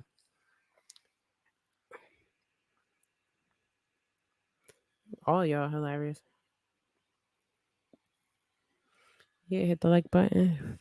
I appreciate you guys coming to the doctor's office. I appreciate Kelly G for naming it. Shout out to you for that, because I love it. I appreciate. I would have never. You're so creative. I'm not as creative as you. I can ramble on and on. I don't have to get up tomorrow, so I'm like a little kid that don't want to go to sleep. So, y'all ready to go to bed. I can see the viewer count. So I know. And the people be like, yo, Rosie, I woke up, it was like 2, 3 in the morning. You was on. I was just like, yo, I'm about to watch you. And then if you rewind it back, I'd be way, way lit. And I'd be high off of life. I was high off of weed today though. So, I have to let my hair loose. I don't smoke all the time. Or if I do, it's so I can sit down and concentrate, because I stay on go. And I'm going to stay online a little bit longer because it's the weekend and my grandson ain't like, he be in the background going dead. All right. So I do want to go over some things. I am going to get in contact with this Mr. Jackson. I suggest Url+Dna to get in contact with Norb's attorney, Mr. Jackson, directly. And the best way to contact these attorneys is via email, because this is how we work in business. Don't nobody want a phone call. We be busy. We don't want to talk. Our brains are moving. So when you're professional, the best way to reach us is email. Also, because you can send the links, but he needs to send their attorney a link to the YouTube page where he clicked on a link for the 15 million, because that's where he's getting his thoughts from, and just send that because that's relevant to what you're saying online. And you should think about he should also think about um well, he put link in bio, I think. So what more can he have done but show the actual court document on his IG page? So tell him that if he's referencing information from the case online, it's best to have a link or have the actual facts up there so it's indisputable. This is why if you look at exhibit A, my document, there is no clickable link and there's nothing in the title that says anything. It's just a URL thing, and it appears as if that would have been that girl's video, but it's not, because they don't want to link my video. They just wanted to link and show that it was going out on social media, but the only thing that was going out on social media was my video. But they don't want the link to my video because if it goes to my YouTube page, you're gonna say this bitch is a doctor, yo. The fuck is you messing with her for? Why are you put her like you look bad in a trial? And that's exactly what Norb's attorney is gonna have the honor to do. He's gonna be able to take my YouTube videos and show that this lady has been reading verbatim, and he can show hours and hours and hours in court and speed it up on like times 25, and you'll see me reading documents, me showing documents, me reading verbatim, me having a thought, because I have a thought. I think the way I do. I think from a perspective of somebody that understands white collar crime, criminal justice. I am fully engulfed in battle rap. I have people I know in battle rap. I am watching and seeing a lot that has gone on in battle rap for over 30 years. So I'm also a certified researcher on top of that. So when I make my analysis, I'm basing it on factors that everybody else can't because they don't know the way to make an analysis the way I do. So the way I am taking information is based on facts and what I seen with my own two eyes. And you can't tell me my eyes deceive me, URL, because I see things the way I do as to why we all have our eyes and we've seen what we've seen as far as in battle rap, watching URL videos over the years, all the different 15 minutes of fame, Butterfly, everything that they talked about, everything somebody said they seen, even Chris Unbiased, Three Letterman, like how much shit have we watched over these years in battle rap? Just go back and ask Caps how long he been here, and then that'll tell you, look how long. How ask DNA Tooth how long he been here. They go so far back.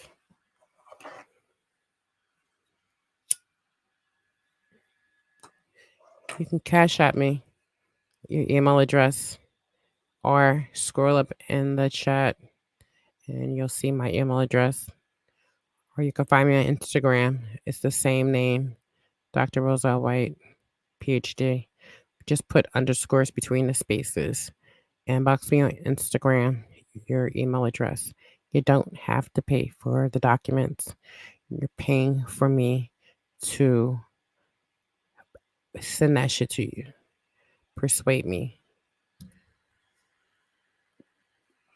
All proceeds are going to go to doing something for someone or some people, depending on how much money we can get.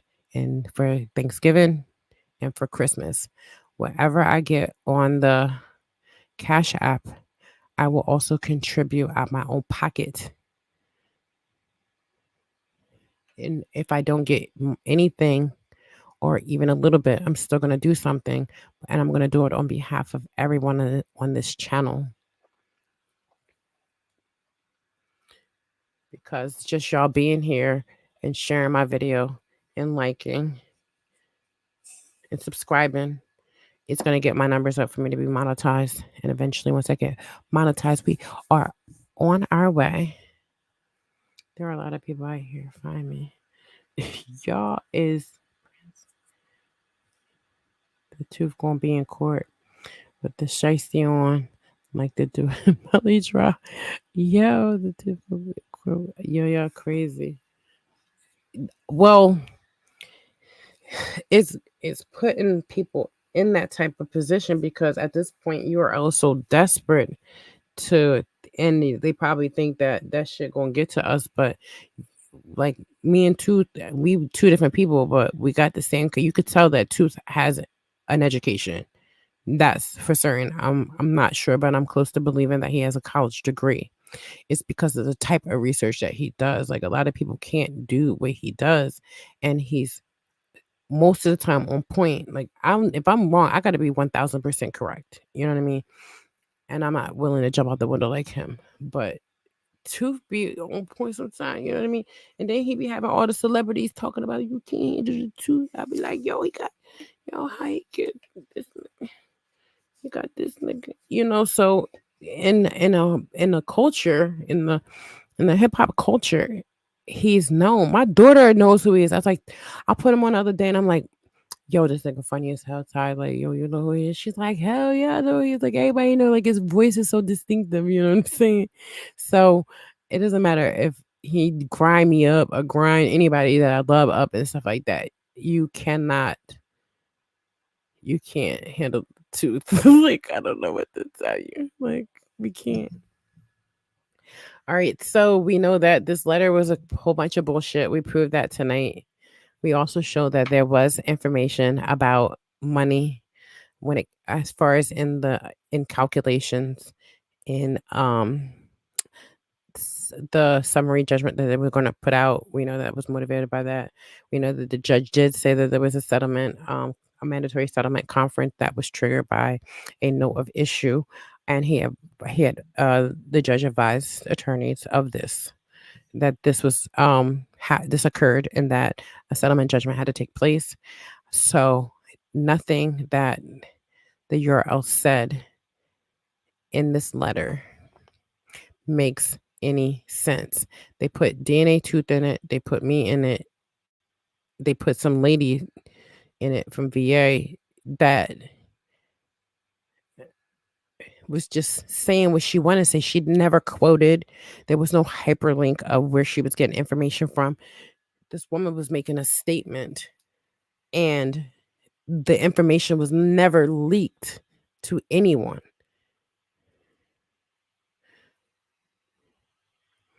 So URL did not get any knockout. What happened was they got knocked the fuck out one time. The first time they got knocked out, it was by a little old black girl out of Jersey who been loving battle rap for over 30 years, who just so happened to start reading the case and the evidence and going over it with everyone.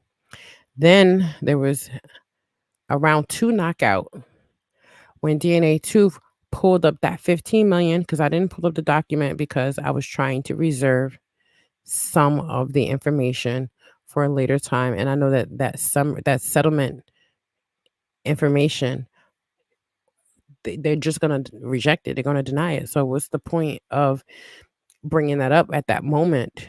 Because I felt like it wasn't going to be as impactful to the case, and I didn't want to influence people to believe that that was the number until after the other information came out. Then it made more sense because I wasn't sure, because I didn't read that little X box that said that they had all the discovery plus this discovery. The calculations were adjusted based on some new evidence from URL's expert witness, their expert, whoever their expert was, whatever he said or showed or was trying to make them understand, made the calculations change, and they explained why they changed the calculations. And that was in July. So last year or this year. But still, and yet it happened. And these are things that are facts of the case. Nothing that they said in here is true. And if they fighting for the truth, would this say that they could be resistant? Because when you fight, you hold the resistance, right? So even in their own words, saying fighting for the truth, there's still a resistance. These attorneys are idiots, in my opinion. They stupid. They definitely ain't smarter than us. They said that the partnership for URL didn't exist. That's why there wasn't no partnership, because there wasn't no evidence of shared profits and losses, and that there wasn't any partnership to the business. It was an LLC. So, regardless if he felt he was a partner or had information to prove that there was some kind of partnership, it wasn't anything that gave the grounds for partnership claims. But the fiduciary duty existed because of that. That means that, okay, so what? You wasn't a partner. You still could be entitled. This is why they're giving up certain documents, because they believe that North is entitled to something. So how the hell are you going to say he not getting that money is not a factor when this is what this case is all about? Because you're willing to say that he should be paid something, but the amounts that he's coming up with, you're just not. You're saying no, no, no, no, no, no. You're going to force a trial. You're going to force the jury to tell you how much to pay, and you shouldn't be no appeal at that point because you have plenty of opportunity to settle this case. So what are you appealing for? You said in your own contract that you don't want to do that. That whatever states sticks and stays, and they should abide by it. Then so should you when the judge or the courts and the jury of your peers or the white people that's on that stand feel like, who does this to somebody? Because if they was doing it, all that stuff, imagine how they're gonna feel. That they would be able to be compensated and paid. That means that these people could give a settlement to the courts for these damages in astronomical amounts, because you're not just worried about the amount that you owe Norbs. There's damage from you doing this. And the judge kept saying, this is an 11-year relationship. This is an 11-year business dealings. These are 11 years of URL and Smack White Entertainment not showing anything that was paid to him through legitimate documentation, other than there was money transfers, but there is no context to that outside of the fact that it had to do with URL. There was no reason for them to be exchanging money like that unless it was dealing with the operations of this business. He wasn't giving money to say, put in the pocket, you need gas money, and then pay your car payment because you're my boy. Come on now. So what is demonstrably false is this whole entire letter. And for your attorneys to do this, let's see, they got a clickable link to a document. We read some really legit shit right here, right? This is where this should take me to. What is this?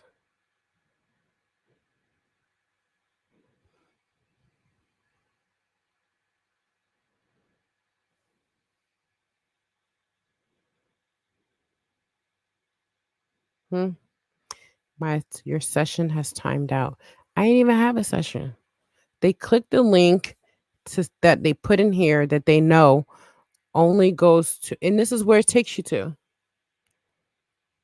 It's gone if it was there.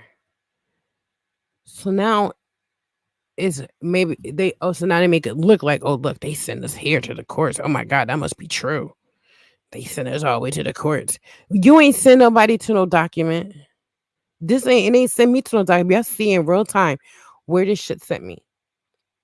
This shit, a whole bunch of little ass letters. But you can go to the United States Unified Court System and you should be able to get these same documents. I don't have the system for the New York State. I have the system for the United States. Okay, so I don't go here. I get all my documents in one place, but I get documents all over the United States. And I get state and federal cases. So that is that's crazy. I can't believe it. All right, Kel, you leaving? Who left? Oh, Mary said Bars is leaving. Okay, Kel, thank you so much for coming here. I'm getting off soon. Make sure you go check out Married to the Bars. Make sure you go check out Kylie G. He's doing something. I don't know, Kylie G. You got a channel. You doing something over there? I gotta when I get off and lay down if I feel like it today. And I might just sit down and watch Marvel and shit because that's how I go to sleep, watching, catching up. Because I haven't, I watched Loki, but I feel like I got to watch episode 2 again because I only got 2 episodes out. Then I go on YouTube and I watch like the Easter eggs and the breakdown and all that when it comes down to I love Marvel. Marvel, I watch Marvel all day. I go to sleep to Marvel. Wake up to Marvel. Well, I wake up tomorrow. I want to wake up to DNA Truth saying, God damn, you think I'll be in this motherfucker Supreme Court? But make sure he gets that, like, that shit crazy. I don't even know what to do tonight because it's just so much. As far as in knowing that there's a screenshot of my video in the Supreme Court. Oh, that you are. Well, make sure you let me know so I'll know where to watch or what you're doing. You know what I'm saying? Because I'll be real busy. Make sure you guys click that link to Married to the Bars. Make sure you like, subscribe, and share. When you do what you do with Married to the Bars, is you go over there and you like all the videos. All right, that's what you do, and you watch as much of it as you can, and you make sure that you support them because we need to get them monetized too. Make sure you do the same for me because we need to grow these channels that really have integrity, the ones that stay out of the mess and the drama, the ones that stick to more fact based and more expert, professional, legitimate viewpoints. Because this is what's needed in battle rap. I'm not talking battle rap. I am talking the business of battle rap. Married to the Bars doesn't talk about battle rap. She talks about the bars related to battle rap because those we've noticed are two separate things: the culture of battle rap and the actual skill set and lyricism that goes into constructing yourself against an opponent is the core. It's what makes battle rap what it is and why we exist within this realm. But I love the battles. I want to hear about the upcoming battles. I want to hear about the preparation for the battles. I want to hear about how these people came up with the bars, the layers, and all this stuff like that. And you get that at Married to the Bars. And other bloggers are starting to focus their core content on battle rap now, and we see that it's calming down, and everything like that. But we need to be celebrating the battlers and the people that put their hard intellectual work, their brain to work and come up with the shit that they do because it's a small knit group of people that can do it in comparison. If you look at the population in the United States versus the battle rapper, it's probably about it's probably like 0.7% of the population, less than 1% of the population of the United States is battle rappers. When it comes to minorities, it's probably like about 5%, 7% of African Americans. And then when you look at in whole, you have to look at it at a different number. That's why it's so much lower. But for us, it's still a small minority of individuals just that come out of the African American community. And even with the invited guests or those that are non African American, they are a more smaller fraction and minority. And that's why a lot of them get the respect that they get too, because you're coming into an a place where our DNA built this. So if you can survive within this industry and go up against people and have that skill set, you probably have black friends. You probably grow up with black people. You probably have a black girlfriend. Probably grew up in black neighborhoods. Or you probably watched a lot of BET growing up and educating yourself on the black culture because you can't fake this. You can't fake pain. You can't fake struggle. And everybody don't have it good. And it's more white people that are in poverty than black people because they're a larger population. That's a story for another time because that's dealing with economics. And I don't know if you guys are ready for that, but my channel is about business. And I took economics and I got an A. But I do want to say, like, share, subscribe to my channel, y'all. Make sure y'all subscribe to everyone that was on here. I'll make sure Kylie G is a mod. I don't know if you're a mod over here. I don't want to put you to work and stuff like that, but I do want you to be a mod. So if you have anything that you promote, I really don't have, as long as it's not porn, you can't get up. Nobody could do that. But you know, anything that you want to promote or support, any of the things that you're doing or somebody that you're associated is doing, um, have no problem with their links being in the chat. People have an option to do as they want. And in battle rap, it's enough of us that people can watch all of us all the time. Like you can click to this one, click to that one, click to those. Everybody still gets the same views and stuff like that. You can donate and support the channels that you want to. But if y'all want me to have a super chat, you have to make sure that my channel gets to, I think you need like 1,000. So we're on our way. And tomorrow I'm gonna go over some things. But if you want the documents that I showed tonight, all you have to do is email me at ROSIE 67676711 at Gmail. If you cannot afford to tip me for my time and energy. If you can, or if you have a Cash App, because that's the only way that I'm taking payments right now. And mind you, all proceeds are going to go to help people for Thanksgiving and Christmas. I am not struggling, but I'm not here for free. Please Cash App me. And when you Cash App me, inside that box that you can put from or whatever, send, whatever you say, just put your email address. If I don't see the documents right away tomorrow, it's because I'm tired.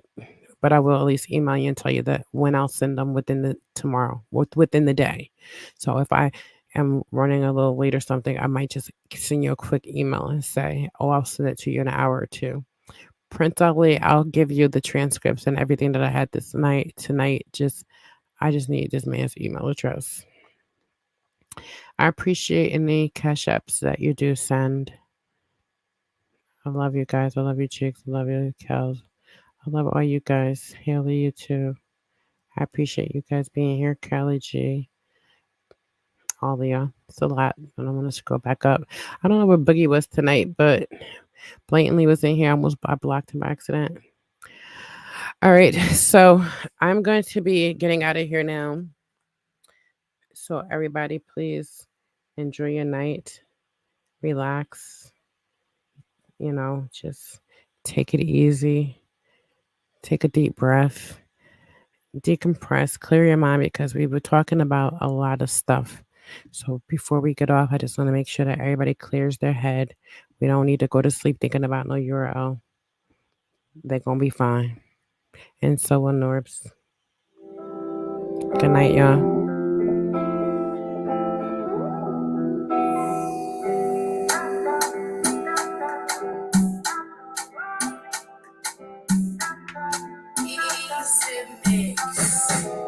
Welcome to your channel.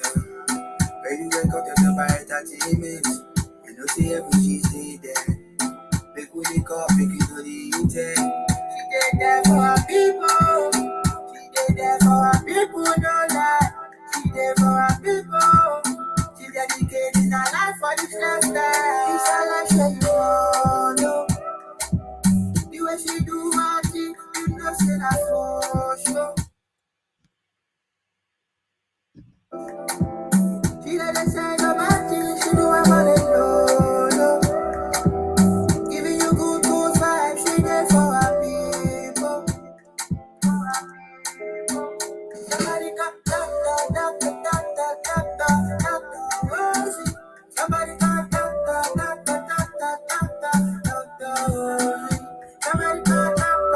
Somebody got Rosie. So she there for you, yeah, she there.